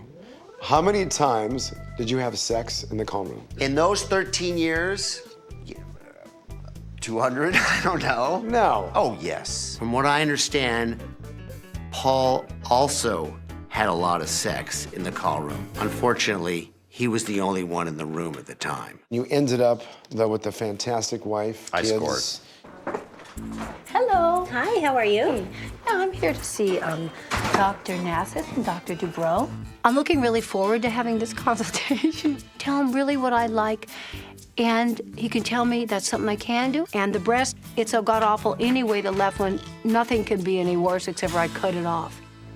Hello, doctors. This is Lanique. Hello. Hi, Dr. Nassif. Hi, Lanique. Hi, Lanique. At the age of 66, Lanique looks fantastic. We're here to talk about your breasts, correct? Yes. So at 37, I had my first breast surgery done. They were fine, except for I felt like I heard water. It was heavy in there. So about 12 years ago, I went to have them taken out, and they put silicone in. So they were still heavy because silicone weighs more than saline. Yeah. Sometimes you know the bell rings, you just don't know what church. You know, he's going, whoa. WTF. Then it became encapsulated. So he... Which side? Left side Left is side. what I call my Frankenstein breast. And then he took that out and then didn't put the right size implant in it. They didn't match. So he said, we're gonna bring you back in and we're going to redo it. After he did that surgery, I looked down and there was this huge puckering, and I'm going like tuck and roll. And anytime we tried to fix it, he created another botch. It got botched, botched, botched. 12 years ago, or you know what, maybe 13 years, who cares, all right? Okay. I got these people inside of me talking, you know. This is one of the first times that I've seen Terry not able to speak. Lanique is a trip. You don't even want to know what I go through. I don't even go into intimacy with this breast, what I had to make myself do so nobody could see it. What do you do when you're intimate so no one can see You it? know, this sounds weird. A tit masturbator. What? Let me explain it to you. When you're in the act and a man wants to caress your breast, well, I'm like a dog with a bone. Get away. Really what I'm doing, I'm hiding. I'm hiding everything here. Under the guise, he thinks I'm really turning myself on. I'm not, you know, really. I'd like to remove my hand because it really ruins the moment when you're so self-conscious about something that's so what you find unattractive, so you find yourself hiding. You don't go on top because you know they're gonna be looking down there. Right. I'm talking to the doctors. I realize how much I have really not lived fully because of this. And I don't wanna make it like there are so many people less fortunate than me. They don't have a leg, they don't have that, but I'm sorry, it still doesn't make me feel better. I think the next step for us is to get you in the exam room. Oh, I just can't wait to show my uglies. Each patient kind of brings their own energy into the consult. Lanique's is a very different kind of energy. I don't want to say it's strange, but she's a little out there. Okay. Do you want me to just take it down? Do me a favor, put your hands on your hips and push down. Oh. It's like a heartbeat, isn't it? I used to go like this. Look at that. Do that again, wink that. This, just okay. You can do one at a time. Can you do your left too? I have no idea. I've got more problems. It doesn't go as high. Maybe I can make some money off of it. Yay. No. You have two major things going on. In the middle of your breast mound, you have this scar with all these what we call contour irregularities. And then, of course, you have this rippling. Right. This is improvable. I will go to the end of the planet to try to get you a really nice result. I really will. As long as it's not as bad as it is, I would be happy, and I would thank you for your efforts. Lanique has a major problem physically. She has severe disfigurement in her breasts. She's not looking for a cosmetic enhancement. She's not trying to go down the road to make small changes. She just wants to be normal. Oh, thank you so much. And I really do appreciate this. No matter how much I play around in there, you know, a lot of it, sometimes you're embarrassed. And you get embarrassed and things come out. Sure, I get it. Yeah. You're fine. I'm embarrassed for him most of the time. Yeah, you better be, goddammit. We're here. Hello. Hi. I am here for my big day. Well, today is the big day that I'm going to have my surgery. And as soon as I get my breast, when it doesn't look like Frankenstein's bride anymore and it's normal, then I'm fine. You're gonna have general anesthesia, okay? You're gonna be completely asleep. Okay. Okay, you're not gonna know about anything. You're not gonna That's remember the best anything. part of this. Yes. Lanique basically has almost everything that's difficult to fix about a breast. So I have to find a way to give her a better shape and make them look more symmetrical. Okay, so the first thing we're gonna do is determine how big these implants are.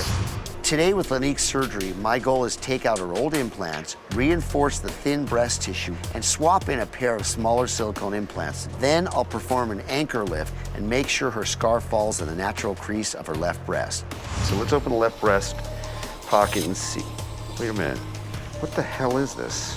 What is that? What the hell? Look at this thing. What is that? What the hell?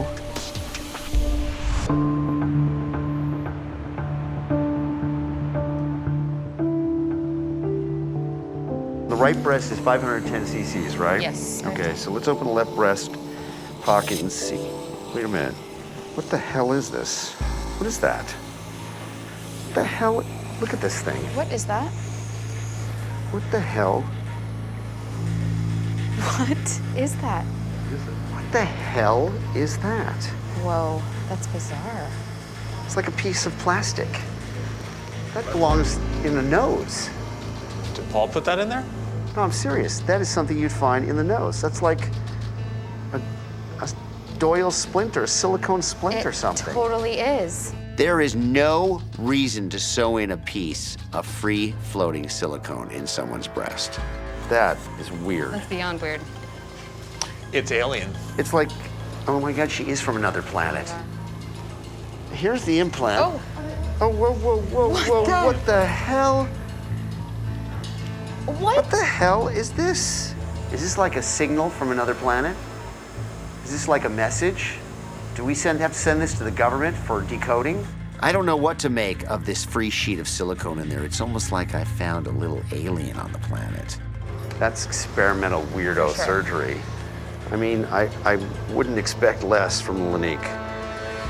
All right, let's put the implants in. Lanique wants to downsize her breasts. And whenever you do that, that means you have to downsize all dimensions surrounding the breast. So it provides a lot of additional challenges to get her exactly what she wants in terms of symmetry and droopiness. Okay, good. So we've overcorrected a little bit, and that's all she should need. I am so excited to see my sister today. I just can't wait to show her my breast.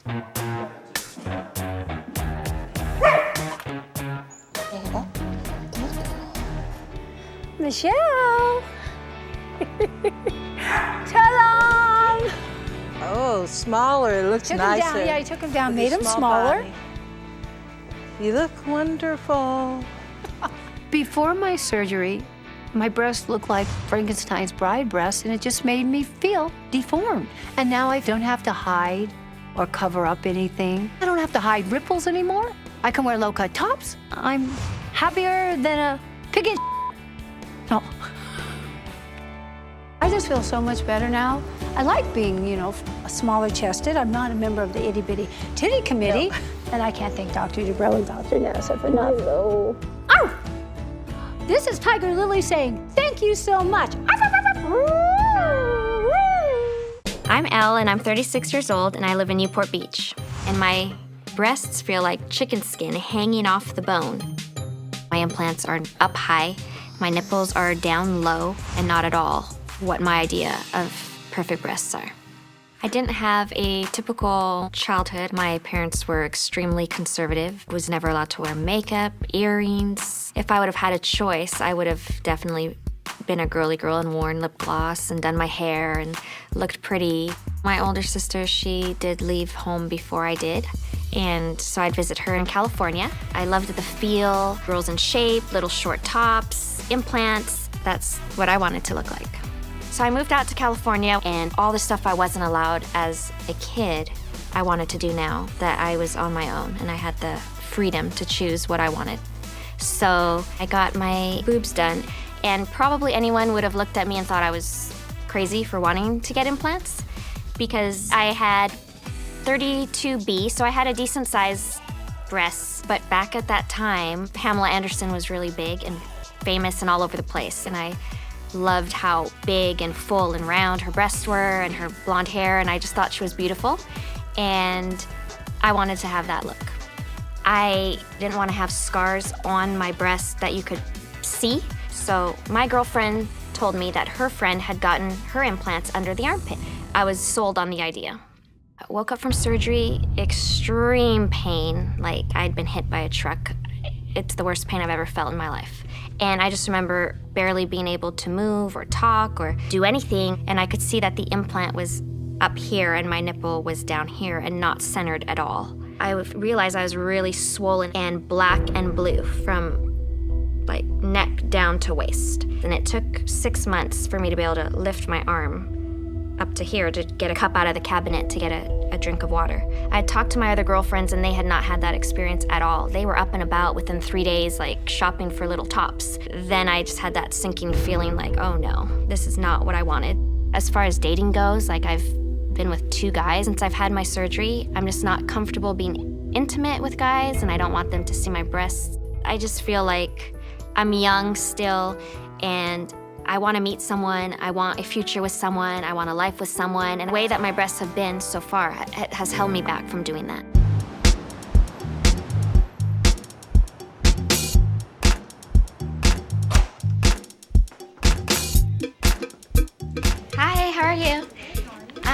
checking in for my appointment.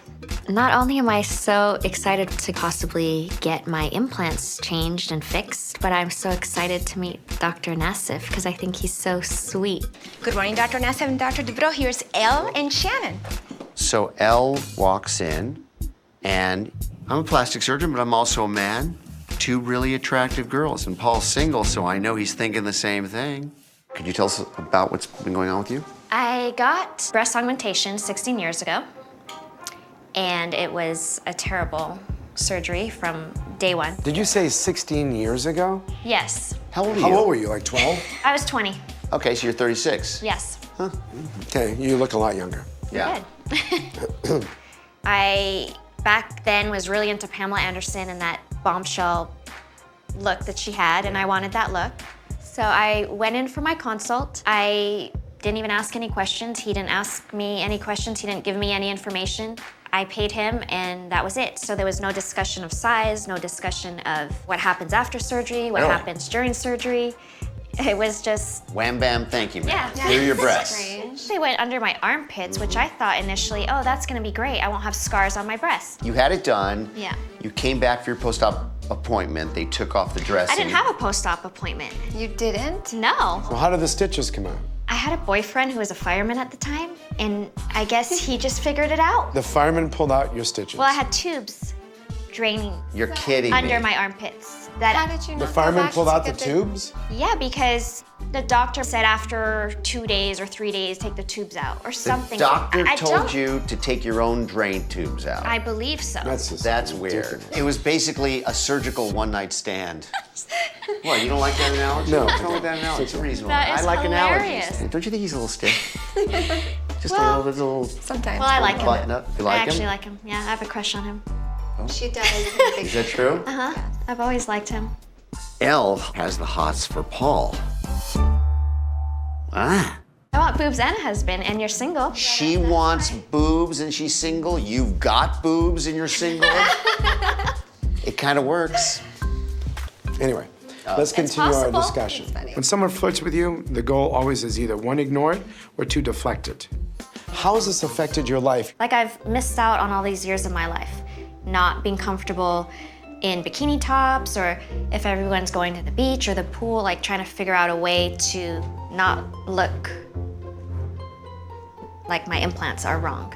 So... Let's go. Let's do it. What do you say we look? You know, we have a look. When I get the implants, there's a lot that I'm hoping for. I'm hoping to go out and to start dating guys, to get a boyfriend and to get a husband and to live happily ever after. This is what I did. I left my bra on to start Okay. because I want to show you that my breasts look good in a bra. And I actually love how they look in a bra. And that's And this is the look goal. that I want, exactly. That's very helpful. So even though the implant's way up here, Yes. I actually want this fullness, but this equalness down here. You are so accustomed to the Baywatch thing. yeah. For you to achieve that with these implants, Right. you need to go much bigger. Do not do that. You will look silly. Elle wants her idea of perfection, which is not nature's perfection. It's just an artificial idea of perfection that really isn't obtainable. So why don't you show us what they look like without the bra? Okay. Now put your hands on your hips and push. Okay, so we call this an animation deformity. You can see Animation? Like a animation, cartoon? like animating, like when a muscle's being flexed, that's called animation of the muscle. And I'll bet you when you lean forward, relax for a second, when you lean forward, that's even made to look worse. See, look at this. That breast mount is way up here. And it was always up here, right? Yes, and I'm dying right now. It's a validation for me to have them say, oh wow, this was done bad and the implants were not placed properly, but it's still embarrassing. I think we can help you in a huge way. I'm very optimistic you'll have a good result. I believe that I can, without too much difficulty, give her a result that is very aesthetically pleasing, that's actually beautiful.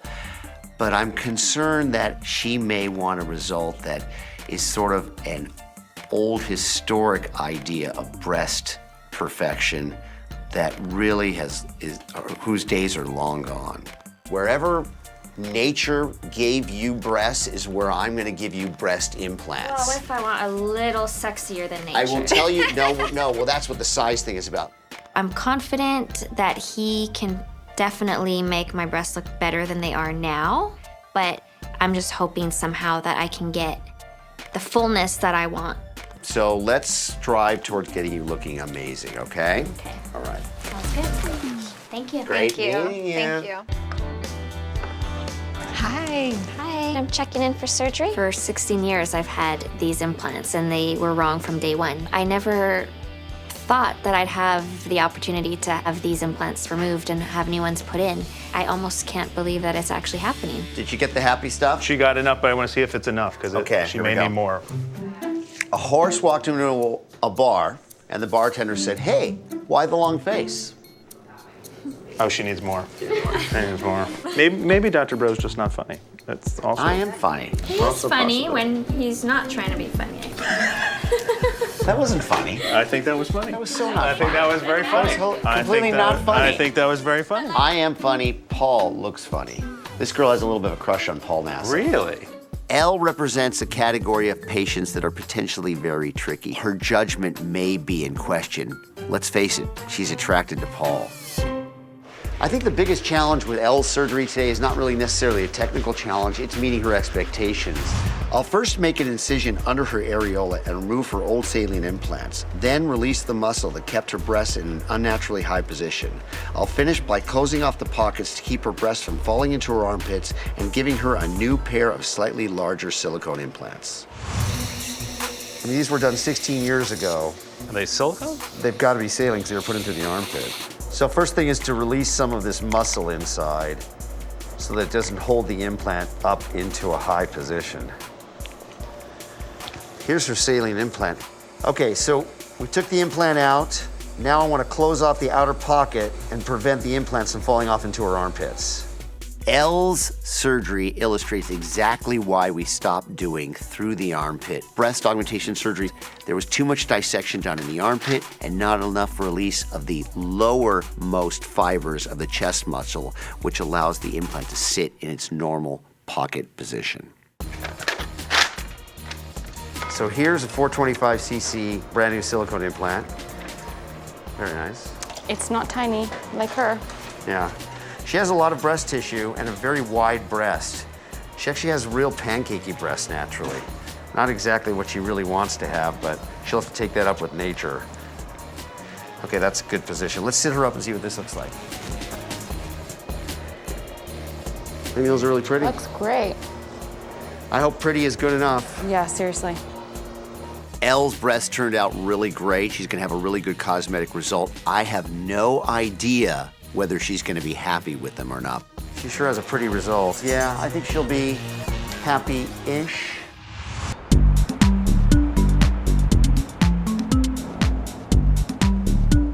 Hello, my darling. Elle, how are you? I survived? Uh-oh. No, meaning I'm alive. This Yeah? is good. Are you in pain? I am in pain. Yeah. This is the day after surgery, and I'm feeling excited that it's done. And even though I haven't seen my implants, I have a good feeling about them. Let me have a look. Okay. And when were these drains changed empty last? Do you know? Possibly this morning. Okay. This is just a quick check. This is just a check to make sure you don't have an infection, you're not bleeding, you know? Oh, right. A little relief there, maybe. Okay, let's take that out. Okay, there's no evidence of any weird bleeding or infection or anything bizarre. So far, so good. They're gonna swell out this way, so if you saw them right now, you'd think you have too much side breast going. But the good news is I stitched up the outer pockets so they won't fall into your armpits anymore. I released the muscles so they're not way up high. They're sitting where they should, in your breast pocket. Elle's breasts look pretty good so far. It looks like everything's healing and in place, and all of the work I've done is holding. I think you'll be pleased with the results. But I'm really pleased with the whole surgery. The process. Yes. Good. I want it to be a good process. He was great anesthesiologist. Whatever he did. Isn't was he awesome? Great. Yeah, he's awesome. Now that I have my new implants, I'm especially looking forward to dating and that comfortableness of not having to hide. So we'll just keep a close eye on things and make sure you heal well. If you have any issues, just text me, okay? Thank you. Yeah, so your job is to heal. Cool? Very cool. All right. Thank you so much. You're You did welcome. amazing. So far, so good.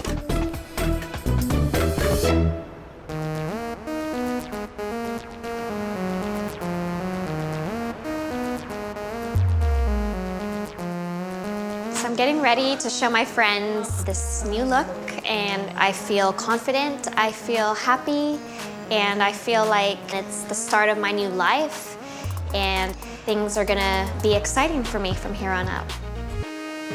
Cheers to Elle. She's gorgeous. She needs to realize she's gorgeous. She needs to feel comfortable with this and go out more. Oh my God! Jesus! Give me a hug. Elle looks so happy tonight. It's crazy. I mean, I've never seen her smile, feel so comfortable about herself. I mean, she's just glowing. Elle, you look incredible. How do you feel? Great. I'm sorry, I can't stop staring at your chest. No looking allowed, no, just kidding. I don't think there's any other doctor that could have done this good of a job given the situation that I had. Before, my skin hung off my implants and made my breasts saggy and the nipples weren't centered. And now my implants are nice and round and firm. I feel sexy, I feel pretty, I'm comfortable being naked, and I feel good in my skin. We should send a photo to Nassif of your implants and your dress. Try to get him out here tonight. We should. I am still hoping that somehow Dr. Nassif will give me a call and I'll be able to go out with him. I'd love for him to give me a chance. I feel shiny. You do? And new. You look shiny. To a new beginning. Yay. With new implants. Yay! My name is Laura, and I kicked breast cancer's butt. And I'm almost 10 years cancer-free. I'm from Northern California. It was a great place to grow up. Lots of fun, lots of friends, tons of awesome family memories. I met my husband, Mike, at the gym. I actually picked up on him. He was just a nice, normal guy, which I hadn't dated somebody that was nice and normal. After we were married, we wanted children.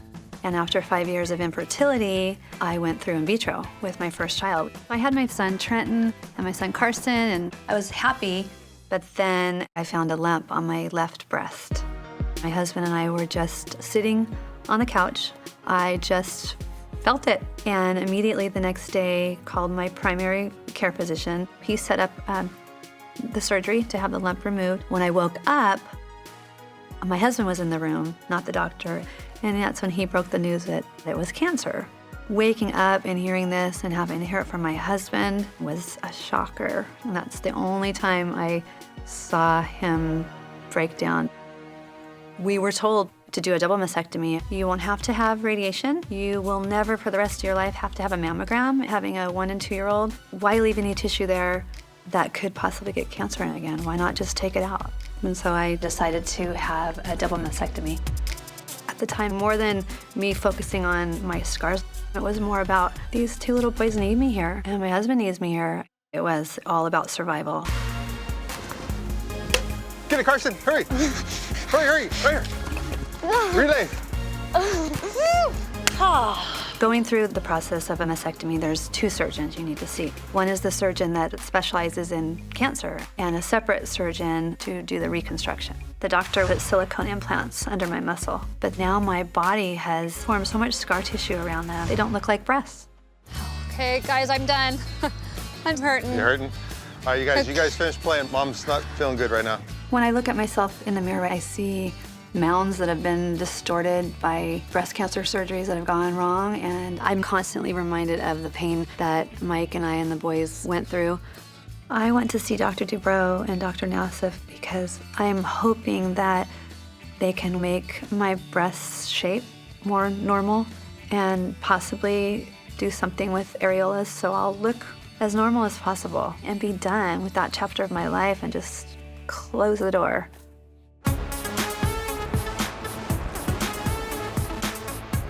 We'll be at dinner sometimes. I walk in and make chicken noises. That's all I do. I know, and I've already heard that noise, and I hate it. You hate that noise? Yeah, that's stupid. It's like ridiculous. What's wrong with that noise? Oh my God! Right? You really are weird. Dr. Nassif, Dr. Dubrow, we have Laura and Mike. Nice to meet you. How are Nice you, to Dr. meet you. Nassif? Hello, Laura. Terry Nice to Dubrow. meet you. Nice to meet you. Pleasure. Hey, how are you? Nice to meet you. Have a seat, Right please. So we have a little bit of your history, but of course we need much more information. So why don't you start by telling us the journey that you've been through? We had been married 5 years and had gone through a lot already with infertility, to have children, and finally, our kids were 1 and 2. 1.5 and 2.5, yeah. And I found a lump. It was in the left breast, right? It was in the left breast, because I found it myself. So you found it yourself, which means it wasn't that small. They said it was like the size of a, like a pea. It's the size of a pea. Yeah. Fantastic that you found it so early. And then chose to do a mastectomy. Right. First of all, I was stage 1. However, we just chose to do that. But we didn't even think about plastic surgery part of it. We just wanted to get the cancer out. So you had a double mastectomy. Yes. There are many reasons to consider taking the other breast when you've had a breast cancer. If you have a breast cancer develop at a very early age, that means you're predisposed to breast cancer formation. And rather than risk developing one on the other side, it's not unreasonable to take both breasts off to minimize your risk of future occurrence of breast cancer. You obviously underwent reconstruction. Yes, and this was another hard part, dealing with insurance. You choose your doctor that's going to do the mastectomy, but then your insurance gives you your plastic surgeon. That was a nightmare because he's actually a hand specialist. And the initial incision site is really tucked in and done weird things to me where I'm deformed. I have rib pain now. I don't know if that's from that or not. Could be.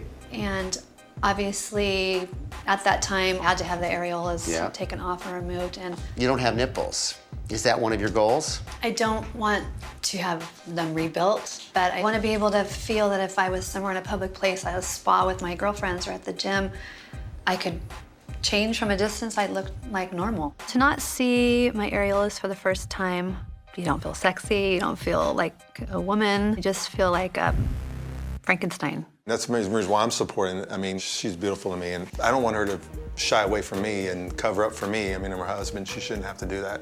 So you're not necessarily interested in having nipples made, but you wouldn't mind the appearance that there's an areola there, there's a nipple there. So we'll have a look and figure out what we can do, okay? Great. Okay. All right.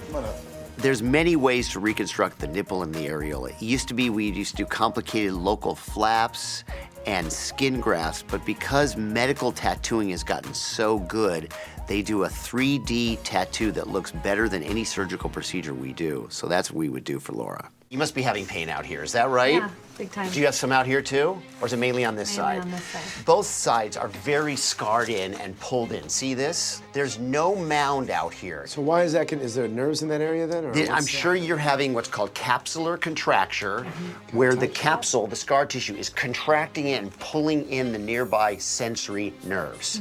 That can be very painful. The scar tissue has grown in to your remaining breast skin and subcutaneous tissue and is causing these dents. It's kind of causing this wrinkling phenomenon. That's the most difficult thing to improve because you can't just cut it out, because we cut it out, you'll have nothing. And not only that, you have nothing covering your implant. No. You're okay with fat transfer into these areas that are dented? As long as you're taking it all. Okay, you're really okay with fat transfer. What % improvement, knowing that 100% is not possible, do you think would be acceptable for you? You know what, I am not expecting miracles. I'm not. So if it was, well, I would love at least 50%. 50%? I want to do the surgery, and I think you're a good candidate for it. Great. You know, I do. And obviously, the miracles I've done haven't turned him into Brad Pitt, but hopefully, because I've tried, but I think it's just too far gone. But you're not. Dr. Dubrow saying that he's going to do this is like a gift, a huge gift from God to me. Pleasure meeting you. Pleasure. I really appreciate it. Thank you. Pleasure. You guys are See you awesome. soon. Thank you.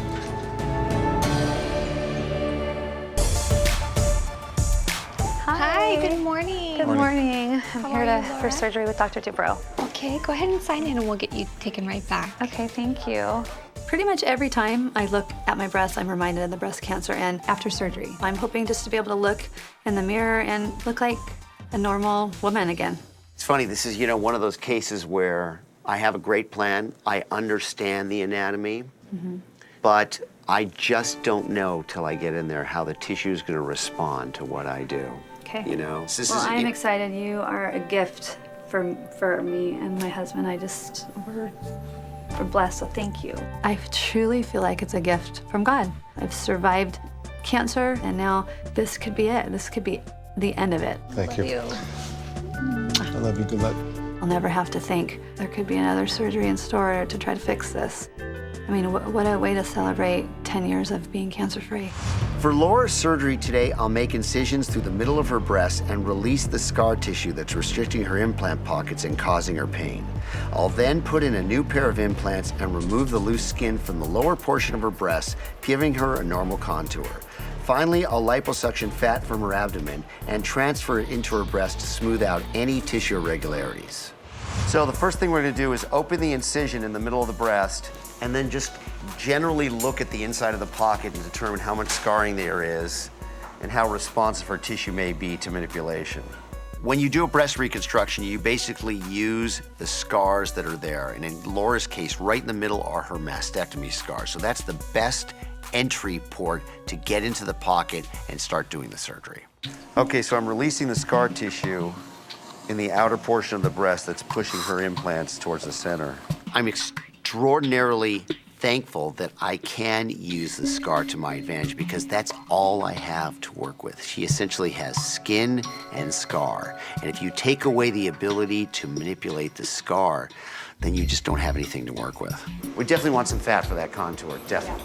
In order to transfer fat to Laura's breast, I will liposuction some fat from her abdomen, wash it and prepare it, and inject it into the areas I need it in her breasts.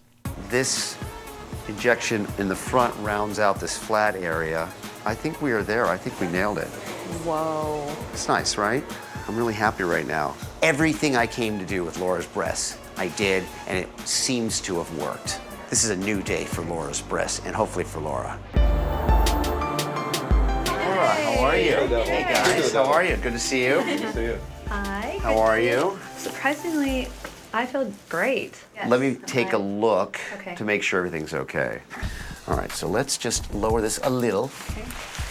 Laura's been suffering with these cosmetic disfigurements for 10 years. And let's face it, overnight, I'm able to show her a complete improvement and difference.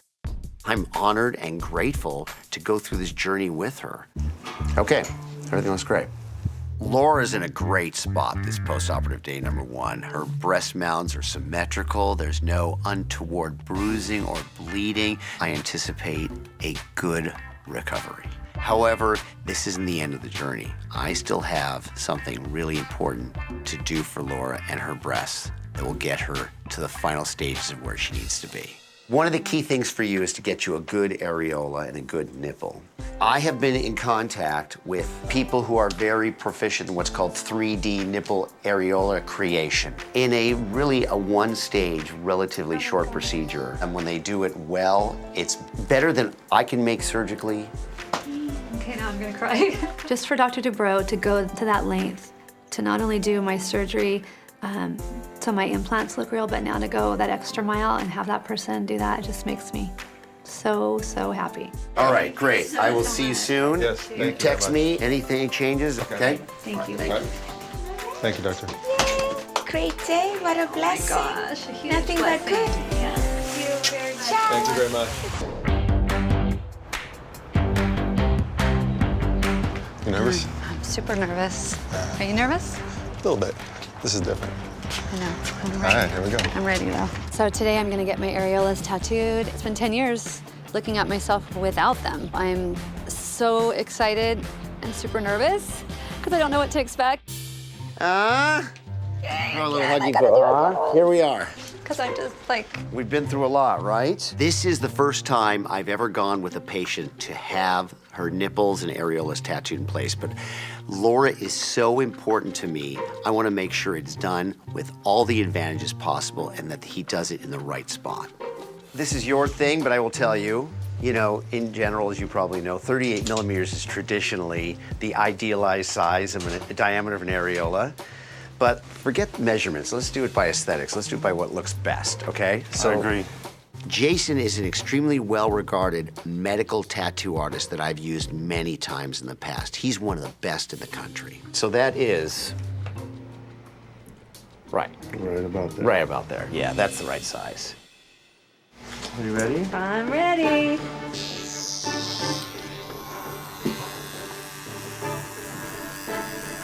Any sensation there? And I can feel it. Can you etch abs onto a stomach? Yes, absolutely. Maybe I'll bring my That's partner, Dr. awesome. Nassif, down. You can etch some abs on him. It's the only way he's gonna get abs. And what I'm gonna do now is go back in with a little bit of a darker color, just to give it somewhat of an undershadow, or the illusion of the undershadow. Jason has done a really good job of beginning the tattoo process. He's got the areolar shape and size down appropriately, and the nipples just starting to take shape. Is there anything you see that... Wow, that is really outstanding. So let's show you what it looks like, huh? I'm afraid that I'm... Oh my gosh. Oh my gosh. Isn't the 3D component great? How real that looks. Going into the surgery, I thought if he can just make me 50% better, awesome. I'd be out of pain, I'd look halfway normal, but Dr. Dubrow made me almost completely 100%. My breasts before surgery weren't breasts. They were just mounds and no nipples. Now, they're breasts. I can still see my scars from where having, you know, cancer and things like that, but no, now they look like breasts. Now I have to cover up. Now cover up. Cover up, give me a hug. Cover, give me a hug. I felt like they were just mounds before and I didn't care. Yeah. This has affected my relationship with my children because now mom's gonna be up and be able to have some fun, and having areolas back on my chest, it completes me and I feel whole. Maybe I'll put out tonight. Oh, yeah, baby. There you go. You guys all heard that. My name is Kayden, and my breasts look like mutant boobs, like cartoons about monsters who have been dipped in radioactive juice or something. That's what my boobs look like. I was born in Hoboken, New Jersey. My parents were evangelical Christians, and I was a little boy who was very feminine. That didn't go so well with my family. They would threaten me with performing exorcisms on me to remove what they called the effeminate demons that were inside of me. I had to learn to pretend to enjoy boy things, and I did that. I'd reached a point finally in my early 20s where I knew I was a woman, and I needed to start living for myself. So the very first step I took was hormone replacement therapy so that I can feminize and start to have all the features I always desired. I started looking for a doctor who specialized in breast augmentation for trans women. Breast augmentation is the gender-confirming surgery. You know, this would be the surgery that changes everything for me. I found a doctor in Miami. I asked for 350 cc's in each implant because what I wanted was to look like the girl next door. I woke up and the very first thing the nurse says to me is, "Congratulations, you got an upgrade. You're gonna love them. They're 700 cc's, which was literally double what I asked for coming into his office. I trusted him. I thought I was gonna get exactly what I wanted. So I was just really disappointed. I was really hurt. About 3 months later, I started to feel a burning sensation in the center of my boobs. I called him, I emailed him, and I told him that I feared I had developed somastia because my pectorals seemed to have detached from my sternum. There was no longer any cleavage. And he just wrote me off as, you know, it's all in your head. I don't know, I don't see anything, I don't know what you're talking about. But the somastia that I have is 100% a result of the size of the implants that the plastic surgeon decided to put in my body. He just didn't want to do anything about it. Having my breast augmentation was supposed to be the end. That was a complete transition. But when I look at my breasts, I feel disgusting. It's been 3 years, and I feel like I'm just still waiting for the day where I could feel like a complete woman. I cannot possibly keep living in a world where I have to hide my body. I really desperately need this done. What's the most common question people ask you about being a plastic surgeon? You ready for this? I'm out at a dinner. As I'm taking a bite of fish. Excuse me, Dr. Nassif. What do I need? Is that what you mean? That's, for I me, can't stand that. It's like your wife saying to you, do I look fat? The answer is no. Morning, doctors. We have Kayden here. Hi, Dr. Nassif. I'm Kayden. Terry Dubrow, nice to meet Kayden. you. Have a seat. Meet you guys. So, Kayden, we know a little bit about your history, but if you wouldn't mind filling us in with some of the details. I was born a boy, and I started transitioning from male to female around 5 years ago. And I went to a doctor in Miami. I asked him for 350 cc's. I wake up from anesthesia, and he had given me 700 cc's in each implant. Whoa. Yeah. You know, the maximum that they even make is 800. 800. And I asked him, why did you do this to me? I asked you to give me 350. He says, well, you're a transsexual. I figured you'd want to look like a doll. You should thank me. That doctor should lose his license in 2 seconds. Yeah. That's horrible. If the patient and the doctor have a decision together, you stick with that plan. You don't put double the size. That's malpractice.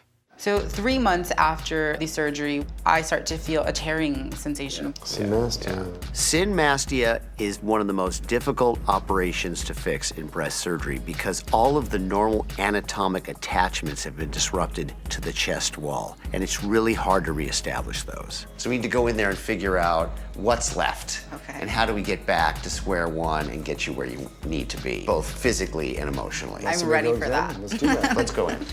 I know that Kayden has breast implants that are far too big for her chest wall, but I won't know exactly what I can do for her safely until I do a good breast exam on her, because there are limitations to what you can do in a woman's breast and even greater limitations to what you can do in a man's chest. There's partial synmastias and there's complete synmastia. And this is pretty much a complete synmastia, right? Because a 700cc implant is here. So how do you fit a 700cc implant in here without making room on the other side to accommodate it? Your entire chest is a breast implant. You push this down, it pops right back up. Yeah. So normally there are fibrous bands of tissue that connect the skin in the center to the chest bone in the center. Yours has been completely disrupted. A 700cc implant is wider than her entire breast cavity. So there's no way you can get 2 of them in there safely and not have the pockets communicate in the midline. How do we repair synmastia? The newer ways we do it is we take the implants out and then create a whole new pocket, new room for the implant to sit in that is naturally completely separated. Okay. I mean, this is a hard case, but this is what we do. We do hard cases. I'm here. He's not here because he's got a good personality, that's for sure, right? I feel like already there's a weight just lifted off my shoulders. And I don't get that feeling with any other plastic surgeon I've ever visited. I can trust them. I just can't wait to have the surgery. I just can't wait to finally move on. You think about what we said, and we're gonna take it from here, all right? Okay, thank you so much. Hi, Kayden. Hi. I'm here for surgery with Dr. Dubrow. Okay, go ahead and sign in for us, and we'll get you taken right back. I'm kind of anxious, but most of all, I'm excited. I'm finally gonna be the Kayden I've been fighting so hard to be for so many years. On a scale of 1 to 10, it's somewhere between a 6 and a 9.5. The 6 is that I've done synmastia repair for my entire career. I'm very comfortable, even though it's extremely difficult. The possible 9.5 component is that she does not have normal female anatomy that I'm used to working with. So I may just get in there and just have skin on top of bone, and getting that reattached to the chest wall is very difficult and may not be possible. For Kayden's synmastia surgery today, I'll start by taking out her oversized breast implants and analyze how much breast tissue there is and how much communication there is between the right and left side. Once I have that information, I'll then recreate her breast pockets and insert new, smaller implants, thereby restoring Kayden's chest and giving her the cleavage she desires. So let's take the implants out and see what they look like. These implants are huge. Wow. Yeah, they are 700. 700s. Let me look inside the pocket. Yoy, yoy, yoy, yoy, yoy. Can you see Heidi? I can see her entire left pocket through her right pocket. My finger goes all the way to the other side. Usually in synmastia, the pockets are a little bit separated, but they're close enough that it's tenting everything forward. Kayden has a complete communication between her right and left breast pocket. That's the most difficult to fix. So now it's time to create the new pocket. This has to be done really precisely. You get one shot at making these rooms. This is all about using Kayden's scar tissue as one of the walls of my pocket. If I can successfully do this with a good scar tissue wall, I won't need to use any mesh. When you put a breast implant in someone, within 72 hours, they will form a capsule around the implant. It is that capsule that's made out of scar tissue that you use to create the new inside wall that defines the new pocket. I love that separation. That is a stable. That's not going anywhere.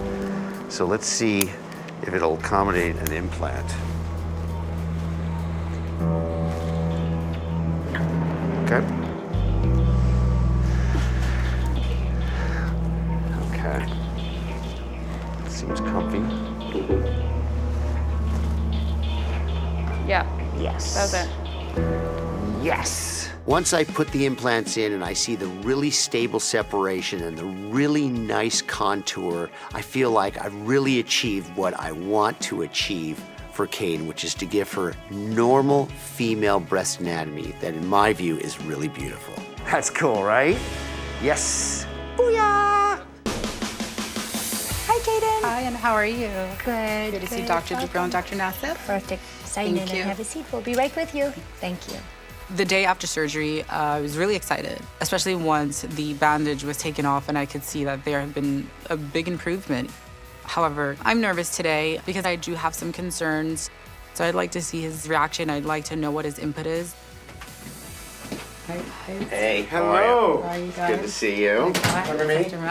Yeah. So I've heard that you have some concerns. Yeah. And I want to hear it all. Okay.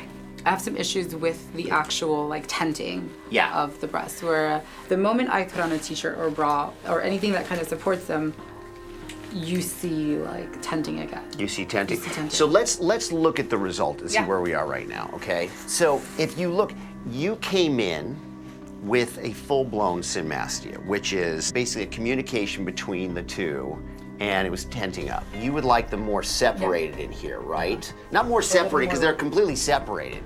More defined. Yeah. Had this not been my gender-confirming surgery, I'd probably be a lot more content than I am. However, Dr. Dubrow worked on a patient who had synmastia, and her results are perfect.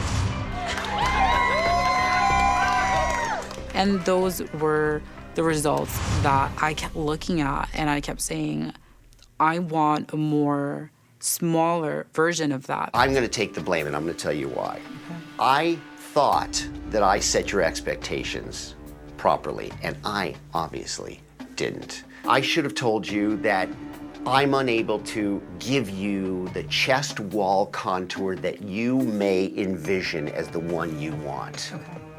And I'm sorry about that. Kayden has an idealized set of breasts in her mind that are, first of all, not possible on someone who's a genetic male, and not possible even on a female who isn't born that way to begin with. I obviously misunderstood her expectations, and that is my mistake. You mind if I add my 2 cents into this? Yeah. With respect, this is a little bit unrealistic. You don't have the same tissue and connections and the way that the muscles insert in the chest as a female, even though you take hormones and everything else. To me, what I've seen so far, this is absolutely the best correction I've ever seen for synmastia. Anytime you do revision surgery, you're going into tissue that's been damaged. So you have no clue how it's gonna heal. In this case, Terry did a phenomenal job.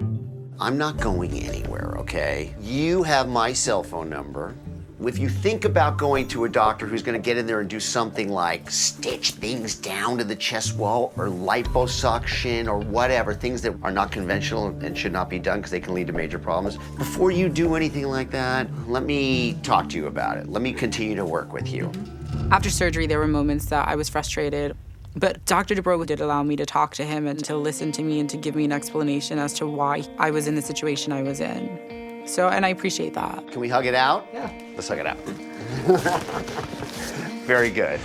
Prior to surgery, my breasts looked like mutant breasts. They were like merged into one and they looked terrible. Now, they look a lot more natural, they look a lot smaller, and there's obviously a correction of the symastia.